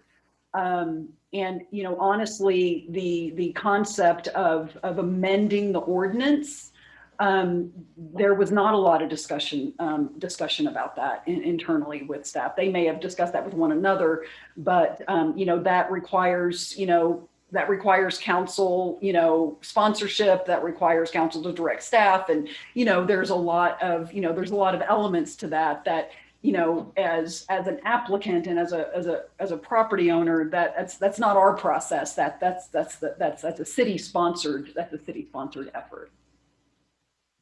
Okay, thank you for the clarification. And so I guess let me ask city staff, was it ever an option to look at amending the corridor plan? So, Mayor, Councilor Garcia, and I believe Planning Manager Noah Burke would also like to provide some comment on this, but private properties have the right to request rezonings per Chapter 14. And Chapter 14 also includes the process by which that happens and the criteria by which those requests are supposed to be evaluated. Taking an approach that the approach that you're suggesting of looking at amending the overlay zone ordinance would apply to not just this property, but every property in that overlay zone that we looked at earlier. And so that process, because it affects a larger portion of our city and more property owners, we would want that to be a much more public process, one with a lot more public engagement and a lot more public input. But I think what we're looking at tonight is a request for a very specific property within that overlay district. This is a process that is both allowed by our code and is one that in many ways may be appropriate for this type of request. Now, if, as Lee suggested earlier, if as a community, we want to have a much broader dialogue about the impact that these overlays in our corridors are having on our ability to provide affordable housing to our residents, while also preserving aspects of our community character or look or feel or identity, I really welcome that conversation. And I think it's the perfect types of conversation to be having in the context of this growth management planning process that Lee alluded to earlier. And so it's really about where do we have these discussions? What's the right approach, the right scale of the impact of our decisions and our policymaking, and really trying to figure out what's the right fit. And I do think, staff was advised the applicant that, the rezoning request was one way and an appropriate way to handle sort of redrawing the map boundaries and requesting the rezoning for these properties for this project. So I don't know if that answers your question exactly, Councilor Garcia, but that's sort of how these issues in this policymaking process can be handled at different types of scale across our city. Okay, thank you so much, Director Isaacson. I really appreciate that. I just wish that when, the request had come forth, it triggered the thought of, well, shucks, let's really look at this overlay and this plan, because maybe it is outdated and maybe we just need to figure out how to fix it instead of going through special zoning changes, because I think that's probably the best and most efficient use of our time in that sense. Because this is like I said, this isn't going to be the only time I believe this is going to come before us in this sense. Housing is as critical right now, and we want to do everything we can to ensure that if there are barriers in that sense, true barriers, then we work to remedy it. I don't think timing was an issue because, as I mentioned, this isn't a property that the owner bought 5 years ago. It's been long planned out, and like I said, I just wished the owner would have worked with us in that sense to take the necessary steps to work towards amending the overall corridor plan. With that, I think I'll yield the floor. I got more questions, but I want to hear what my colleagues have to say at the moment. I see a Thank couple you, of Mr. hands up from our council members. I also see our assistant city attorney hand up, and I wonder if we've hit a moment where we might want to take a vote on extending our meeting past the 11:30 hour. So I don't think we're going to finish by 11:30 tonight. So I'm open to the will of my colleagues on the governing body. If you'd like to hit 11:30 and then schedule another time to resume, or if you'd like to try to make it through to the end of this discussion with votes tonight. Before we get too much closer to 11:30, I'd like to see if we can arrive at a conclusion. Councilor Viel-Koppler, your hand is up. You have the floor. Would it be appropriate to make a motion and at this time about that? I'd like to get it resolved. Yes, please. Okay, I'd move we suspend the rules and continue. Is there a second? Second. Councilor Abeyta has seconded that motion. Is there a discussion? Because I think not everybody sees it the same way. It's a late night and we've had a lot of discussion, but we're not anywhere done yet. Councilor Casa-Sanchez, you raised a hand. I'm simply curious, given the special nature of this meeting, if we do not extend our rules, suspend, see, I can't even make sentences anymore. What does that mean in terms of rescheduling this? Are there special considerations considering we're in a quasi-judicial? And given the fact that we are entering into budget hearings next week, I don't think we even have the city clerk here to start to answer that question of how capable that would be. Well, we have a city attorney and we have a city manager, and I think there are answers to the question about what our options are.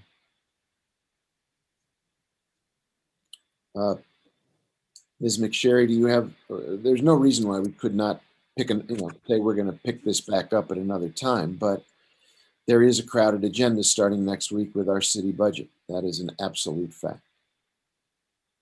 And a Wednesday night council meeting.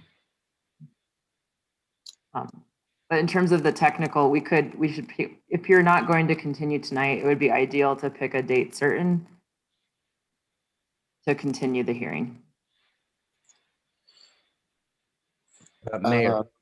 Councilor Abeyta, there's a couple of hands that were up to speak to the issue of legal criteria for rezoning, but we're in the middle of a brief discussion about whether we want to suspend the rules or not. That's what this is about. I suspected that. Yes, sir, you have the floor. My concern is if we extend it, then do the two counselors that didn't participate in the previous two meetings, then they have to recuse themselves when we hear this again? Yes, I would assume they are not eligible to participate, but Sally, your hand's up. Aaron, your hand is up. Okay, thank you, Mayor Weber. Councilor Abeyta, it's a good question. I did have a chance to confer with the city attorney on this too, and I think we both agree that in a quasi-judicial proceeding, if a counselor is able to review the entire record, so that would be our YouTube videos of both of these meetings, all of the documents that are posted as part of our formal hearing record, and if they are able to be comfortable that they understand everything that's transpired, there's no limitation on them stepping in and voting, and that's the way judges in a court of law handle those situations. They could certainly choose to recuse or abstain, and if they didn't have time to review the record, then that would be the recommendation. Okay, thank you. Thank you, Mayor. Thanks for asking the question. Other concerns or thoughts about which way to go on this? Councilwoman Villarreal, your hand is up to speak to this issue. Thank you, Mr. Mayor. I just wanted to know what our agenda looks like. That's why I think Councilor Casasant just talked about the city clerk wanting to know what the agenda looks like next week for the city council meeting. For the Wednesday council meeting? Yeah. Mayor and Councilwoman Villarreal, I am here. I've the city clerk unfortunately can't skip these. But the agenda is fairly lengthy for the meeting on the 14th. We do have 2 public hearings. I'm actually pulling up the agenda as we speak so I can look through it. As Councilor Cassett Sanchez did mention, we do have budget hearings next week as well as the following week. But I can look for dates if you would like, or we could add this to next meeting. There's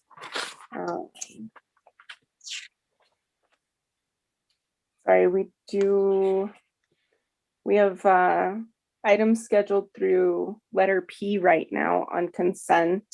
And then we have 3 items on discussion, our regular scheduled overviews and 2 public hearings. I think that's probably a better bet when we move to April 28th. We have several public hearings on that meeting. But we do have an appeal hearing on the 14th, and those tend to take a fair amount of time from a historic board decision. Yes, thank you, Sally. So on it's the 14th. So it's 11:26. I think we need to. Councilor Romero Worth, your hand is up. So I'm going to throw a curveball here. And because of the way we've structured this tonight, I haven't been able to probe this. But I am interested in exploring postponing and asking the developers representative to go back and meet with the neighborhood association and just one more time to see if there can be better communication and some of the things that we heard about 2 nights ago could be addressed. I don't have any I can't imagine that they're going to come back, singing Kumbaya, but I just wonder if some things couldn't be worked out. And I wonder, and part of the problem is I don't know what has already been done and what kind of interactions have already taken place. And maybe it's not, maybe all kinds of things have happened and nothing is better. So Councilor, our legal department's hands are flying up. All right. Yes, I just think we probably should vote Mayor Weber, councilors on, because we've got 2 minutes. We could extend just for a little while and still make these decisions, but we need to make a decision to extend in the next 2 minutes. I agree. If the clerk could call a roll on the motion, that would then at least give us a chance to either decide to plunge forward toward a vote or reschedule, but we got to get out of this. We got to get beyond 11:30. So please call the roll on the motion. Absolutely. Councilor Cassett Sanchez?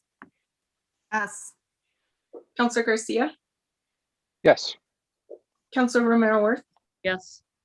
Councilor Vigil Coppler? Yes. Councilwoman Villarreal? Yes. Councilor Beta? Yes. Mayor Weber? Yes.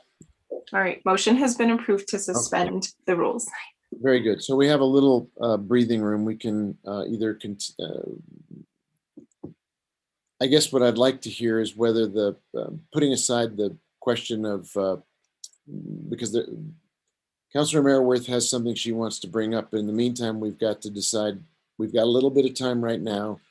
We could call it a night now and reschedule to pick it back up at another time, either Wednesday or at a date that is convenient for everybody. And that would then be a chance to move through the rest of the agenda as planned, these topic areas, and then consider motions, including the one that Councilor Mayorworth has just brought up, but which is, we haven't finished our regular order of business, so it seems it may not be the appropriate time to take it up. So I'm interested in it's 11:30.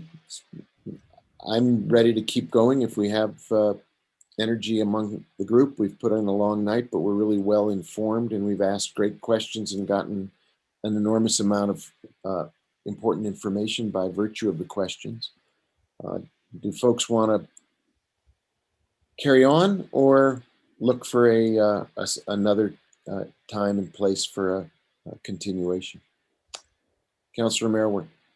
So I'm happy to continue on, but I did want to just throw out the idea in case I'm overruled about continuing on. If we're going to have to postpone and there's going to take time to reschedule, I would just like to use that time in a constructive way. But I'm happy to march on tonight. Okay, other voices, other opinions. It is a long night, but we're making good headway. Anybody care to be? Councilor Casa-Sanchez, do you want to speak to this question about soldiering on? Yeah, I'm not really seeing another good option, so I'm now of the opinion that perhaps we should just Keep going now and not delay the long night. All right, thank you. Councilor Garcia, did you have an opinion? The feeling seems to be let's keep going, but if you have another idea, I'm open to it for sure. Well, I guess my question is because I don't know the unknown in regards to soldiering on. What does that look like? How many of my colleagues are going to speak to this next item?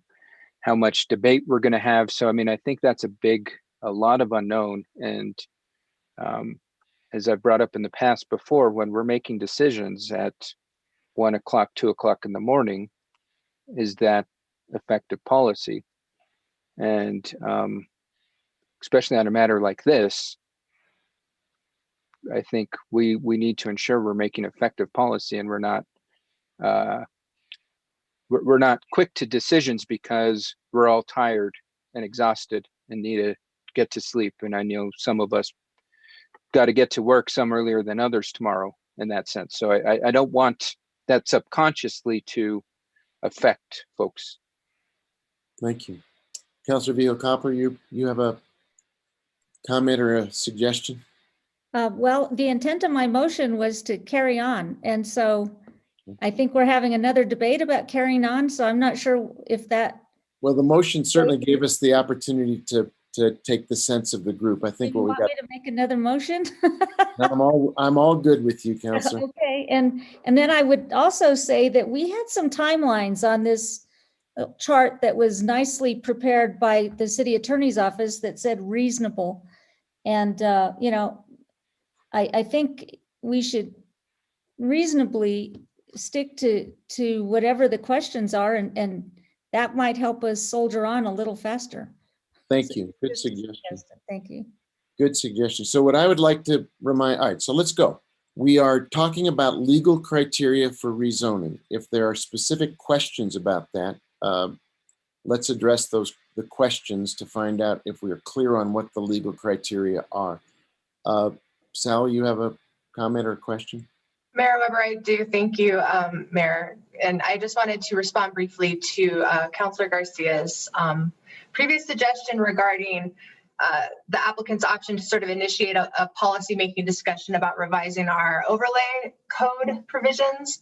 And I think part of the reason that staff would not recommend such an approach to an applicant is that ultimately, regardless of whether a project like this was going to come out of the overlay district or not, this is going to be a quasi-judicial case. It is going to require requests that will require approval by the governing bodies. So Ms. Jenkins cannot come before the council and ask a councilor to sponsor a resolution to overhaul that with this purpose in mind that I have a future development project, because at that point you're engaging a quasi-judicial discussion, a pre-hearing discussion. So it would be a pretty awkward, in addition to kind of the practical time-consuming nature. It's problematic because as an applicant a private property owner, they do have a right to make requests specific to their property.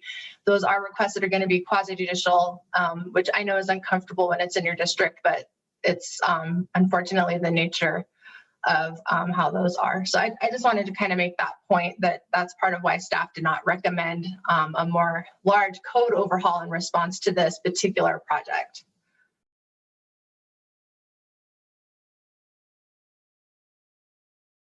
I think the order of speech at the moment is that questions from Councilor Mara-Worth about clarity on the legal criteria for rezoning. The only other thing that is on the table before we move to the discussion of the 5 items in front of us, we do have a kind of a catch-all category called topics not captured by categories above.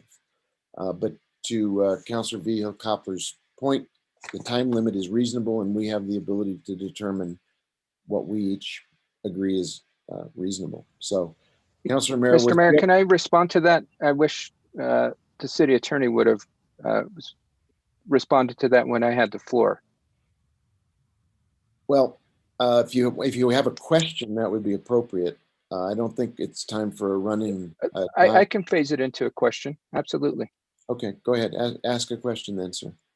So then my question is, when it was acknowledged that there were the restrictions in place due to the corridor plan, the city cannot say, you can make a recommendation to do this.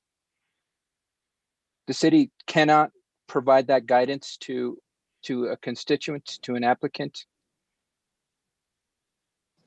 Mayor Weber, Councilor Garcia, there is a provision that allows anyone to propose an amendment to the text of Chapter 14. So certainly, Ms. Jenkins could have, on behalf of her client, drafted proposed amendments to the ordinance, looked for a sponsor, presented it, but it would have to be outside the context of discussing, I have this idea for our project, we're ultimately going to want to build this and build that, and here's why we want to make the change, and here's why it's justified in this case. And so, I mean, certainly that could have been done. I think it would have been very difficult to separate out the legislative process of the code amendment from the quasi-judicial process of approving or considering whether to approve a case. And so what we have instead here are rezoning criteria which apply. I mean, right now the overlay does apply if there's an ordinance that zones that property a certain way, including the overlay, but there's also a process for rezoning by redrawing the map amendments. So this gives the opportunity to go through and apply those criteria to this property without sort of that awkwardness. So. Right, but my point is, let's put it in the context of a person that lives in the historic district and wants to paint their house purple. And they go before the city and the city says, nope, they point where they cannot do it. And they say, well, I want it, purple is my favorite color. How do I go about painting my house purple? So now you're saying city staff could not tell the person, you have to do X, Y, and Z. And to take the stance that city staff wouldn't provide that guidance, I find that a little bit unbelievable. And I think that it's a far stretch to say that it would be providing some type of preferential treatment if city staff is just providing the guidance saying, this is the rule. If you want to try to change the rule, these are the steps. And I guess that could be done. And I think whether that was done or not, I don't know. And that was the basis of my question. So thank you, Mr. Mayor. Thank you, Councilor. I see a hand up from Councilor Mara-Worth. You have the floor. Thank you, Mayor. I want to just take a little bit different track on this. I also was curious about the process for changing the overlay. So what I'm hearing is it's just it's a policy change, and so it would require one of us to sponsor such a change, or is there a process? Sally, I have to say I was a little confused. Is it a quasi-judicial process to change the overlay, and what kind of public input or public engagement is required in doing that, or is it just a like the way we normally pass legislation. I see Yeah. both Noah and Sally looking. Noah, do you want to take the first bite at this? Or Lee, do you want to direct it? Yes, thank you, Mayor, councilors, Councilor Romero-Worth. So the way that this would work is if the governing body felt that there was an overlay that they would like to be reevaluated, they pass a resolution directing staff to reevaluate an overlay. Then that would engage, that staff would then take the initiative to relook at the overlay, which is a public planning process, right? So much like what happened with the West River Corridor overlay that was created through a resolution that directed staff to do it, that would be the process that we would go at in evaluating this. Up until this point, there has not been from the neighbors that I'm aware of, or from in the 10 years that this has been looked at, there has been no direction given to staff to reevaluate this overlay. And so short of that, the applicant chose the relief route of the rezoning request, which is their right, because that is the relief to an overlay because it's a zoning district. And that was the path they chose because probably the city. I'm not worried about the path they chose. I understand that. And I'm more asking if we want to do this, how is it done? And so I'm not taking issue with the path they chose. I think they did what they needed to do from the chair in which they sat. And the public process, it's not quasi judicial, right? So there would be a opportunity for the public to tell us what their values are and what their priorities are, right? Mayor Weber, Councilor Romero-Worth, if I could just take a stab at it. So the courts have described quasi-judicial and legislative as sort of a spectrum. It depends kind of where you fall along the way, right? And when we've had an individual constituent request a change to the text of the land use code, but for the benefit of their property or their project or something like that, we have used a bit more of quasi-judicial procedures. We've sworn in witnesses. Either way, it's a public process. So regardless of whether we're amending the map, so there's two types of zoning changes we can make. We can amend the map or we can amend the code. Both require notice to the public, both require public hearings, public comment. Those are required by state law, those are required by our code. But if we were doing a larger policy overhaul of the land use code, that would involve what land use staff is describing, Noah, Eli, and Lee, in terms of really engaging, getting more of a pulse of the community, because that's going to be a change that affects the whole city. Once we change the land use code, forward-looking prospective changes that affect a larger class of people, not for specifically to apply to one property by a property owner requesting it. It's a bit more legislative. So it's a little tricky. We evaluate on and they sort of said the amount of procedures do depend on the nature of the case. So we've kind of employed a little bit of a hybrid when folks want to amend the land use code to benefit themselves. But it would be a larger public engagement process because it would affect more, it's a citywide. Yeah, and I guess I'm asking the question more in the fact that this project has certainly brought up the need to do this. And so how do we go about doing that? And what is clear from this project is that we have not developed the public understanding about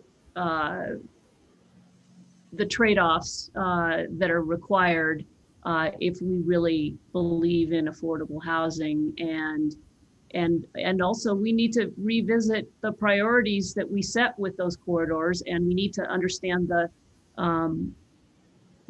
what is it we value, what is it we're going to prioritize, what are the trade-offs in getting where it is we want to go. And so I'm asking that more in like separate from this, but related, right? Because clearly we don't have the public understanding right now. Because yeah, that's so. But what I'm wondering though is brought up another. I just lost my train of thought. All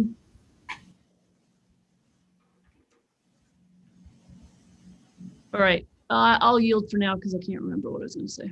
Thanks. No problem. Let's see, I have two hands up at the moment.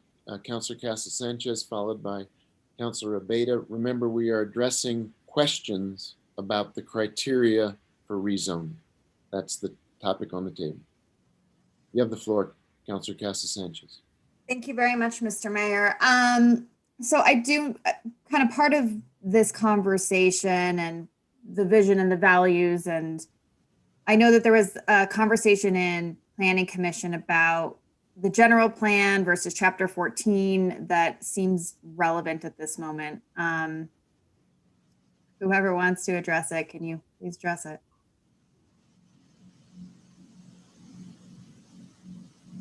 Lee, apparently you're the decision maker. I'm willing to address it, but I'm not entirely sure I understood the question. So there was this conversation in Planning Commission that I think is very similar to this conversation that we're having now about the values and the vision and these priorities that we set, that my understanding is really set in the general plan. And there's been a lot of conversation about the general plan and how this is positioned for how we are making our decisions tonight. But the rezone criteria come from Chapter 14, and I would imagine that would be the rezone criteria for Chapter 14. And how do those two relate to each other? I know this was a big conversation in Planning Commission. Yeah. Counselor, thank you for the question. You know, the general plan sets themes and guidelines for us. And then Chapter 14, in this case, very specifically, the South Central Highway Corridor Overlay District is a result of those themes and policies and goals of the general plan. You know, none of the highway corridors are mentioned by name in the general plan, and they're not shown on the future land use map. So they are a result of those policies and themes of the general plan and how we choose to manifest them in our ordinance. So at its heart, you know, this really is a rezone request. Am I addressing your concern? Let me just stop there, make sure I'm kind of like going in the direction you want. I think Sally wants to chime in, and maybe Ms. Jenkins has her hand up and Eli's hand is up. There's a lot of people coming to respond to your question, Counselor. Sally, you want to go first, Sally?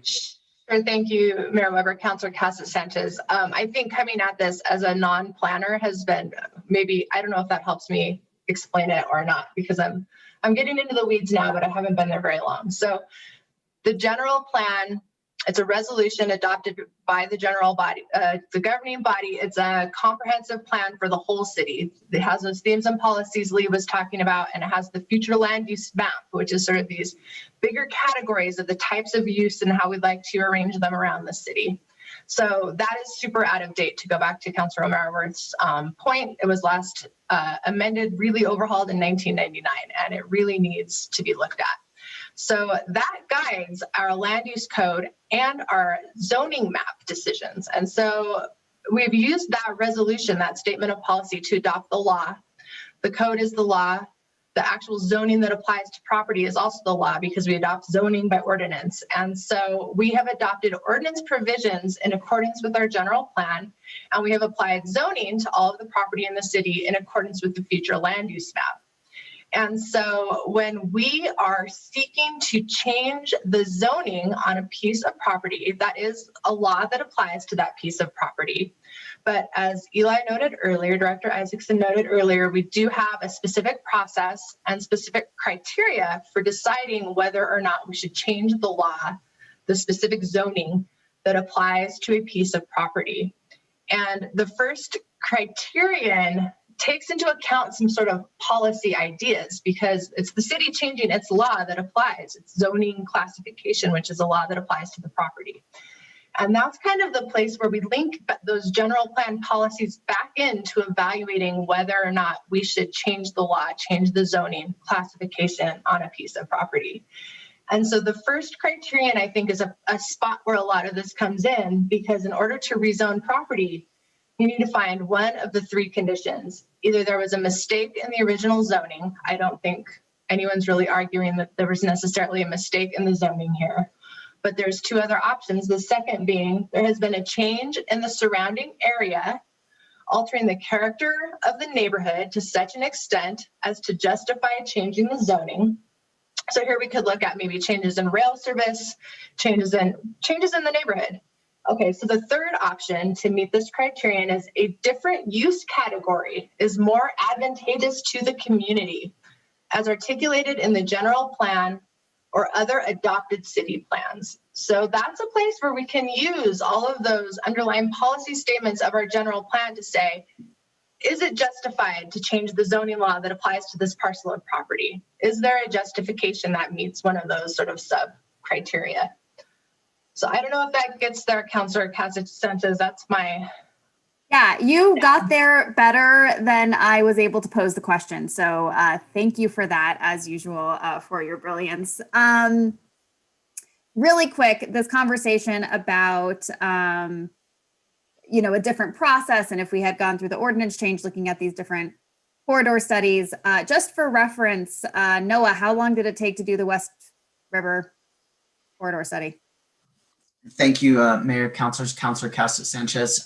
It took 1 year to do at least 1 year to, I actually think 12 months to 14 months to actually from start to finish for staff and for working group to get this all the way to council and approved. And the last time that we did a major ordinance and remapping was the escarpment overlay in 2008. And that was about a 4-year process that never got adopted. And the map and the ordinance was never changed.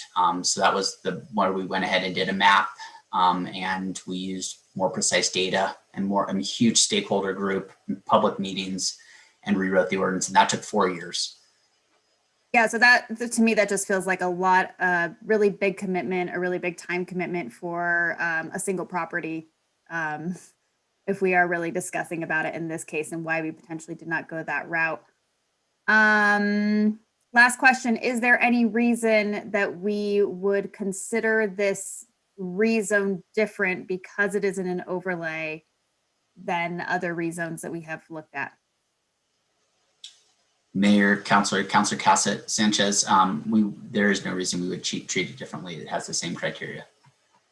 Wonderful, thank you so much. I'm done. Thank you, Councilor. Appreciate it. Councilor Abeyta, you have the floor, followed by Councilor Romero-Worth. Thank you, Mayor. So we have the airport road overlay zone in both District 3 and 4. And my question is, have we, as a governing body, granted this type of exception to that overlay zone without having them go through what Councilor Garcia is stating maybe we should do, is have them do an entire amendment? Or any other overlay zone in the city for that matter? Or are we setting precedents with what's being requested with this case tonight or these cases tonight? Mayor Weber, Councilor Abeyta, staff is not aware of any other requests of this nature in any of the overlays that have been requested by applicants. Most of the development that comes forward complies with the overlays, or they just find a different place.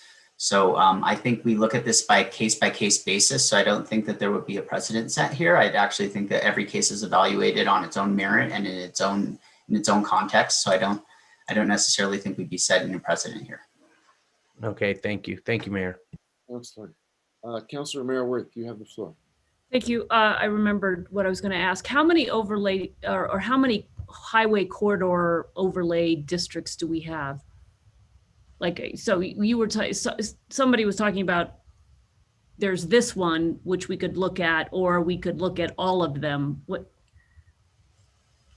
So I think I was the one, thank you, Mr. Mayor, Councilor Romero-Worth, I mentioned sort of looking at corridor overlays more broadly across the city. Noah, please correct me if I'm wrong, but just looking at our GIS, we have the airport road overlay. We have Cerrillos Road Highway Corridor Protection Districts. The Midtown Link is actually a highway protection corridor, or a highway corridor overlay, I should say. It's not necessarily a protection. And then we have the South Central Highway Corridor Protection Overlay. So that's that's a handful of these corridor overlays that currently exist in the city. And so it was very helpful to hear about the length of time these things take. I mean, if you were to bite off that much, I mean, are you just sinking for years?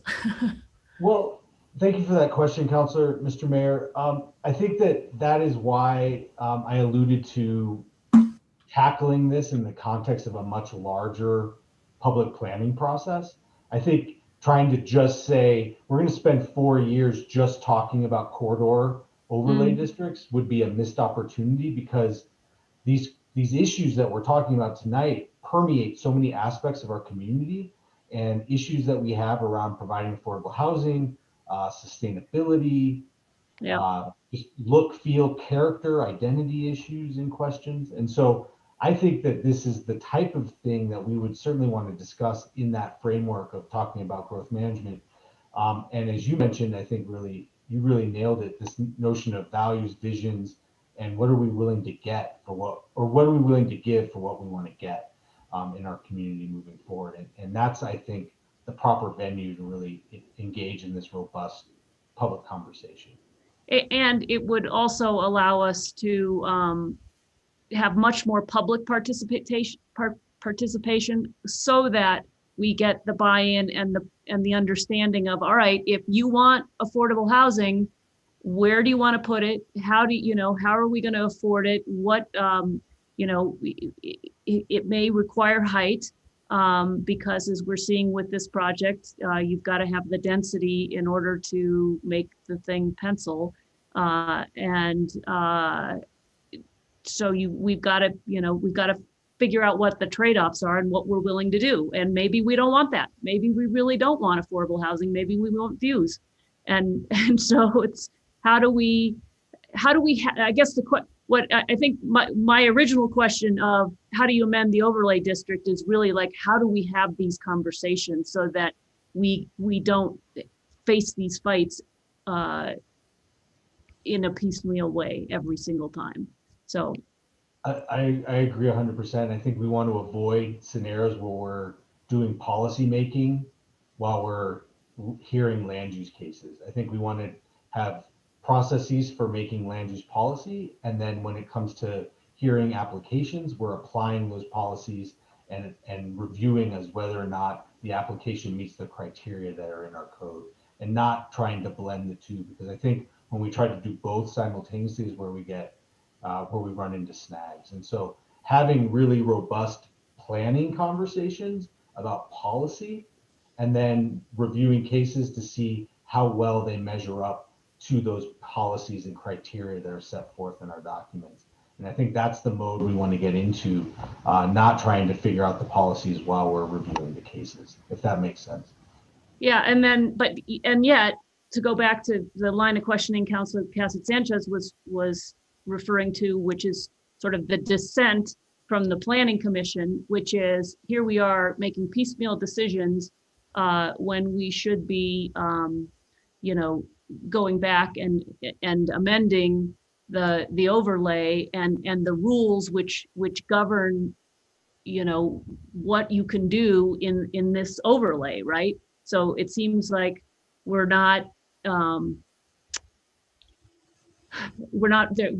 allowing a project not to follow the rules, and then it makes it worse when we don't even know as a community, we haven't had the policy conversations about what we want, right? So Counselor, can I suggest that we're deviating from? Yeah, well, it's sort of a question because I'm trying to wrap my head around this, but all right.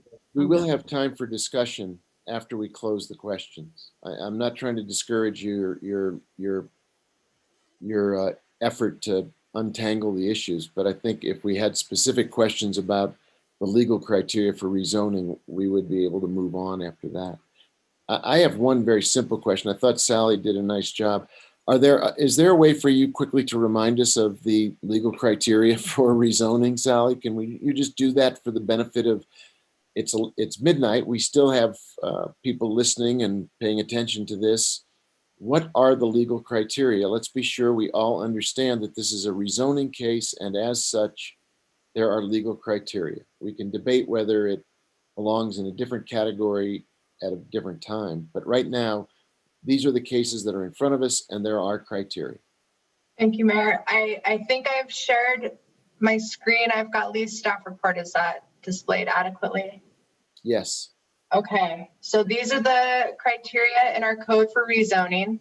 They're a little different than the criteria for the general plan case and the development plan case. Those, you'll apply different criteria, but I know that the heart of a lot of this discussion is going to center on this rezoning request to change the map boundaries of the South Central Highway Corridor District, which is a request to rezone the property at issue.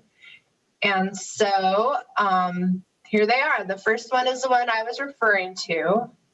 So it needs first to meet one or more of the conditions in little subparagraph A, mistaken the original zoning, change in the surrounding area that alters the character of the neighborhood to such an extent as to justify changing the zoning, or a different use category is more advantageous to the community, as articulated in the general plan or other adopted city laws. Little subparagraph B, all the rezoning requirements of Chapter 14 have been met. C, the rezoning is consistent with applicable policies of the general plan, including the future land use map. I would note that that's why we've got those two general plan amendments as the two previous cases. To get to this one, we would need the general plan to allow this, the zoning requests. D, the amount of land proposed for rezoning and the proposed use for the land is consistent with city policies regarding the provision of urban land sufficient to meet the amount, rate, and geographic location of the growth in the city. And E is about existing and proposed infrastructure, such as the street system, sewer, water lines, public facilities, fire stations, ability to accommodate the proposed development. And that's a lot of why we've got our DRT team here to talk about our streets and all of the other infrastructure that's going to be required. And then I think that subparagraph 2 doesn't really come into play, I think, in the recommendation of staff. Thank you. So those are the criteria and we are asked to apply those criteria to this proposal.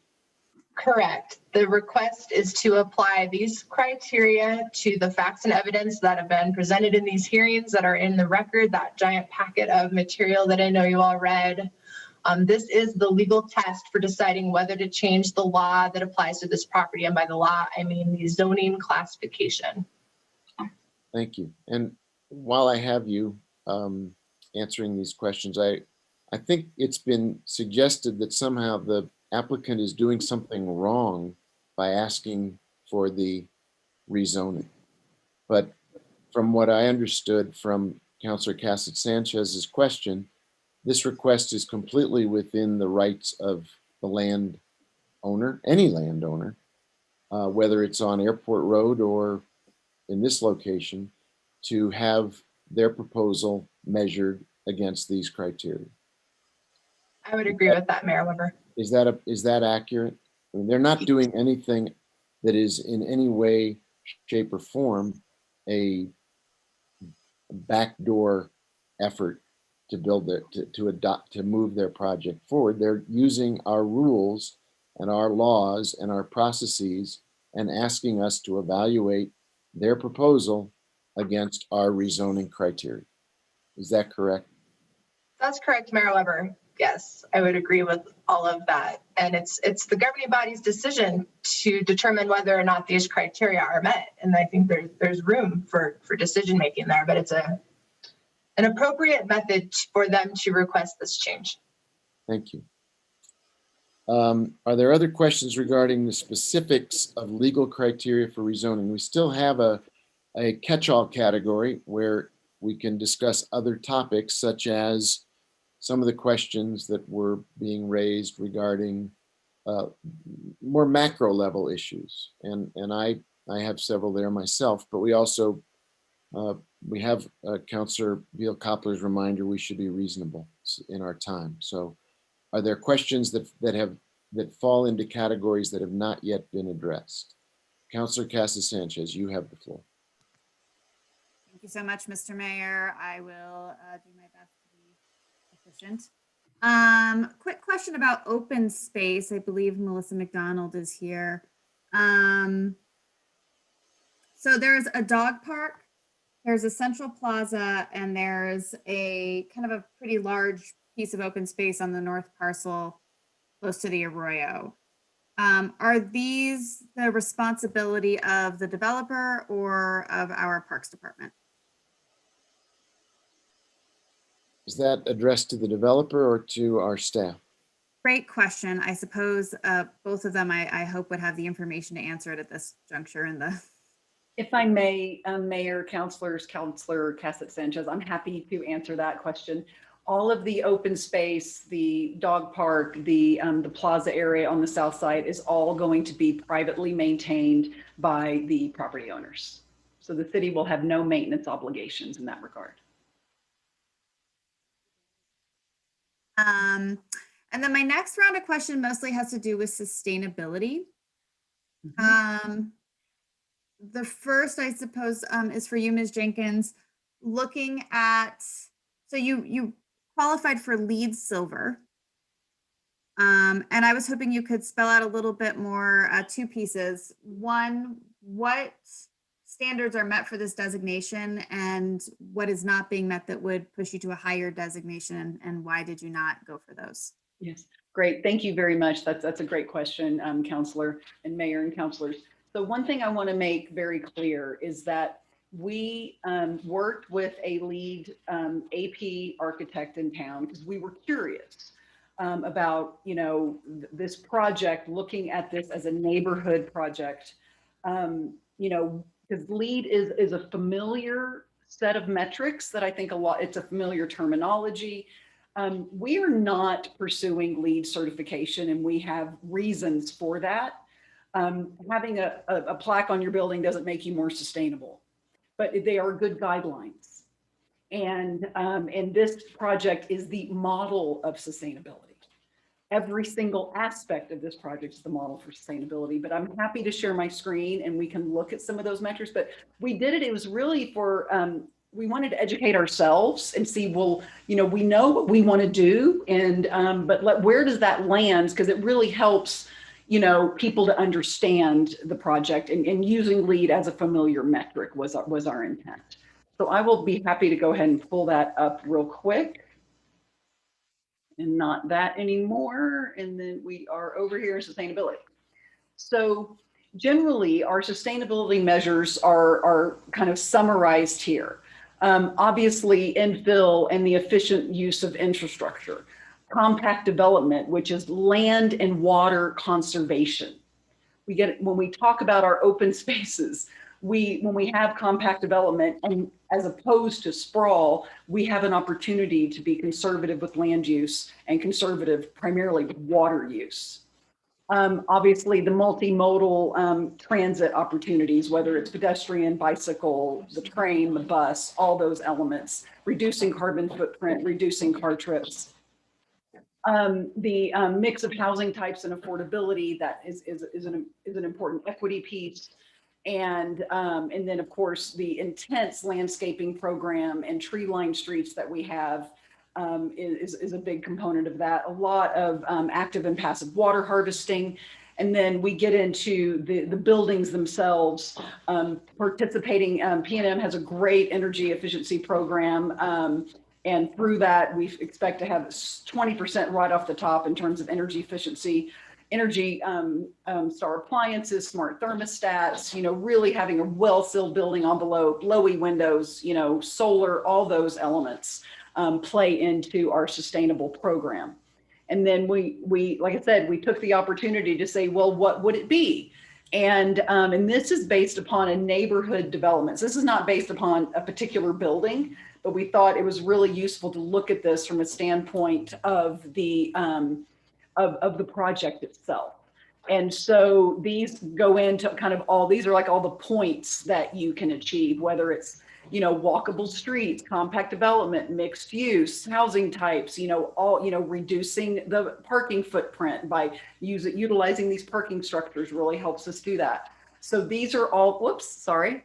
these are all the elements. And then we were able to achieve, we ended up at 56 points, which put us at the silver level. Wonderful. Thank you so much. And when you did see this list and saw that you were at the silver level, did you take a look and see if there was anything else that could boost those points a little bit? If there were any other alternatives that you could make that would increase your sustainability further? Thank you, Counselor. I think that with respect to the site and the neighborhood community development piece, I think we've really hit a lot of the critical points here. So I'm not sure on that front. So where we pivot next to this is in the buildings themselves. So our next level of opportunity is in that vertically built environment. So the technology is evolving so rapidly, and I think there's going to be a lot of fantastic opportunities to employ, whether it's how we reuse materials, recycled materials, alternative energy production, all these types of things that will play into the building. So this is just sort of, we could look at it, this is the horizontal level of sustainability. That's what we're really talking about today. And then at the next step, we have even a whole nother set of opportunities in vertical sustainability. Wonderful. And then will those be items that I know you have to come back to Planning Commission at some juncture, will those be part of that discussion there? Yes, I think, yes, absolutely. So what is before you tonight is a preliminary development plan that establishes the planned unit development. And so for each phase of the development, we go back to Planning Commission with a final development plan. So at that point, the buildings themselves, what they're going to be, is it retail? Is it office? Is it mixed use? What is the use of that building? What is the design intent? So as we come into final development plans, we have much more detail about the building design and what those sustainability metrics will be. And then my next question regarding sustainability, I guess we could have asked this in the density piece, but there's a lot of conversation, and again, this goes back to the values of, and it's been referenced a number of times tonight, but the importance of density, the importance of height, if we are really going to be looking at how we develop and grow sustainably in our community. And I was hoping to just tease that out a little bit. Why is density so crucial to that sustainability piece? And this is a question for, I would suppose the developer probably has some, Ms. Jenkins probably has some thoughts on this, but I don't know who we have here from staff, but I do know that we have a number of I'm happy to step aside and let staff address that, and I can chime in if you would prefer as well. Eli or Noah or Melissa, who wants to take a crack at it? Sure. I mean, I think it'd probably be, thank you, Mr. Mayor, Councilor Casasanchez. I think we could all, there's probably a few of us who could chime in on this, but I mean, I think we've seen through actual commissioning of some of these projects that, these dense multifamily projects are more water efficient than single family homes. These projects tend to be, the questions we were talking earlier, vertical versus horizontal development, allowing more vertical type development allows more opportunities for sustainable solutions to stormwater management than broad horizontal developments do. So there's lots of aspects of, I think it's been touched on tonight, that this style of development being sort of built around multimodal transit opportunities lowers the overall carbon footprint of this development, reducing vehicle miles traveled, vehicle trips, lowers the carbon footprint. So I think that there's multiple aspects of this project that provide more sustainable, both in terms of the development, but then the long-term sort of use and living at the site is more sustainable and provides better ecological response than alternative types of development in our city, which is the sort of lower density, more sprawl-like development that we see at some of our urban fringe. So I hope that answers your question, Counselor. There's probably other people, hopefully still on the call, that have more specific information around energy performance or stormwater management. I will say one other thing, and I think Ms. Jenkins made a really good point, that the lead points that she's identified are the lead ND or the lead neighborhood design points, but then we'll have lots of opportunities at the building permit stage to reinforce sustainability through application of our green building code. And so that we'll be able to, not only will the site itself function in a more sustainable fashion, but the buildings also will be held to a high standard of energy performance and green building methodologies. So I hope that answers your question, Counselor. Yes, I think that it does. For the purposes of tonight, I'm sure that we could spend hours upon hours upon hours discussing this topic, which we do not have. But there is one area that I do want to hit on in particular, and I do believe I saw Jesse Roach here earlier, and I hope that he has been able to stay awake long enough to be with us still. And that really is a discussion of water. And there frequently is this comment about water not, that we don't have enough water to be developing. But at the same time, I know that there has been a lot of advancements in as Director Isaacson mentioned, stormwater management, in the way that we are utilizing water. And I was hoping, if he's here, that Jesse might be able to talk a little bit about how water is or is not a limiting factor with development, and really how the city is looking at this to look at water sustainability in the context of growth. And if he's not there, if there's somebody else who might be able to respond to that, that would be. I'm not seeing him on our list at the moment, but Noah's hand is up. Thank you, Mayor, Councilors, Councilor Casa Sanchez. And thank you for emailing that question ahead of time, so I was able to send it out to all of the development review team. Jesse just kind of hit his limit, I think, and had to sign off. And we also did lose our MPO as well, just in case there were questions regarding that. But Jesse did type up an answer and emailed it to me, so I'll read it to you. He said the city of Santa Fe has a diverse and resilient water supply portfolio and a nationally acclaimed conservation program that together have put us in a sustainable water resources position. City code connects land use planning directly to water supply by requiring that developers offset new demand on the system. Currently, this offset is achieved through purchase and transfer of water rights from the Rio Grande into the Buckman Wellfield. The connection of land use planning to available water resources in the Buckman Wellfield may be reevaluated once we are able to expand our available surface water supply with the planned San Juan Chama return flow pipeline. 40 and 80-year water resource planning efforts are ongoing to ensure that the city of Santa Fe Water continues to provide a safe, reliable, and resilient water supply to meet Santa Fe's needs. Thank you so much, Mr. Burke. And thank you, Mr. Roach, for providing that response. I don't believe I have any other miscellaneous questions. I will go ahead and yield the floor. Thank you. Councilwoman Villarreal, you have the floor. Thank you, Mr. Mayor. On the issue of water, from what we've learned in planning school, is that there's less water use for multifamily development versus single. I'm not talking very well because I'm tired, but there's less water use in general. So I don't know. Sometimes I think that that's not very clear to the general public about the use of water in multifamily versus single family dwellings. On the issue of sustainability, so Jennifer, did you say you're not committing to any of those sustainability aspects to achieve what would be comparable to LEED Silver status?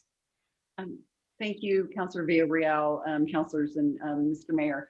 No, we absolutely are. We just, we aren't pursuing LEED certification per se, but we use that as a metric to, because that would just be useful to everybody to kind of get their brains around it. But no, those sustainability measures are absolutely part of the plan.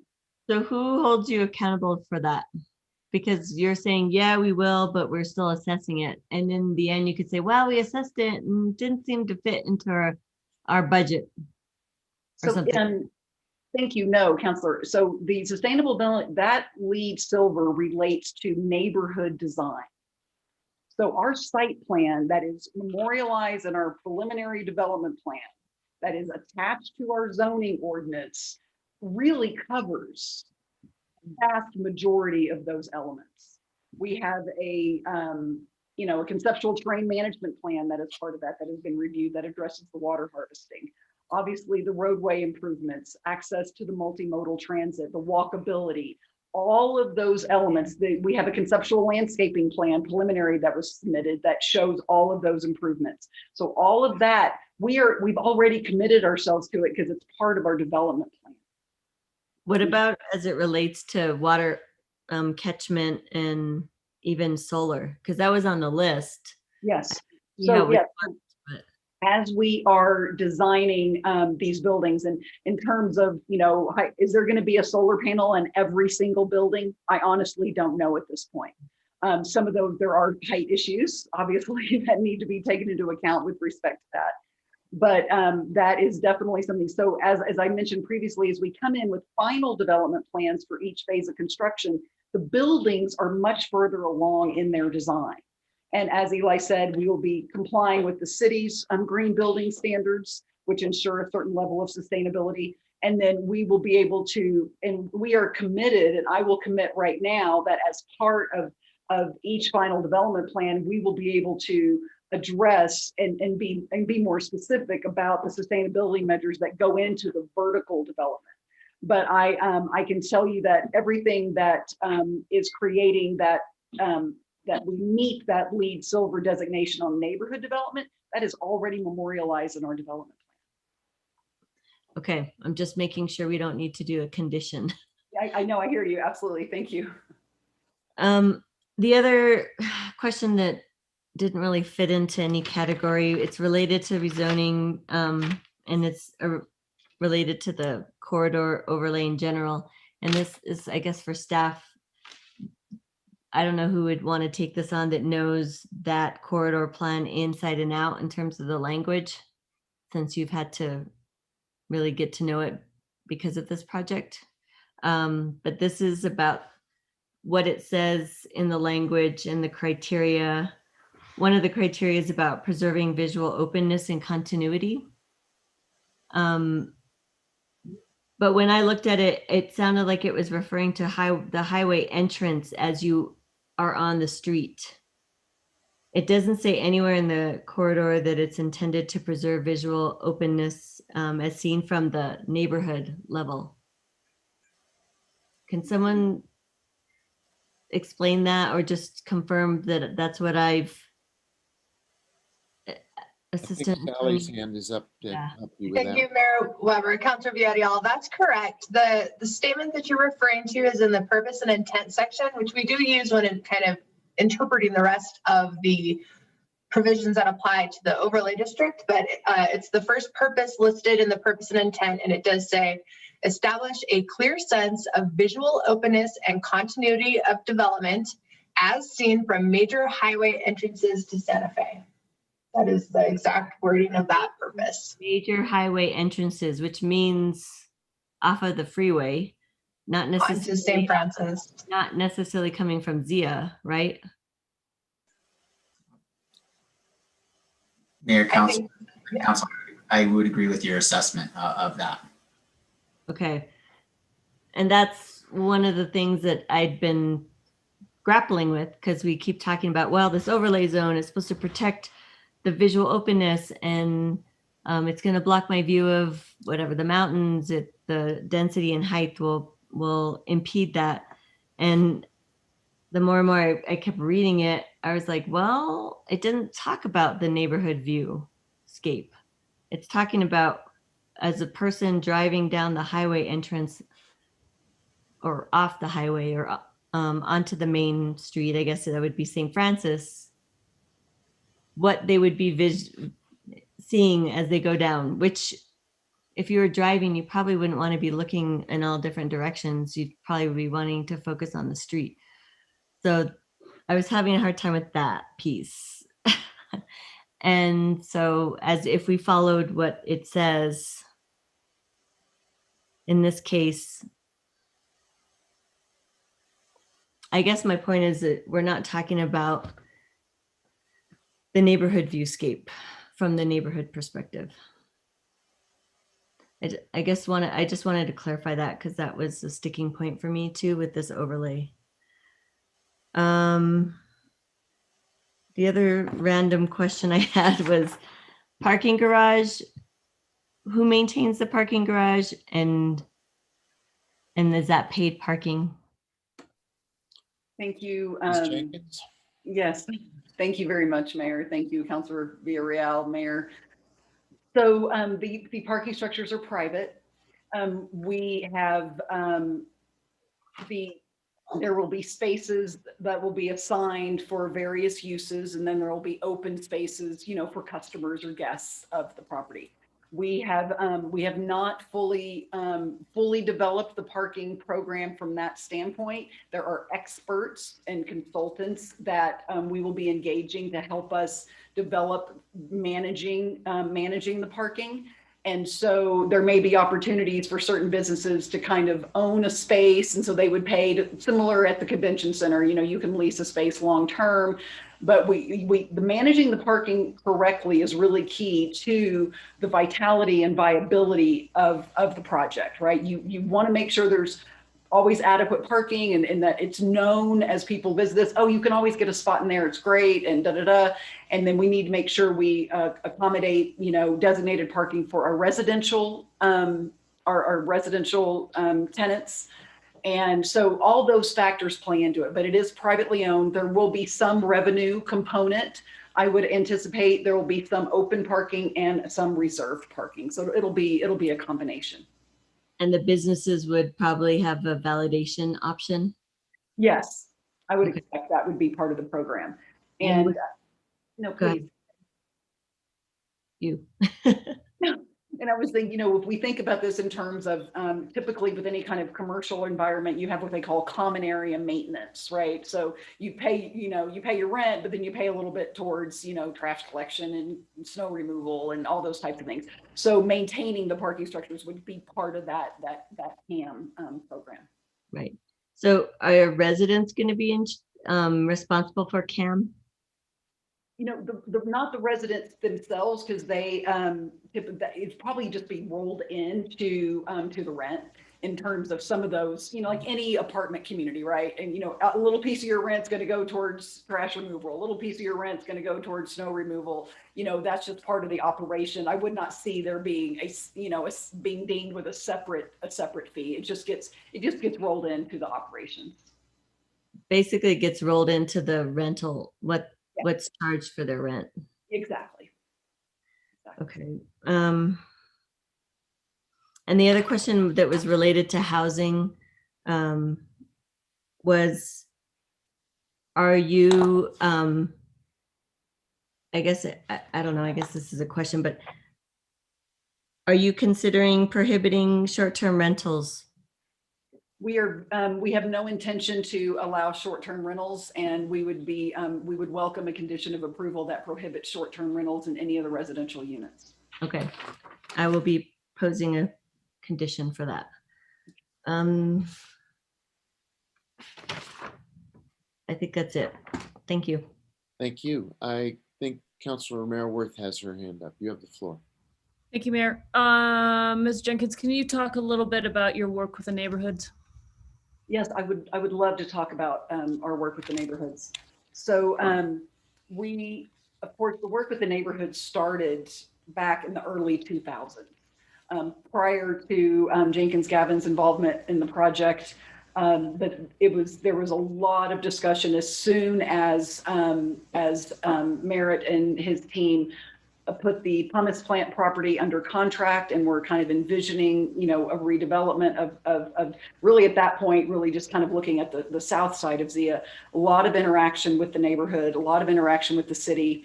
Fast forward a little bit, then all of a sudden discussions about commuter rail start happening, and is what are we looking at? The city commissions the rail corridor study in 2008, which identified this site as a potential rail stop location. A lot of effort going in, and so everything was put on pause while all the legal stuff was worked out with opening the station. There were land exchanges that had to happen, obviously, realignment of the railroad tracks and improvements that SF Brown, the applicant, had constructed, working with the city and all that. So all the planning efforts were put on pause and focus was placed there. And then rail runner service commences in 2017.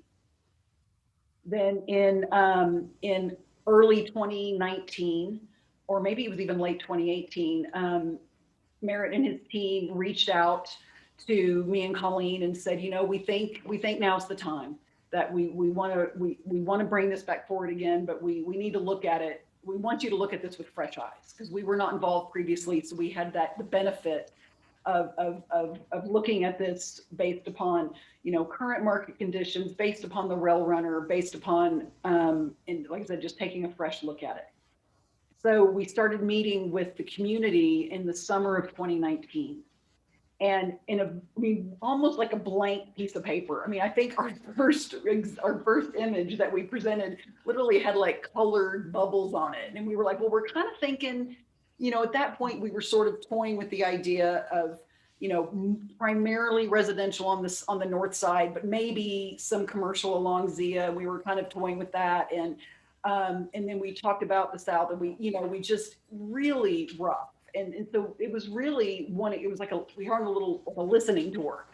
And yes, there was, a lot of these community members were around back then. And so they were very interested, and so the program had changed dramatically. We reduced originally, in some of the earlier iterations in 08, had like almost 400,000 square feet of commercial space. And we reduced that way down, and we're now like total with all the commercial elements, like 120,000 square feet. And it became more of a residentially focused project. And so we had a series of 3 kind of more informal meetings, and literally we were kind of bringing them along with us as we were developing the site plan. So after the first meeting, we went back and we drew some more and we laid it out and we back and forth. And then we came back, it's like, okay, so here's what we're thinking. And, had a little more detail. And then, while this was happening, we had done some traffic counts and we were doing some preliminary analysis of the Zia intersection. So at the third meeting, we had a little more information on the site plan as that was sort of developing. And we had some preliminary traffic information. And we started to get our brain around what type of improvements to the roadway network were going to be necessary and how were they going to work. So, we were presenting all of this. So we, and at those meetings, we talked about, the highway corridor. We talked about the height, and the main concern was please no 4-story buildings. That was one of the recurring things that we heard. And we said, absolutely, we have no interest in 4-story buildings. As a matter of fact, a majority of our buildings are going to be 2-story. A vast majority are going to be 2-story, and we're going to put them next to the neighborhood and along Galisteo Road. And then we're only going to transition to 3-story elements, which, a reduced footprint of 3-story element as we get closer to St. Francis. And that's important. And having openings in the buildings and having that level of visual porosity. And we talked about all of that. And then we went back to the drawing board, and then we really started drilling down in the details, finishing the traffic study, which took months. And then we started the formal early neighborhood notification process in early 2020. We had a series of 2 formal early neighborhood notification meetings. And we had our first meeting, and then there were questions that were presented. And then similar to what we did with Planning Commission, we came back with the second meeting, really answering all of the questions that we had received. And then we offered a third meeting, and the neighborhood association declined that offer for a third neighborhood meeting. But we also continue dialogue with individual neighbors who, we reached out to, or they reached out to us, and there was a lot of back and forth in that regard. I had several conversations with Mr. Oppenheimer, who was the president of the Candlelight Neighborhood Association. And so there, the dialogue never really stopped. And so that is it's definitely the most robust community process that I've ever personally been involved in. And unfortunately, there did seem to sort of what we saw the other night, a little, there was, there didn't seem to be a lot of welcoming for diverse viewpoints, I guess would be the way that I would characterize that.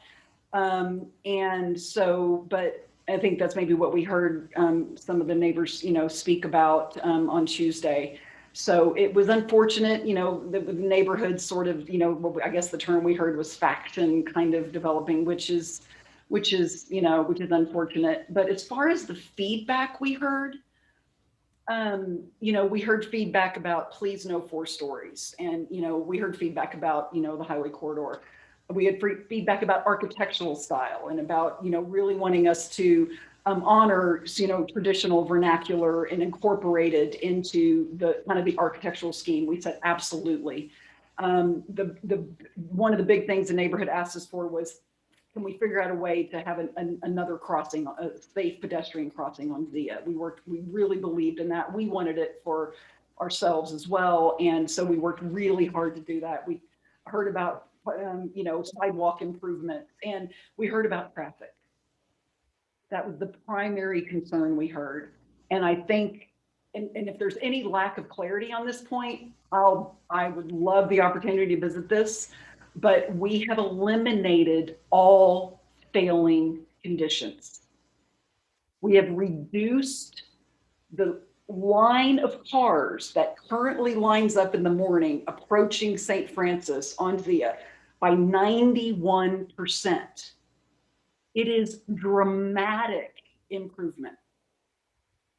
And with that new triple left, of which we have a few of those around town already, we actually increase the green time on St. Francis.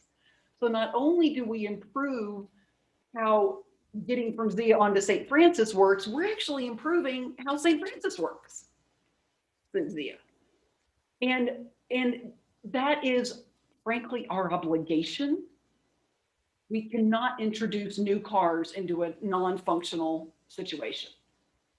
So we're fixing it. Yeah, let me go back to the neighborhood now. So when on all those meetings, were you meeting with the formal neighborhood association, or were you meeting with a different group? Everybody. So we created a mailing list per the city code. We're required to notify everybody within 300 feet of the property, of the boundary. Okay. So that was our initial mailing list, and that includes any homeowners associations within 300 feet. So every meeting, the Candlelight Neighborhood Association got their own notice, but we also noticed everybody within 300 feet. And then, and the first 3 meetings were held in person. And I think our first ENN meeting was in person, I think. Oh, yeah. So we had the opportunity pre-COVID to have these in-person meetings. We had sign-in sheets. So obviously the Candlelight Neighborhood Association, they would notify their membership of the meeting, and because there were people beyond that 300 feet, obviously. And so so everybody in the neighborhood association was getting notified.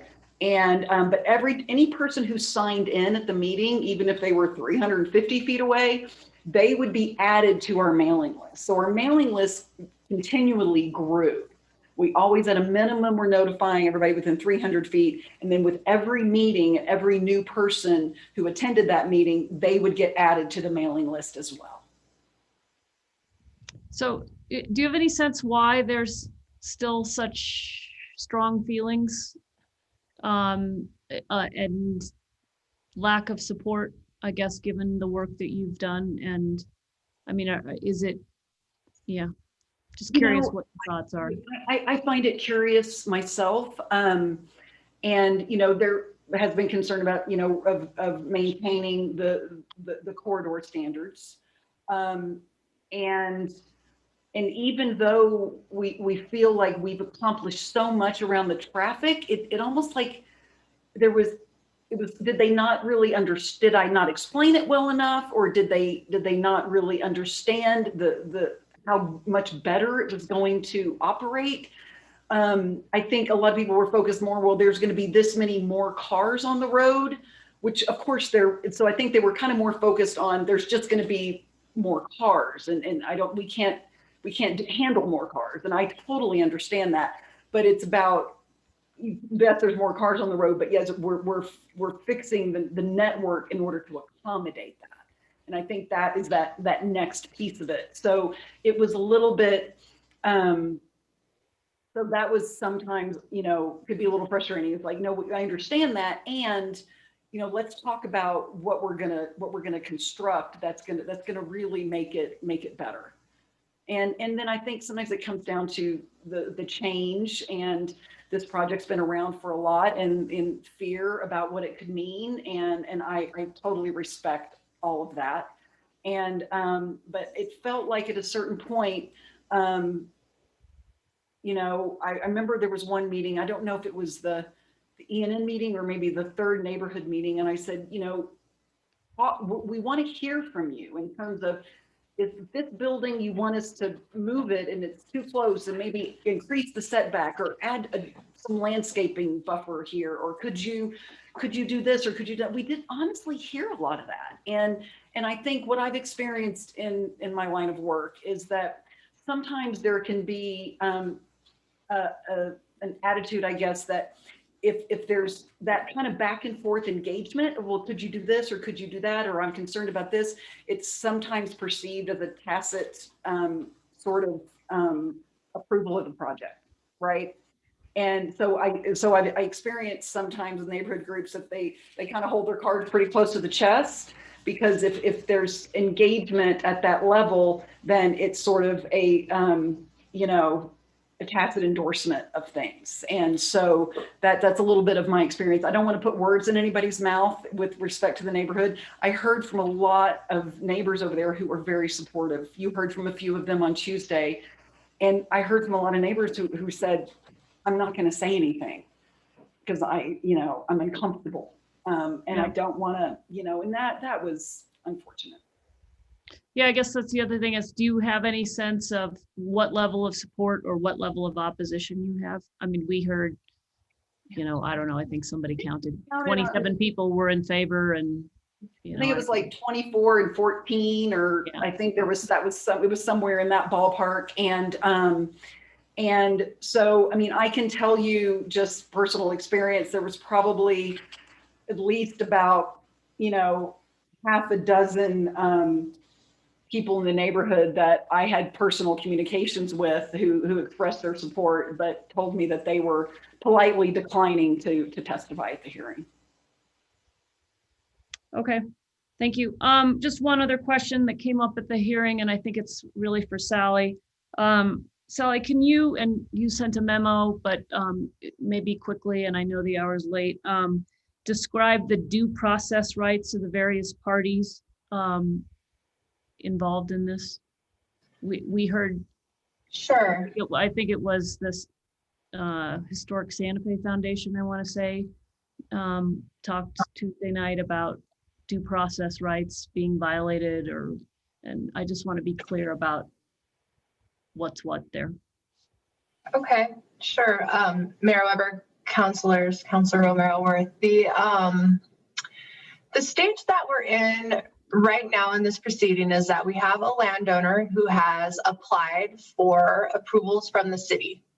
So we have the due process clause protects life, liberty, and property interests. The landowner has a property interest that is protected by procedural due process. So the landowner on an application like this, they're always going to have a due process right. And it's not just basic notice and an opportunity to be heard, but it's a whole list of procedures that are set forth in New Mexico law for the way that the council must decide the case based on what's presented at the hearing and in the record, and that folks can't talk to you kind of outside on the side without having Ms. Jenkins here to be able to hear and respond and explain her side of the story. Rules about explaining the reasoning for your decision and writing a written decision that explains how you're applying the facts to the law of this case. So there are all those things that apply to the property owner. There are also rights created by state law and city law that do apply to citizens. So there's a right to notice that there's a proposed rezoning. There's a right to appear at the public hearing and to be heard. But they're a lot more limited in the context of citizens because they're not a party on the application. They're not the landowner who's paid an application fee and is requesting an approval for their own private property in which they have property rights.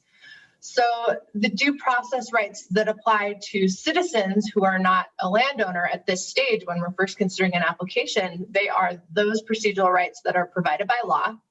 And we do very carefully adhere to those procedures to our very best of our ability and in terms of providing notice and those opportunities. And if there is an appeal, there's sort of separate rules that apply, right? So once the city has made a decision on a case like this, there are potential for appeals. The law does give folks, other than just the landowner, a right to participate in an appeal as a party. And once you have two parties on an appeal, they have equal time, equal rights in terms of presenting their case and participating in the matter. I don't know if I covered the part you were looking for. No, I think that's good. Thank you. And well done at almost 1 o'clock in the morning. Right? Even the city attorney's giving you a. Absolutely. I think everyone should give Sally a round of applause if she can teach constitutional law at 1 a.m. I know, right? Okay, and my last question, and I'm sorry, it goes back to Ms. Jenkins. You know, the other night there was a discussion about the construction timeline, and it's considerable. I think 6 to 10 years.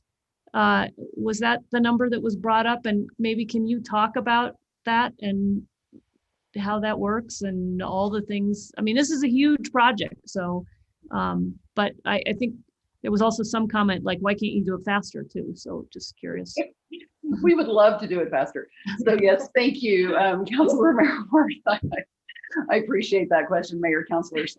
So as the north phase, the multifamily project is our first phase. That will be about an 18-month build. So a lot of efficiencies there, 18 months. And then while that's being done, all the roadway improvements are also being constructed commensurate with that. Okay, so that's pretty short, it's pretty quick. So, that level of inconvenience and with the road work and all that kind of stuff, that's going to be a relatively short timeline. With respect to the south phase, it's a little more of a market-driven reality in terms of, mixed-use buildings. We have a restaurant on the ground floor and then office space and then residential space. And so, and depending on, market conditions and all that, and, we have a huge amount of confidence in our program. We've done our market research, and SF Brown are in the commercial market. They understand it very, very well. So they're not going to be, pursuing something they don't think there's going to be demand for. And so the first goal, obviously, is those roadway improvements have to be in before we can even pivot to the south side, right? But the marketing effort and all of that starts right away.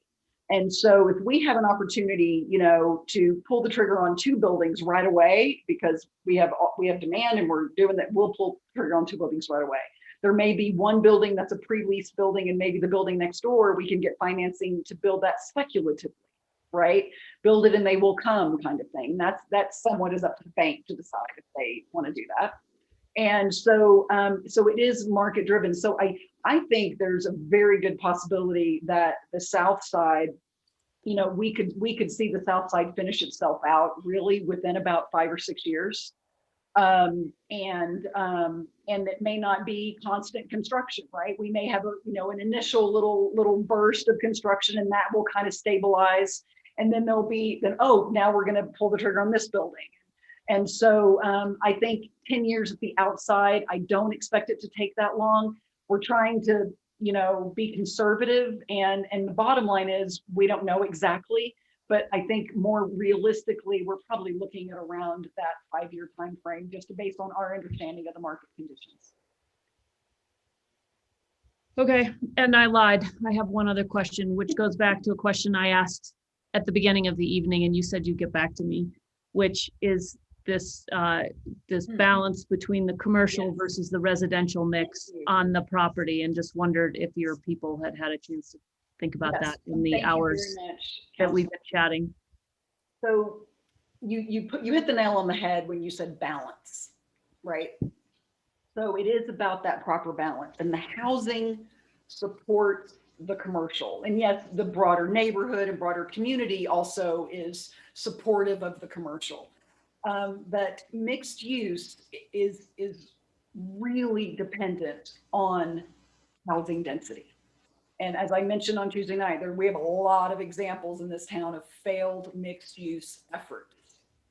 And this is one of these really special, rare opportunities to make mixed use work.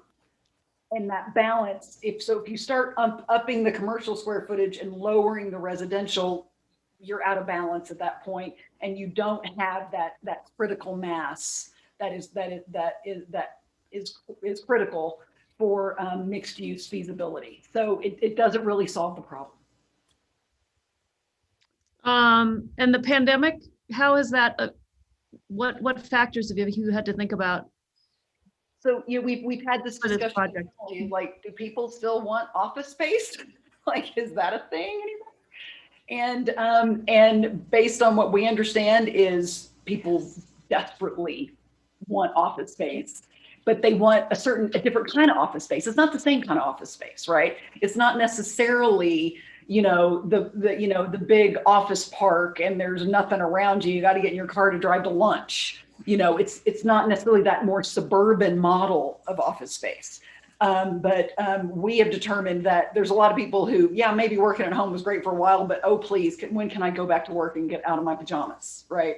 And so, we have looked at this a lot internally and anecdotally, and we are really confident that this kind of office space in this environment, where you could, maybe you live in the Candlelight neighborhood and you're like, I'm moving my office over here and I'm going to walk to work or I'm going to bike to work.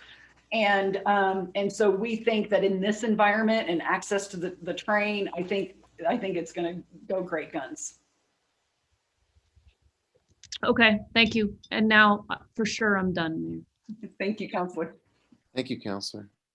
This is the catch-all category for questions. I have one for the applicant, and please be brief. Yes, sir. Although it's an essay question, but please be brief. I think Councilor Merriworth has talked about this. I think Councilor Garcia has. I think it's one of the lingering after effects of the hearing the other night was a sense that, as you said, everything involves balance and sometimes trade-offs. I think there's a real concern, not about change, but about loss. And they're not the same. How do we get what we want without losing what we love? Mm-hmm. And so I'm looking for a brief answer about the question of look and feel and context and character. There is such a thing, I think we all know, as a Santa Fe brand. We maybe can't describe it, but we know it, we feel it. It's why we're here. How do you respond to criticisms that you will give us housing, but we might lose something even more ineffable, which is that essence of Santa Fe? Great. Thank you, Mayor Weber. That is a great question. I think that the essence of Santa Fe is people. It's not buildings at the end of the day.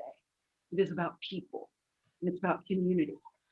And we are creating something here that the city of Santa Fe set the stage for in 1999 with the update to the general plan.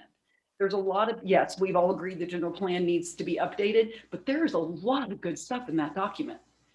And that was thought about 22 years ago, about things should be more walkable. We need to have access to transit. We need housing, we need affordable housing. I mean, all of these elements were laid out 22 years ago.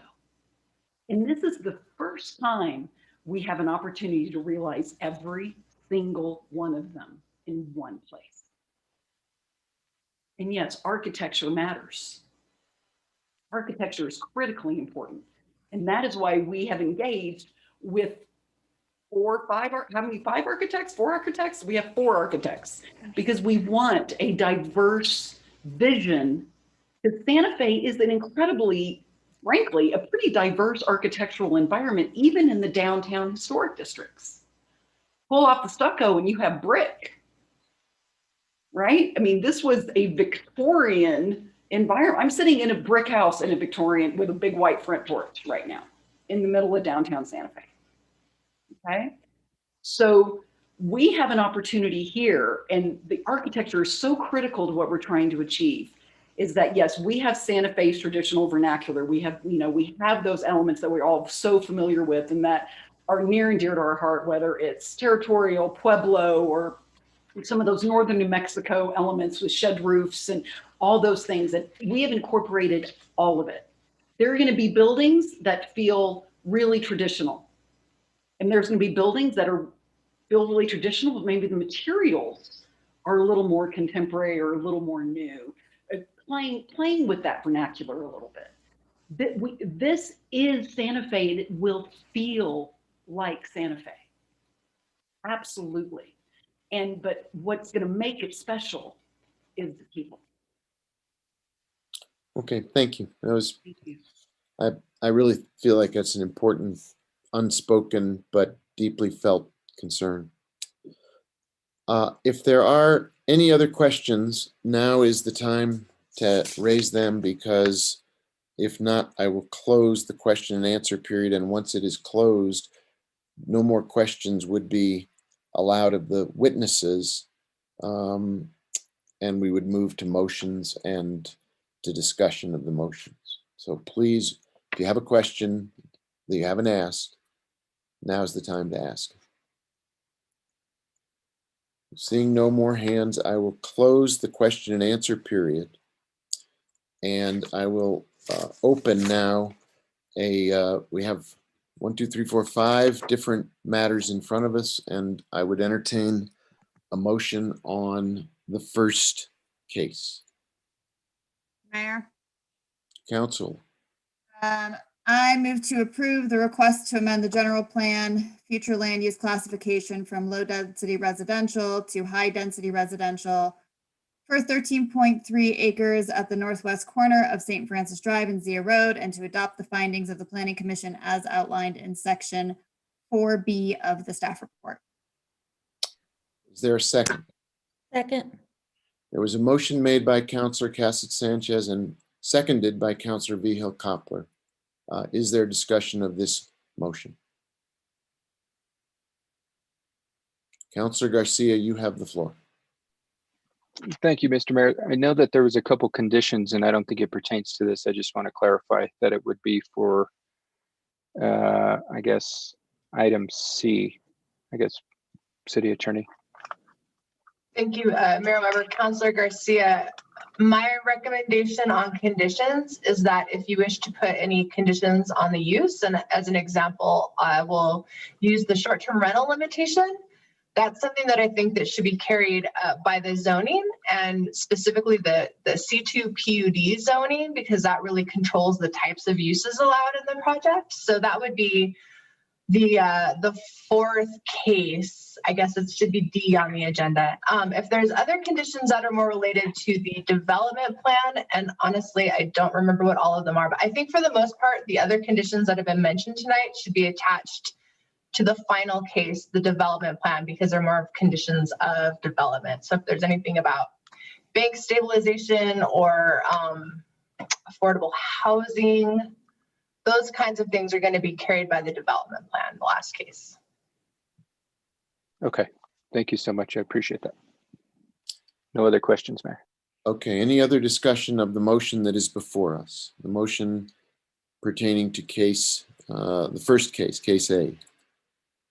If there's no further discussion, could the clerk please call the roll on the motion? Yes. Counselor Garcia, Yes. Counselor Romero Worth,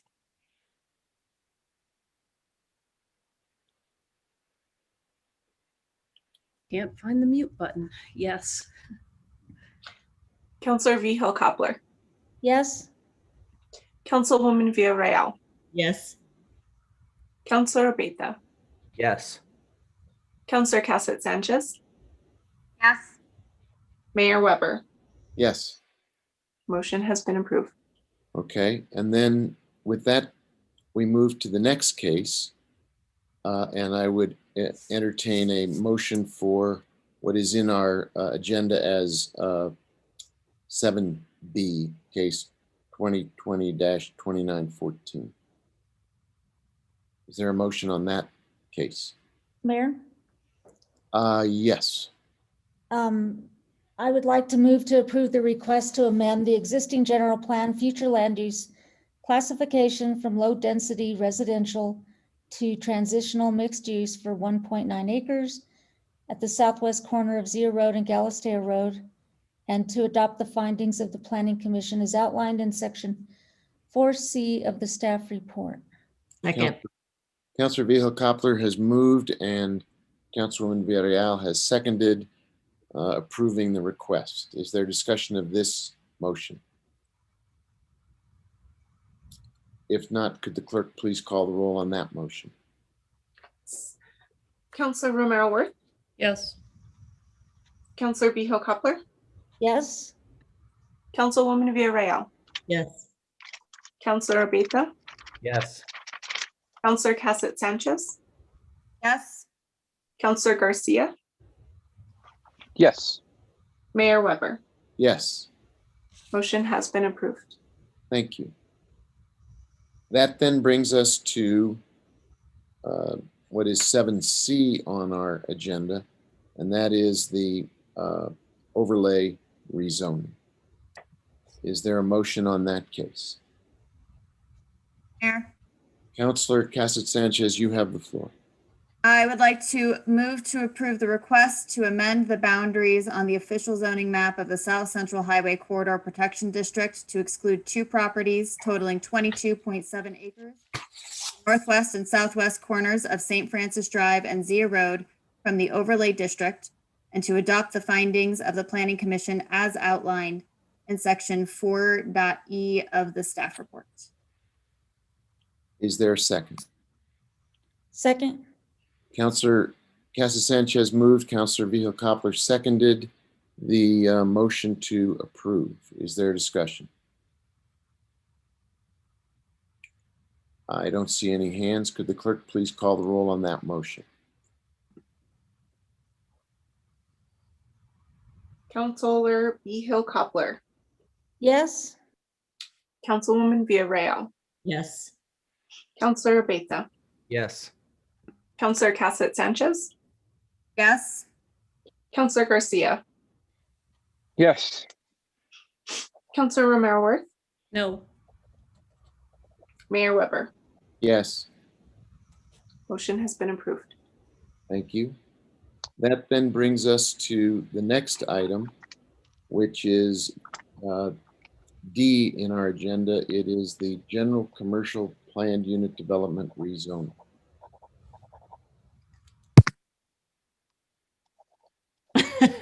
I'll do it again. All right. Is there a motion? I have a motion. Councilor Cassett Sanchez, you have the floor. I'd like to move to approve the rezoning request from R1 residential one dwelling unit per acre to C2 PUD general commercial planned unit development for properties totaling 22.7 acres at the northwest and southwest corners of St. Francis Drive and Zia Road and to adopt the findings of the Planning Commission as outlined in Section 4F of the staff report, and to add the provision that short-term rentals will not be permitted within the development. Am I correct there, Sally? Thank you. There's a motion. Is there a second? So wait, clarification, second. There's a second and a request for clarification. The motion was made for the record by Councilor Cassett Sanchez. The second came from Councilwoman Villarreal, who's also requested clarification. Just repeat this, the short-term rental condition. And that short-term rentals will be prohibited from the development under the condition? And if I may just add that I will recommend adding that as an attachment, an exhibit attachment to the rezoning ordinance that's in the packet. So that's very clearly carried with that ordinance. You need to change my motion at all for that?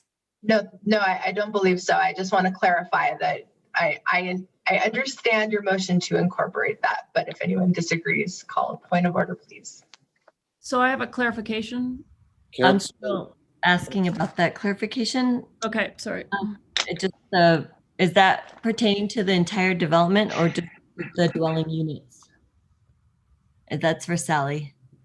Sally, did you get the question?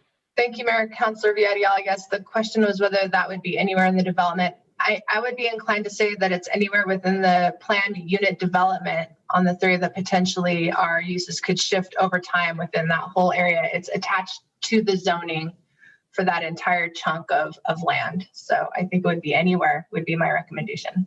Mr. Isaacson has his hand up. Maybe he can help clarify. Just a quick clarification. Now that I've become a short-term rental expert, we want to call these to just specify these as short-term rental registrations. Since the underlying zoning is C2, they wouldn't be permits anyways. They would technically be registrations, just to make that distinction here. Because technically if we barred permits, people could still theoretically apply for registrations because the underlying zoning is non-residential. If I may, I might just say uses in case we change the way we classify it. No short-term rental uses shall be allowed. Is that amenable? Is that acceptable to all? We still have Yes. a question from Councilor Romero-Worth, but Councilor Villarreal, is that good enough for you? Yes, thank you. Councilor Romero-Worth, you have the floor. So there were some other conditions, and which I wrote down. I don't know whether you all are interested in them. The condition for 500-year storm event, the condition on the developer's commitment to working with the gas company and who was in the city, I guess, on dealing with erosion, and the condition of approval if they change housing. I wrote, that's a shorthand. So I don't know where those fit in, but just Sally, flagging. thank you very much for being on top of that. Sally, do you have a recommendation on when those would be applied? Thank you, Mayor Weber, Councilor Romero-Worth, for taking good notes. It is my recommendation that those conditions would all be carried by the development plan. So on the next case, if there's anything else you want to add, that's more specific to exactly the buildings where they're going, all that kind of stuff. The zoning is more about the uses in my view. So I would recommend putting those on the next case. And I think that last one about conversion of commercial space to new residential space would in our ordinance trigger the Santa Fe Homes program. So it is required by code. I'm not sure if it's a required condition. I don't think there's anything wrong with putting it on there, but it is already in the law. So there may have been a nuance on the affordable housing, but I don't quite recall. So on the next case is my recommendation. Okay, Councilor Romero-Worth, is that Councilor Garcia? You have your hand up. You have the floor. And then there was the additional condition to have the NMDOT approval as well. So should that be the next case or with this? Again, I would recommend that being a condition of the development plan. Okay. Thank you, Sally. Does that take care of everybody's questions for clarification? Is there further discussion? If not, could the clerk call the roll on the motion, please? Councilwoman Villarreal, Yes. Councilor Beta, Yes. Councilor Cassett Sanchez, Yes. Councilor Garcia, Yes. Councilor Romero Worth, No. Councilor Vihel Coppler, Yes. Mayor Weber.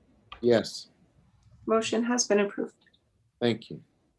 And now the last case where we've been discussing additional conditions is item E in our agenda. It is the preliminary development plan. Is there a motion on that item?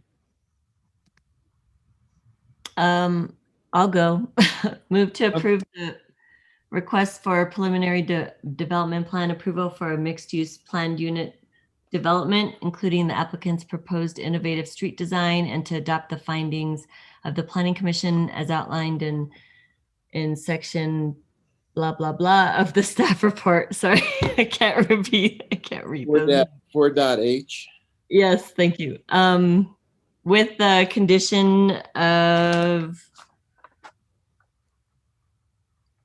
condition first, as part of the Arroyo stabilization, that a 500-year storm event analysis modeling will be utilized. And then if you all can add the other ones, sorry, I'm not remembering what they are. We had the NMDOT approval of the traffic management plan. We had Councilor Merworth, your notes are better than my memory. And I would ask to clarify the one about DOT. I apologize, Counselor. I think it was for the Hawk crossing, if I understood correctly, on the NMDOT, but please clarify if I'm wrong. I thought it was more. It was a bit broader than that. It was to address all the concerns that NMDOT brought forth, which that was part of it, but yeah, to ensure that NMDOT fully approves. Noah, your hand is up. Thank you, Mayor and councilors. DOT's approval is going to be required out of the process to do any work within their right of way. So it's already a required step, or within a certain distance of their right of way. So I'm just throwing it out there. You can condition as you may. And then also the conversion there was talk about a conversion of commercial units into residential units. I think the development plan will stipulate the amount of units that'll be permitted with this whole development plan. So it may not need to be put in there as a condition of approval, but rather it's already cemented on the development plan. Fair enough. Councilor Merworth, you had one or two other ones. The erosion that they'll work with the relevant parties to address erosion. I don't know if I think it's not to hold them responsible, but to just say that they will participate. Excellent. Any others? Yeah, there was one more with affordable housing, that if they were going to change the way that they were going to meet the Santa Fe Homes program, that they would come back to the governing body with that request. Thank you. So that's any amendment to the Santa Fe Homes program agreement shall be approved by the governing body, is maybe how I would state that one. Very good. Thank you. Were there any other additional conditions to add? Okay, so those were the additional conditions. We have a motion. I'll second. We have a second. Is there a discussion of this, of the motion before us? If not, could the clerk call the roll, please? Councilor Beta, Yes. Councilor Cassett Sanchez, Yes. Councilor Garcia, Yes. Councilor Romero Worth, No. Councilor Vihel Coppler, Yes. Councilwoman Villarreal, Yes. Mayor Weber. Yes, Motion has been approved. thank you. That completes this evening's business. I want to thank everybody for being so thoughtful and considerate and working so hard and so long and so late. And to all of the members of our team who stayed around to provide answers. We're very grateful to you for all your expertise. And meeting is adjourned. Thank you. Thank you all for hanging in there tonight. Really appreciate it. Thank you so much.